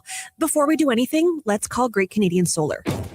There's a better way to go solar. Great Canadian Solar provides honest advice and fair pricing to save you from overpaying. They're easy to deal with and will never put pressure on you to buy. As a trusted local business for over 15 years, Great Canadian Solar will support you in your solar journey. Visit greatcanadiansolar.com and call today to get started. Reduce joint pain and inflammation with Cannabis Sativa Seed Oil Gel Caps, packed with a perfect ratio of omegas 3, 6, and 9 to support optimal health. Find this vegan, gluten-free formula at Vitality Health Foods, where customer appreciation is the first Tuesday and Wednesday of every month.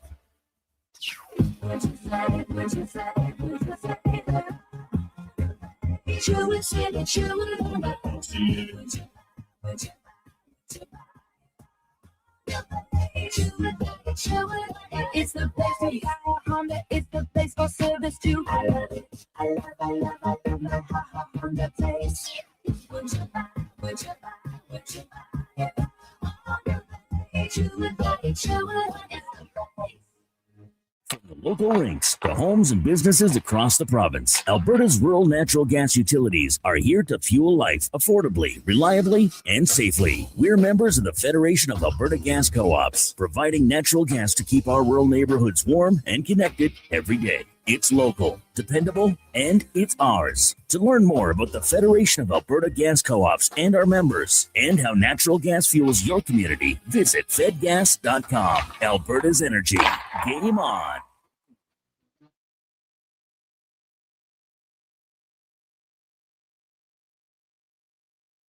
Just in time for the morning skate. This is the Kevin Karius Show on Sports 1440.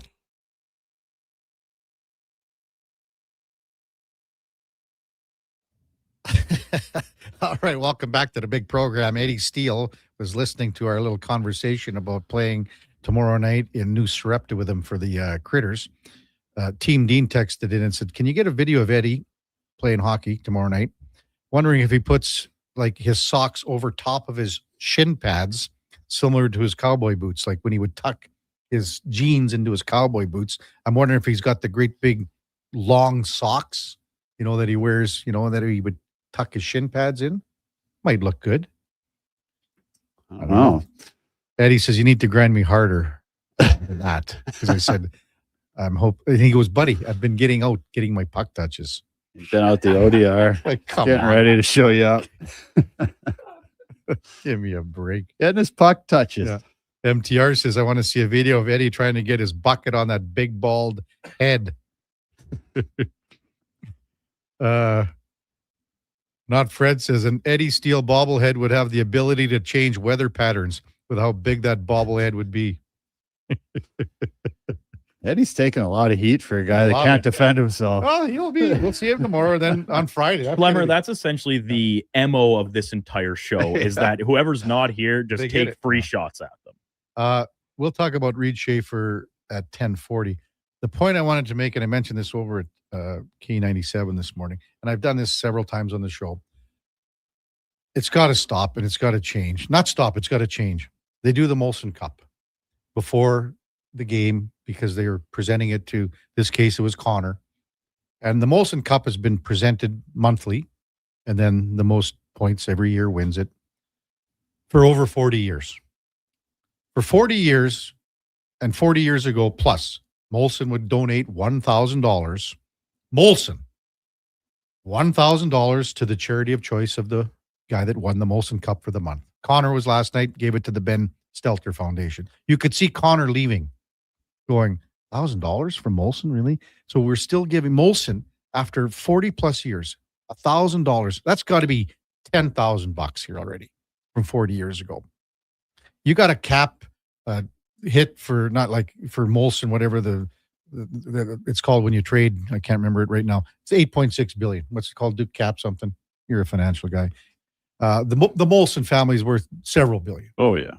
What are we doing here? They send the two donkeys out on the ice, on the carpet, for the picture, and $1,000 to Connor McDavid's charity of choice.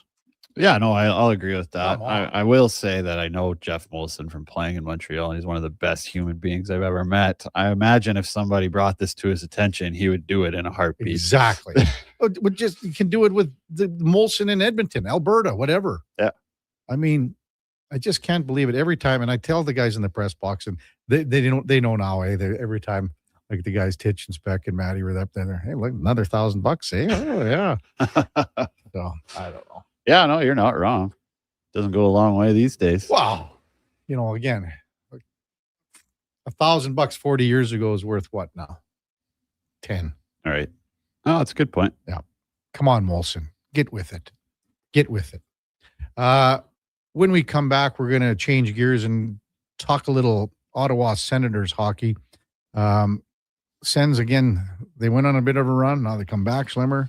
I don't know what they are. Right They're now. always just kind of like treading water, it seems like. Goaltending, who knows what the hell's going on now. Right. Julian McKenzie from The Athletic will be with us right after the break. Kevin Karius, David Schlemko, Duke of Delburne, and Josh Fenwick on Sports 1440 AM radio. We're streaming on YouTube, X, Facebook, Instagram, and Twitch.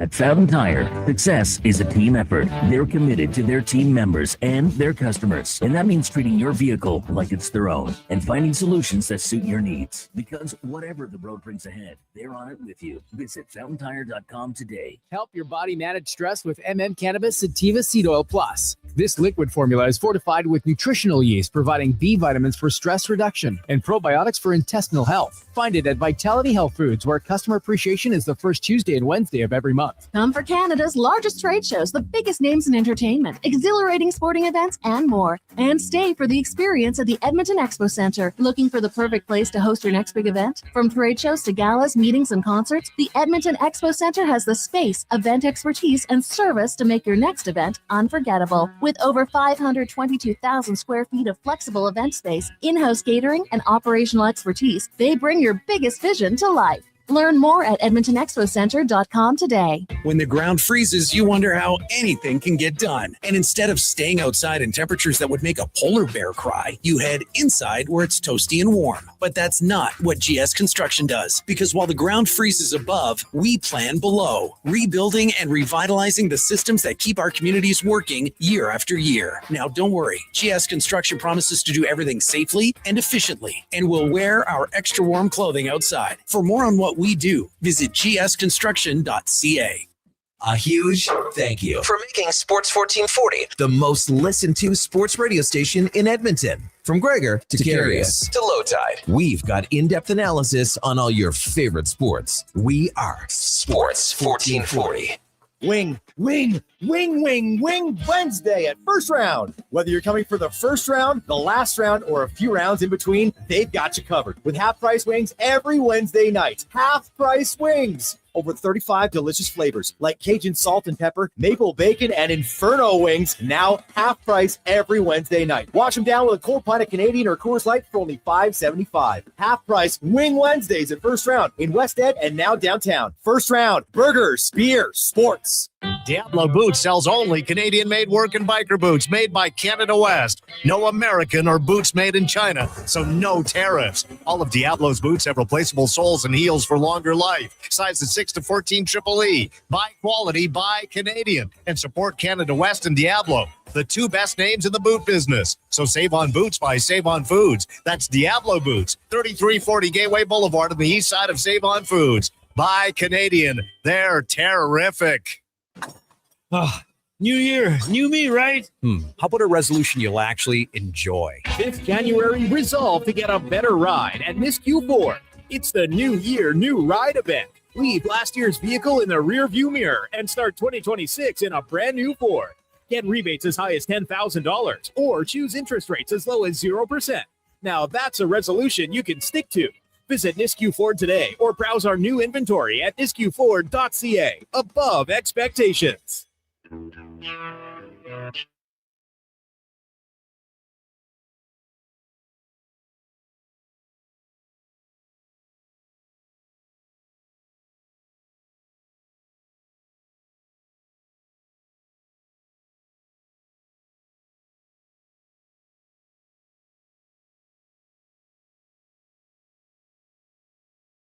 Just in time for the morning skate. This is the Kevin Karius Show on Sports 1440.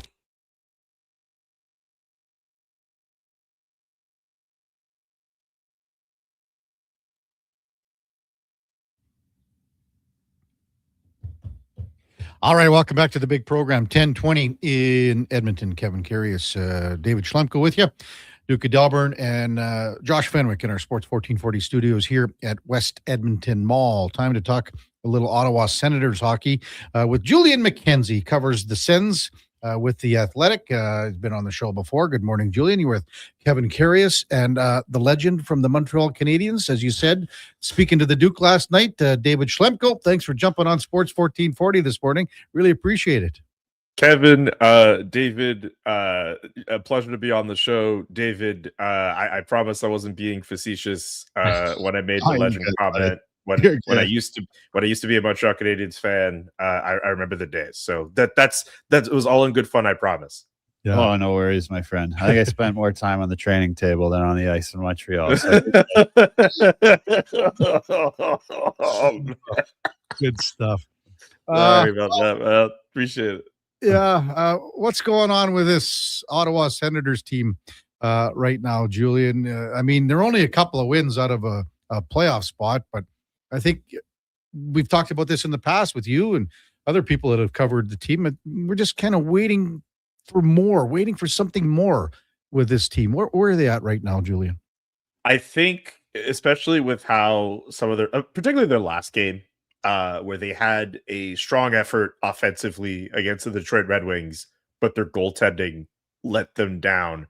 I don't think their issue of goaltending, at least with this group, has been more in focus than it has been right now.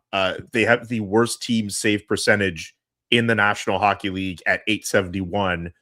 Levi Meriläinen, who is getting a lot of starts right now because Linus Ullmark isn't playing. We'll get to him in a second, but they believed in him a lot last year and the small sample size that he showed.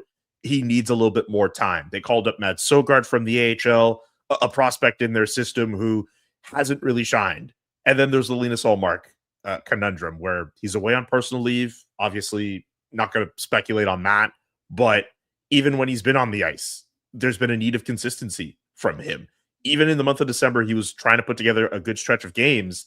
And then the last few ones around the Christmas break, it starts to come down. Then that game against the Maple Leafs happens where He allows 4 goals on 14 shots. And a lot of people remember your last start, and that's in the rearview minds of a lot of Sens fans. So I think now more than ever, goaltending has proven to be this team's Achilles heel. I know there's issues with the penalty kill as well, but the goaltending topic is the big topic du jour in Ottawa right now. That's what people are worried about. Okay. So even with a healthy Linus Ullmark, or I don't know, Linus Ullmark in your lineup, do you think it's time to go out and make a change here before the deadline? And is that the biggest hump that this team has to get into the playoffs?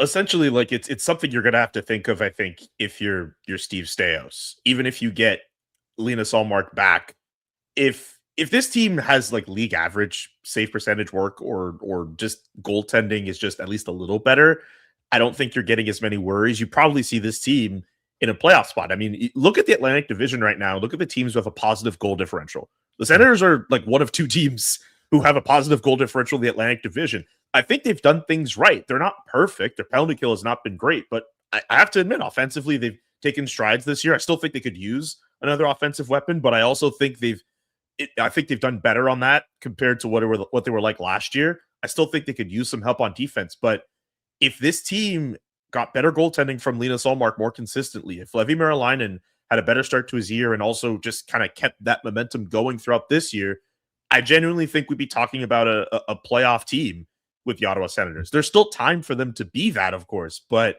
yeah, I think at this point it's something you have to at least consider. I think if you're Steve Stais, you have to figure out something. You have to make some kind of move ahead of the deadline, even though your assets are limited, to help take your team to the next step. The Athletics' Julian McKenzie with us on the Kevin Carey Show with David Schlemko on Sports 1440. You had your article out, Julian, with the player grades at the halfway point. Is there a player or two that is way above your grade that you thought, and a player or two that is at the bottom of the scale that you thought would be better? That's a great question. I think Dylan Cousins probably, in terms of being above, that's probably at the top of my list just because of the strides he's made in his defensive game, at least the way they've been shown on the advanced metrics. I think a big knock on him, and I think Sens fans were worried about this too with Dylan Cousins, where they recognize the potential with him as a big center who can fit in the middle of their lineup. But I think people were worried about some of the defensive sides and deficiencies in his game that were shown in Buffalo. And yes, I mean, with the talent and that's there in Buffalo, they still had those issues over the last how many years. Seems like they're getting on the right side of it now, but a lot of Sens fans were worried about it. And to see that he has made strides and he's looked better on the defensive end, I think that's someone who I felt good giving him a B+ in my assessment of him. In terms of someone who, I guess on the other end of it, it has to be the goaltending. I think of last year when I assessed Linus Ullmark, I think I gave him like a B or a B- or anything like that. And a lot of that had to do with the outstanding month of December he had last year. The only other goaltender who actually had a really good month of December last year was Jacob Markstrom, who ended up being goalie of the month. But Linus Ullmark was right there. I don't think he lost in regulation last year. This year, he had a few more regulation losses in December, but it looked as if his game was starting to turn a corner until those last few games at the end of December happened. And now I think we're at a point, I think a lot of fans, a lot of people in the market are at a point now with Linus where some of that goodwill that kind of started from the beginning of his tenure is starting to fade off, and he needs to channel something great in his game when he gets back. Again, just you obviously want the best for him with whatever he's got going on, and there isn't a lot being said about when he'll actually be back with this team. But when he does get back, there's rightfully going to be a lot of pressure on him to find his game and get himself in shape to help this team get back to the playoffs. You don't get paid as much as he does without having that pressure.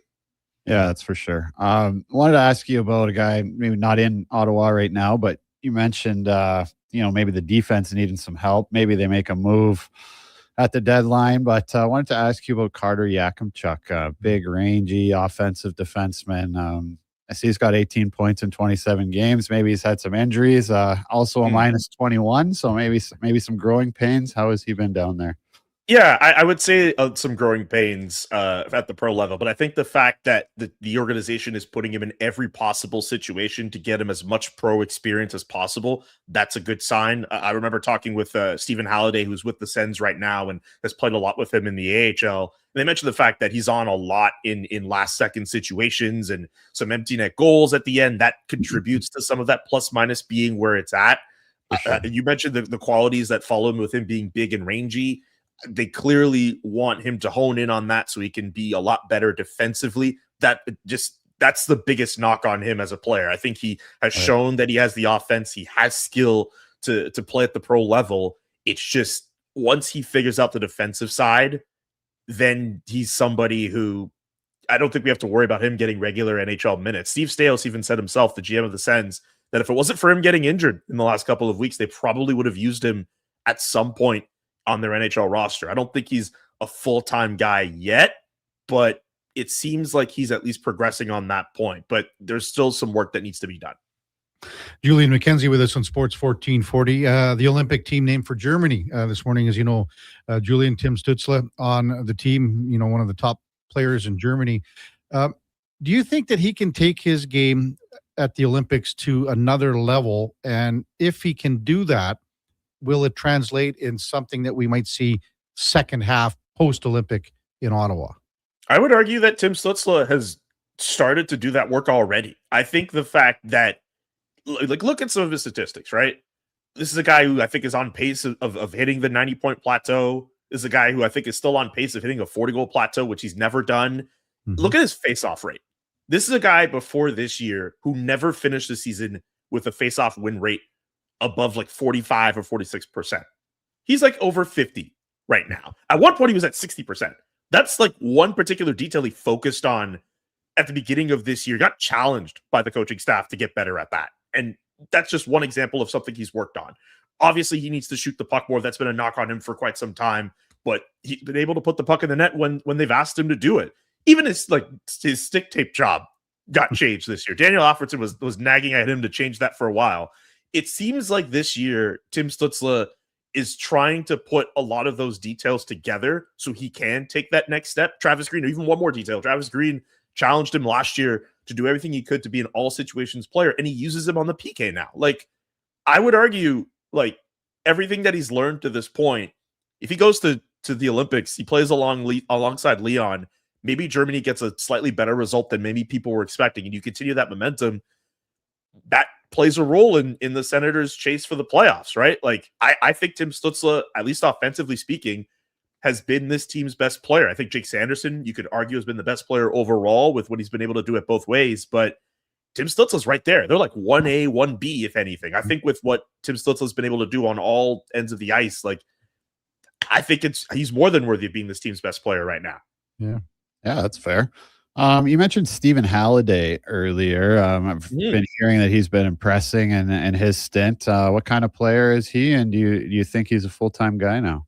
I think he's on the way of becoming that. He's especially in the AHL where he gets a lot more top line minutes. He shows himself to be a playmaking center. I think at the NHL level, obviously, when you play on that fourth line, you don't get that opportunity to make as many plays. But the fact that the team has found opportunities to put him on the power play, to get him those opportunities to make plays, and the fact that he's been able to make points and get points with this team, I think that bodes for him well, and it puts him in the right direction, obviously. So I think the fact that he's been able to showcase a little bit of skill, the fact that he has some size, maybe he wanted to be a little bit more physical.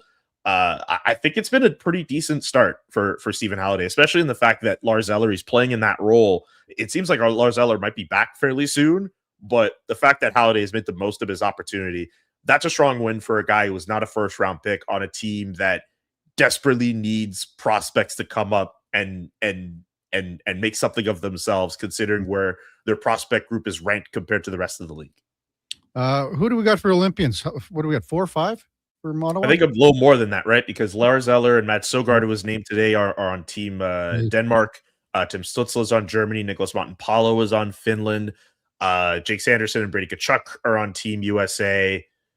What, did I just say 6 guys? Am I missing somebody? No, I think that's about right. I Sogard's the guy that eluded me there. Yeah, for sure. Yeah, Sogard was just named today. Yeah, that's your alma mater there, Schlemmer. Sogard, right? He was a Tiger, Medicine Hat Tiger? I'm not sure. Sure he was. I'm pretty sure. I don't Even the know what. Dukes. Duke knows. Duke knows. He was a Hat- Medicine Hat Tiger. Yeah, he was there 2 seasons. Sure. Love him then. Oh. Well, he's going to stand on his head for Denmark here, Glamour. Oh, man. He's going to see some pucks, that's for yeah. sure. You looking forward to the Olympics, Julian? Yeah, man. I think you any want- opportunity for us to watch best on best hockey is great for this entire sport. Obviously, people are still riding the momentum from the four nations, and obviously the game will be a little bit different. It might not be as physical as what we saw. We're not going to see 3 fights in 9 seconds, but any opportunity for hockey fans, not just us, but for people on the periphery who want to get into the sport to watch the best players go up against each other, I think that's always a great time for everybody. And it's something that the sport has to capitalize on, particularly with Team Canada, with the way that they're built, the United States, and the way they're promoting the team, and some of the other nations at this tournament as well. The only thing for me is that I wish I was going to be in Milan, but I'll be watching from my couch. Yeah, no kidding. Julian McKenzie with us from The Athletic. Hey, you got the book coming out, Black Aces. When is it coming out? February 3rd, 27 days. That's also what I'll be doing during the Olympics too. I'll be promoting this bad boy. But yeah, I'm very happy with the work I've been able to do with this project. David, I think you're on the Canadians maybe after PK Subban was there, so you just missed him. But he's featured in the book. I'm actually looking at Schlemko's DB page right now, and I'm trying to think: is there anyone at the stops that he was at that he might have played with? Did you play with George Laraque in the 2000s, 2010s? No, I didn't. Did you just miss him? I'm not sure, honestly. He was in Phoenix a little bit before me, probably a couple of years. He might have just been like a little before, Yeah. but like George Laraque, Anson Carter, PK Subban, Jerome McGinley, obviously, who was so nice to provide a forward, Kevin Weeks, Sarah Nurse, Angela James. I'm listing off a lot of popular names. There's also some names that are not as prominent, like Dante Abercrombie, who's in charge of the first hockey program at an HBCU. Kelsey Kolzer was the first Black female player to be drafted first overall in a North American hockey draft. Like, there's a lot of great names, a lot of great stories, and even names that I didn't even mention off top who are featured in here. So, yeah, I'm very proud of the project. Mm-hmm. When you were doing all the research and lining up all the interviews, Julian, was there a player or anyone that when you're sitting down and you're writing some notes or recording something, you're going, oh man, this is going to be great, and I can't wait to incorporate this? Oh, dude, it's definitely George Laraque. Like, there's a lot of players, but I think especially for your market, George Laraque. I'm not going to say what I specified on for his chapter, but obviously the fighting aspect comes up for him a lot because that's what he's known as. But also learning about his story coming up in Quebec, where there was like one game he played in minor hockey where unfortunately his parents are there and they're watching him get spewed with racial slurs, and his parents decided from there, like, you know what, we're not going to games anymore to support. So a lot of times George was lugging his hockey bag around and he had to find his own way to games. He was taking the bus or walking to the rink or doing whatever he needed to do to get himself there because his parents just did not want to. They did not want to be in a rink where they felt like they were going to be othered and they were going to be spewed with racial slurs. So it was kind of heartbreaking to hear that, but to see that George rose above that and became a personality, not just for Edmontonians and other NHL markets to enjoy, but even people like Sarah Nurse. I remember she told me a story about how she played one of the NHL video games growing up. They're like, yeah, I loved using George Laraque when I played like EA Sports NHL. So yeah, that was a really cool story to tell, and I'm looking forward to seeing people read it. The book's called Black Aces by Julian McKenzie, Essential Stories from Hockey's Black Trailblazers. As always, Julian, thanks for coming on. Really appreciate it. Good luck with the book. I'm sure a copy is going to be coming our way here in the studio. Yeah, we'll I'll exchange text messages with the Duke. We'll figure something out. Sounds good. As always, thanks for coming on, Julian. Appreciate it, man. Thank you, Kevin. Thank you, David. Yeah, Julian McKenzie from The Athletic covers the Ottawa Senators. And again, you can get it on Amazon, available on February the 3rd, Black Aces, Essential Stories from Hockey's Black Trailblazers, Julian McKenzie, the author. So, yeah, it'd be interesting to read the George Laraque. Very cool, yeah. I still always remember I can't. It's 99, whatever the season was. The Oilers were playing Dallas in the playoffs, and I was lucky enough to go down to Dallas to cover. Yeah. And so, when you're down there, the facility was called the Dr. Pepper Center. That's where the Stars would practice back then. I don't know what they do now, but in Frisco. Yeah, and exactly. And then so the team was staying out on the ice a little bit later. It was an off day, so it was a real casual practice. And Ryan Smith and George are out on the ice, and they're just along the boards. And by this time, it was the media was in, like everyone was all cool and cash. And George, in that accent, he says, "Hey, Smith, he tried to take the puck away from me." And Smitty goes in, he took it away. He took it away in about like 1 second. And then he said, "See you later, George. We got other things to do here. Other things to worry about." It's just one thing. I told George about that story many times. He didn't remember it or anything like that, but just the way it happened. Smitty, like 1 second, see you later. So. Hey, when we come back, we're going to talk about a local product, Reed Schaefer, who suited up for the Nashville Predators last night. Actually got his first NHL assist last night. So we'll discuss that. Kevin Karius, David Schlemko, Duke of Delburne, Josh Fenwick on Sports 1440 AM radio. We're streaming on YouTube, X, Facebook, Instagram, and Twitch. At Cougar Paint and Collision, family incorporates everyone. I mean, the staff at Cougar are the cogs in the wheel. If you've got one or two wheels that aren't rolling with the other one, then you're not going to have a smooth operation. Everybody that we have at the shop really enables us to continue to help Edmontonians. We just try and help people get their cars back on the road, and it's the people that work for you that are going to allow you to be successful. Cougar Paint and Collision, our family helping your family. Remember 2025? That's so last year. But seriously, St. Albert Dodge needs to clear some 2025 models off the lot to make room for new inventory. So they're having a huge clear out of all the remaining new 2025 Jeep Wrangler Saharas. The Sahara package is the best seller, so they have a great selection to choose from and priced from as low as $59.9. I don't have to tell you, these are going to go fast. So get there before they are gone. Just head up the trail and see how easy it is to do business at St. Albert Dodge. Legacy Heating and Cooling offers no payments and no interest for 1 year on your new furnace. So when you wake up to no heat, call Legacy. Call Legacy. If you need it immediately with no overtime rates. If you need it immediately and want to combo it with AC. Call Legacy. Call Legacy. No payments and no interest for 1 year on your new furnace. It could only be Legacy Heating and Cooling. Across rural Alberta, volunteers and community groups work hard to make life better for their neighbors, creating new playgrounds, better rinks, and gathering places that bring us together. Vision Credit Union is proud to lend these local heroes a helping hand. Apply today for a Helping Hand grant up to $10,000 to support your community's next big idea. Let's make great things happen together. Applications are open until January 31st, 2026. Learn more at whatsyourshare.ca. The longest running basketball show in Canada airs every Saturday morning at 10 on Sports 1440. Hoop City with Paul Sir introduces a new generation of basketball talk, and it's right here on Edmonton's home for sports, Sports 1440. Measles outbreaks are occurring in Canada, including Alberta. These outbreaks are highly preventable. Measles is an extremely contagious disease that is spread easily through the air. The best way to protect yourself, your family, and your community is to ensure you are up to date with your immunizations. Don't get measles. Get immunized. Visit alberta.ca/measles to find out if you're up to date and what to do if you're not. A message from the Government of Alberta.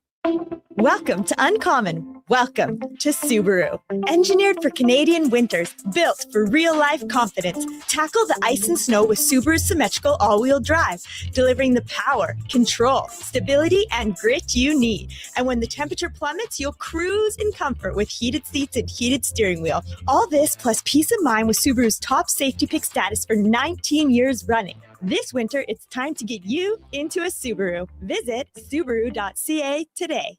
He's heading into the driveway. Temperature's dropping fast, folks. He opens the hood and, oh no, the batteries on thin ice. Yeah, that's a tough break, Tim. I mean, you can't expect to compete and win with weak parts in your game like that. But wait, he's made a clutch move. He's gone to Napa Auto Parts for the win. They've got batteries, winter-grade oils, antifreeze, and wiper blades built for cold Alberta conditions. That's a championship play, Tim. With over 85 Alberta locations, visit your local Napa store today or shop online at napacanada.com.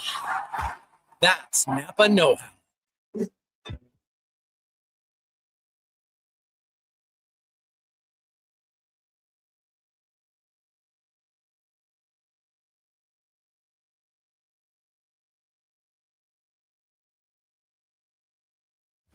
Stories, guests, and insights. This is Sports 1440 and the Kevin Karius Show.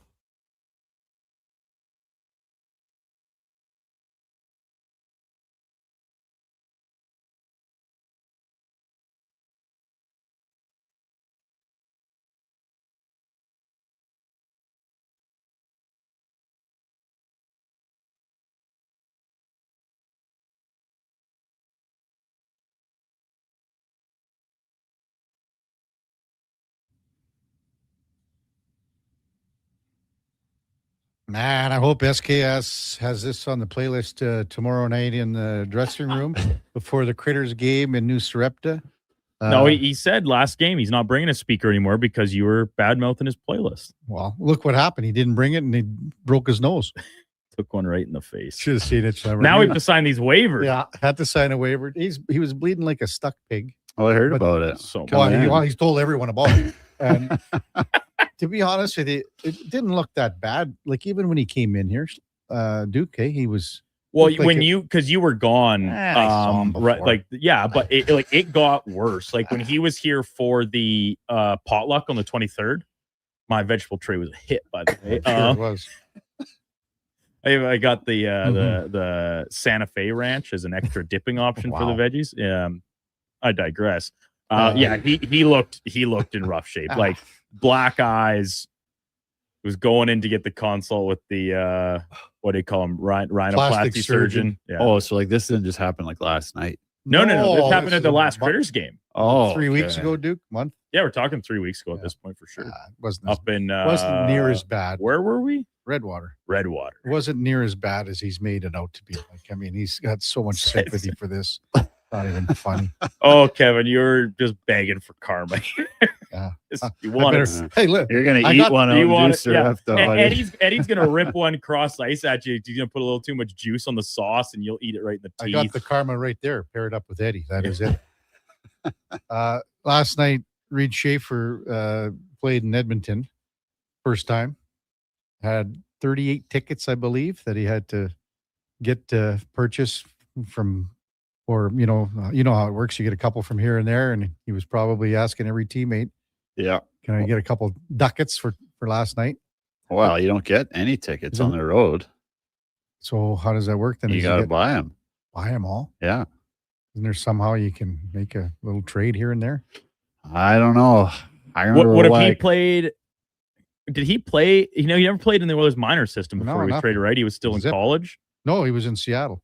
Right. Yeah. Oh, right. So he wouldn't even like have a connect that way, like with a guy that has recently made the jump to maybe try and get some tickets from the Oilers. I mean, the other thing too, it wasn't a full house last night.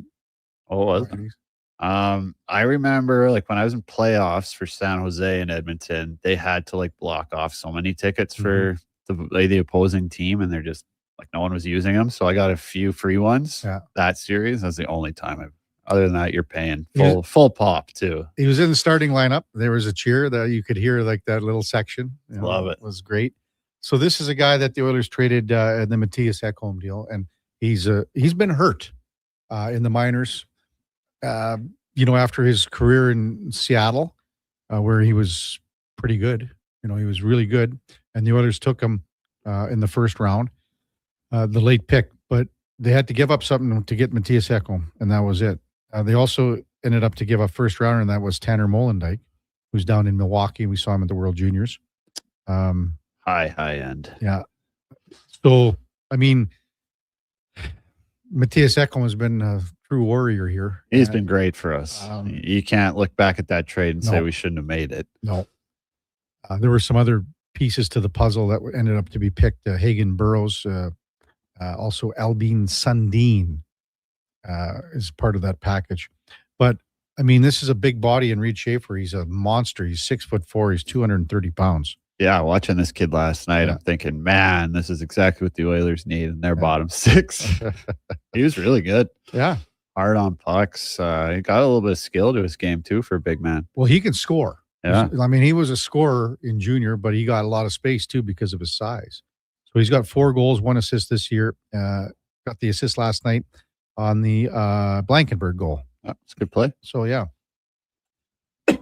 But the one play, he went around Regula there, and then it was Cole Smith off the end boards that Ingram made the big save on. So a young guy he's only 22. He's coming 23, I believe. No, he just turned 22 in September. So just getting started. So this is a guy, again, he's on an entry-level contract still. He didn't play much. He played 1 full season in Milwaukee, but he's been hurt the last 2. Okay. That's tough. I shouldn't say that. This year he would have been called up. So last year he was injury plagued last year. So, wish him the best to stay healthy. He looked real good last night. Yeah. Love to see it. Local kid. As you said, yeah, you're always pulling for guys like this. He played in the AJHL with Spruce Grove, and then went on to Seattle, and just he's a big body. He moves around well. You could see him looking for a hit a couple of times. Yeah, and he was a little late on one against the boards that I noticed last night. Sure, that's got to be a part of his game. Yeah, I think Ed just texted in, and I heard this as well. I think they call him Ginger Beef. Oh yeah, yeah, because that's a great name. And that's a great name, Ginger Beef. Jerry texted in, KK, can you ask Schlemmer's honest opinion as an ex-NHL defenseman on Evan Bouchard as a D-man with his D skills and scoring, etc.? Maybe just your overall thoughts on Bouchard. And again, there were plays last night. He made 5-6 plays that were phenomenal, but there were a couple turnovers as well. Yeah. Yeah, I'll give my honest opinion. I think, offensively, he is very gifted, especially at the blue line. His deception, I think his ability to keep pucks in at the line is super underrated as well. Obviously, he's got the bomb. Now, he does have some turnovers, especially in the D zone. The turnovers aren't what drive me crazy. It's the desperation or the lack of desperation to kind of recover when he does make a mistake. That's kind of what drives me crazy, and I think the fans as well. Yeah. Now, we just spoke about this at the break. The thing that I think that the average fan doesn't see is how good he is at being a one-man breakout all the time. So, he'll get a D-to-D pass, and maybe he shoulder checked before, but it looks like he's not even looking. He'll turn around and just whip it up the middle, right on McDavid's tape, beat 3-4 checkers. All right, now we're speed through the neutral zone, coming on a 3-on-2. We're the best rush team in the NHL. There's a reason that McDavid and Draisaitl wanted to make sure this guy was locked up, because he is special. Yeah. It comes with some mistakes. So the other thing too, when you have the puck on your stick that much, you're going to have turnovers. You're going to make 100%. mistakes. That's just that's the way it goes. I'm all with you. When there is that turnover or mistake, it is that intensity to erase that mistake. Just where's the urgency? Yeah. That's the problem for me. Yeah. So you learn that? How do you get that back? Or how do you get it? I don't know. I mean, Evan's been in the league for long enough that I don't think that that's really going to change that much. He does seem to lock it up a little bit in the playoffs when the games get big. It's very, very fair. Right? Comment. He doesn't, those seem to go away quite a bit. So maybe he has it in him. I don't know. Now, and you were saying too earlier, Schlemmer, because we brought up Matthias Ekholm as well. Maybe when Matthias got here a couple of years ago, Bouchard was relying more on him. So now you think it's more the other way around?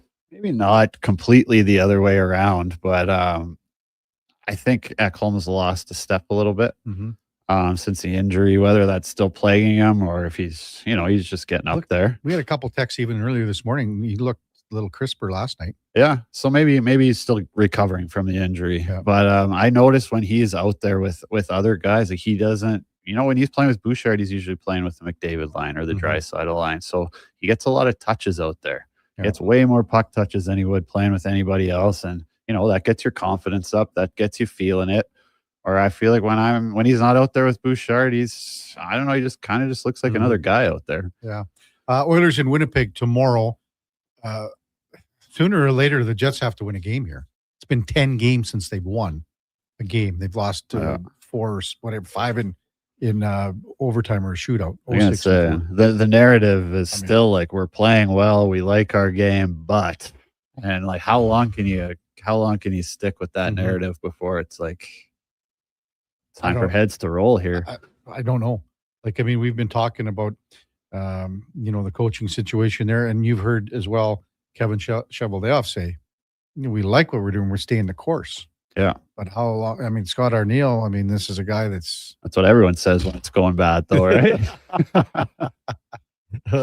No kidding. Text 833-401-1440. I got to get my buddy Nogi in here. Hey, I love the first power play goal by Connor. Draisaitl drives into the offensive zone, push the D-back, puck back to Bush, hits a flying McDavid, who wasn't even in the zone yet. So perfect trailer, and when he's got that speed, no one can get him from a standing stop to when he starts accelerating. Never mind busting into the zone. And that's almost like a delayed slingshot, in the O-zone. And just to talk about Evan Bouchard again, that's a slippery little pass that's very close to being a breakaway and could go the other way. That only a really skilled player makes that play. One quick thing, and I don't know if you noticed this, or maybe I'm way out to lunch about Zane Prek because we brought him up with some Bouchard stuff. Watching him, and I don't know why it is, because the guy can shoot the puck with his wrist shot, snapshot. Some of his passes reminded me of Bouchard with the touch that they have on him, but some of them almost looked like he had the wrong lie of his stick. I'm looking at him, and the way that the puck's coming off there, I was like, it's so whippy. Did you see what is that what it is? He uses like a 77 flex or something. I was watching a video before the tournament started. Obviously that's why his little flick snapper of the wrist snapper is so heavy, but I would find it hard to really lean down and snap a long pass so that's what I'm seeing, not the lie. It's more so much whip. That's what I would think, but because it's almost, it's not an illusion, but when I see some of those passes where he's sweeping them across his body, Bouchard does so many, and that's just like the Connor goal you're talking about. Yeah. That's what I'm seeing. It's not coming off the blade as crisp as it should be, maybe. All right. It's almost like a little delay from that stick whip. Yeah. Good stuff, Schlemmer. Too bad you're not coming to New Sarepta with us tomorrow. Oh, too bad. Good luck. You could come watch, Schlemmer. Come on the bus. It's not far. It's going to be about as close to a game as we play. Can you send Eddie Steele some tips here? Eddie's going to carry you. Oh, man. This is going to I can't wait because it couldn't work out better. Eddie in first thing Friday morning afterwards to you two. The whole first 2 hours of the show, I might as well not look at any guests. It's going to be you two just blaming each other for all the dashes you're about to eat out there. So cool. What do you guys play? It's just a pickup team from New Sarepta. So it's a charity game, cool. Right? It's more Harlem Globetrotterish, right? It's not like you're not out there and you're just having fun and awesome. So it's a good bus trip down and we get taken care of quite well. How about Duke? He said if he didn't play, he'd still come on the bus so he could get his free burger and sit by the cooler. I just like hanging with the boys. Are you going to bring your little video thing to get the game on? My laptop? Well, 6:00. So we'll probably get there so we can watch some on the way home. Well, for sure. Yeah, I'll bring it. Good stuff, dude. Schlemmer, great show. David Schlemko, brought to you by Cougar Paint and Collision. Our family helping your family for over 40 years. Part of the Napa Certified Auto Body Program. Check them out at cougarcollision.com. Anything on the go the weekend? Nothing major? Nothing major. Christmas lights down, maybe? Yeah. Tree down? Yeah, we'll get the tree down. We'll get the tree down this weekend. Attaboy. Have a good week, boys. Have a great weekend. That's David Schlemko, our co-host on Wednesdays. Coming up top of the hour, it is Fantasy Frenzy with the former Ross Chef T-Bird. Connor Halley and the Duke of Delburne at 12 o'clock. It's the Lowdown with Ellen Mitchell, 2 till 6. Jason Greger drives us home with the Jason Greger Show. We got Fox Sports all night long. We'll be back with you tomorrow morning at 7 bells with Ladislav Schmid co-hosting. Before all that, time now for a Sports 1440 update brought to you by First Round. Sunday's got even better at First Round. You can win an NFL helmet or a jersey. Plus, you can enjoy the Pro Bowl brunch only at Edmonton's NFL headquarters. First Round, downtown or on Bourbon Street. Hey, thanks everyone for listening this morning. Really appreciate all the texts and all the interaction. We could not do it without you. Hope you have a wonderful rest of your Wednesday. We'll see you back here tomorrow at 7 bells. Until then, here is the Duke. The Sports 1440 update.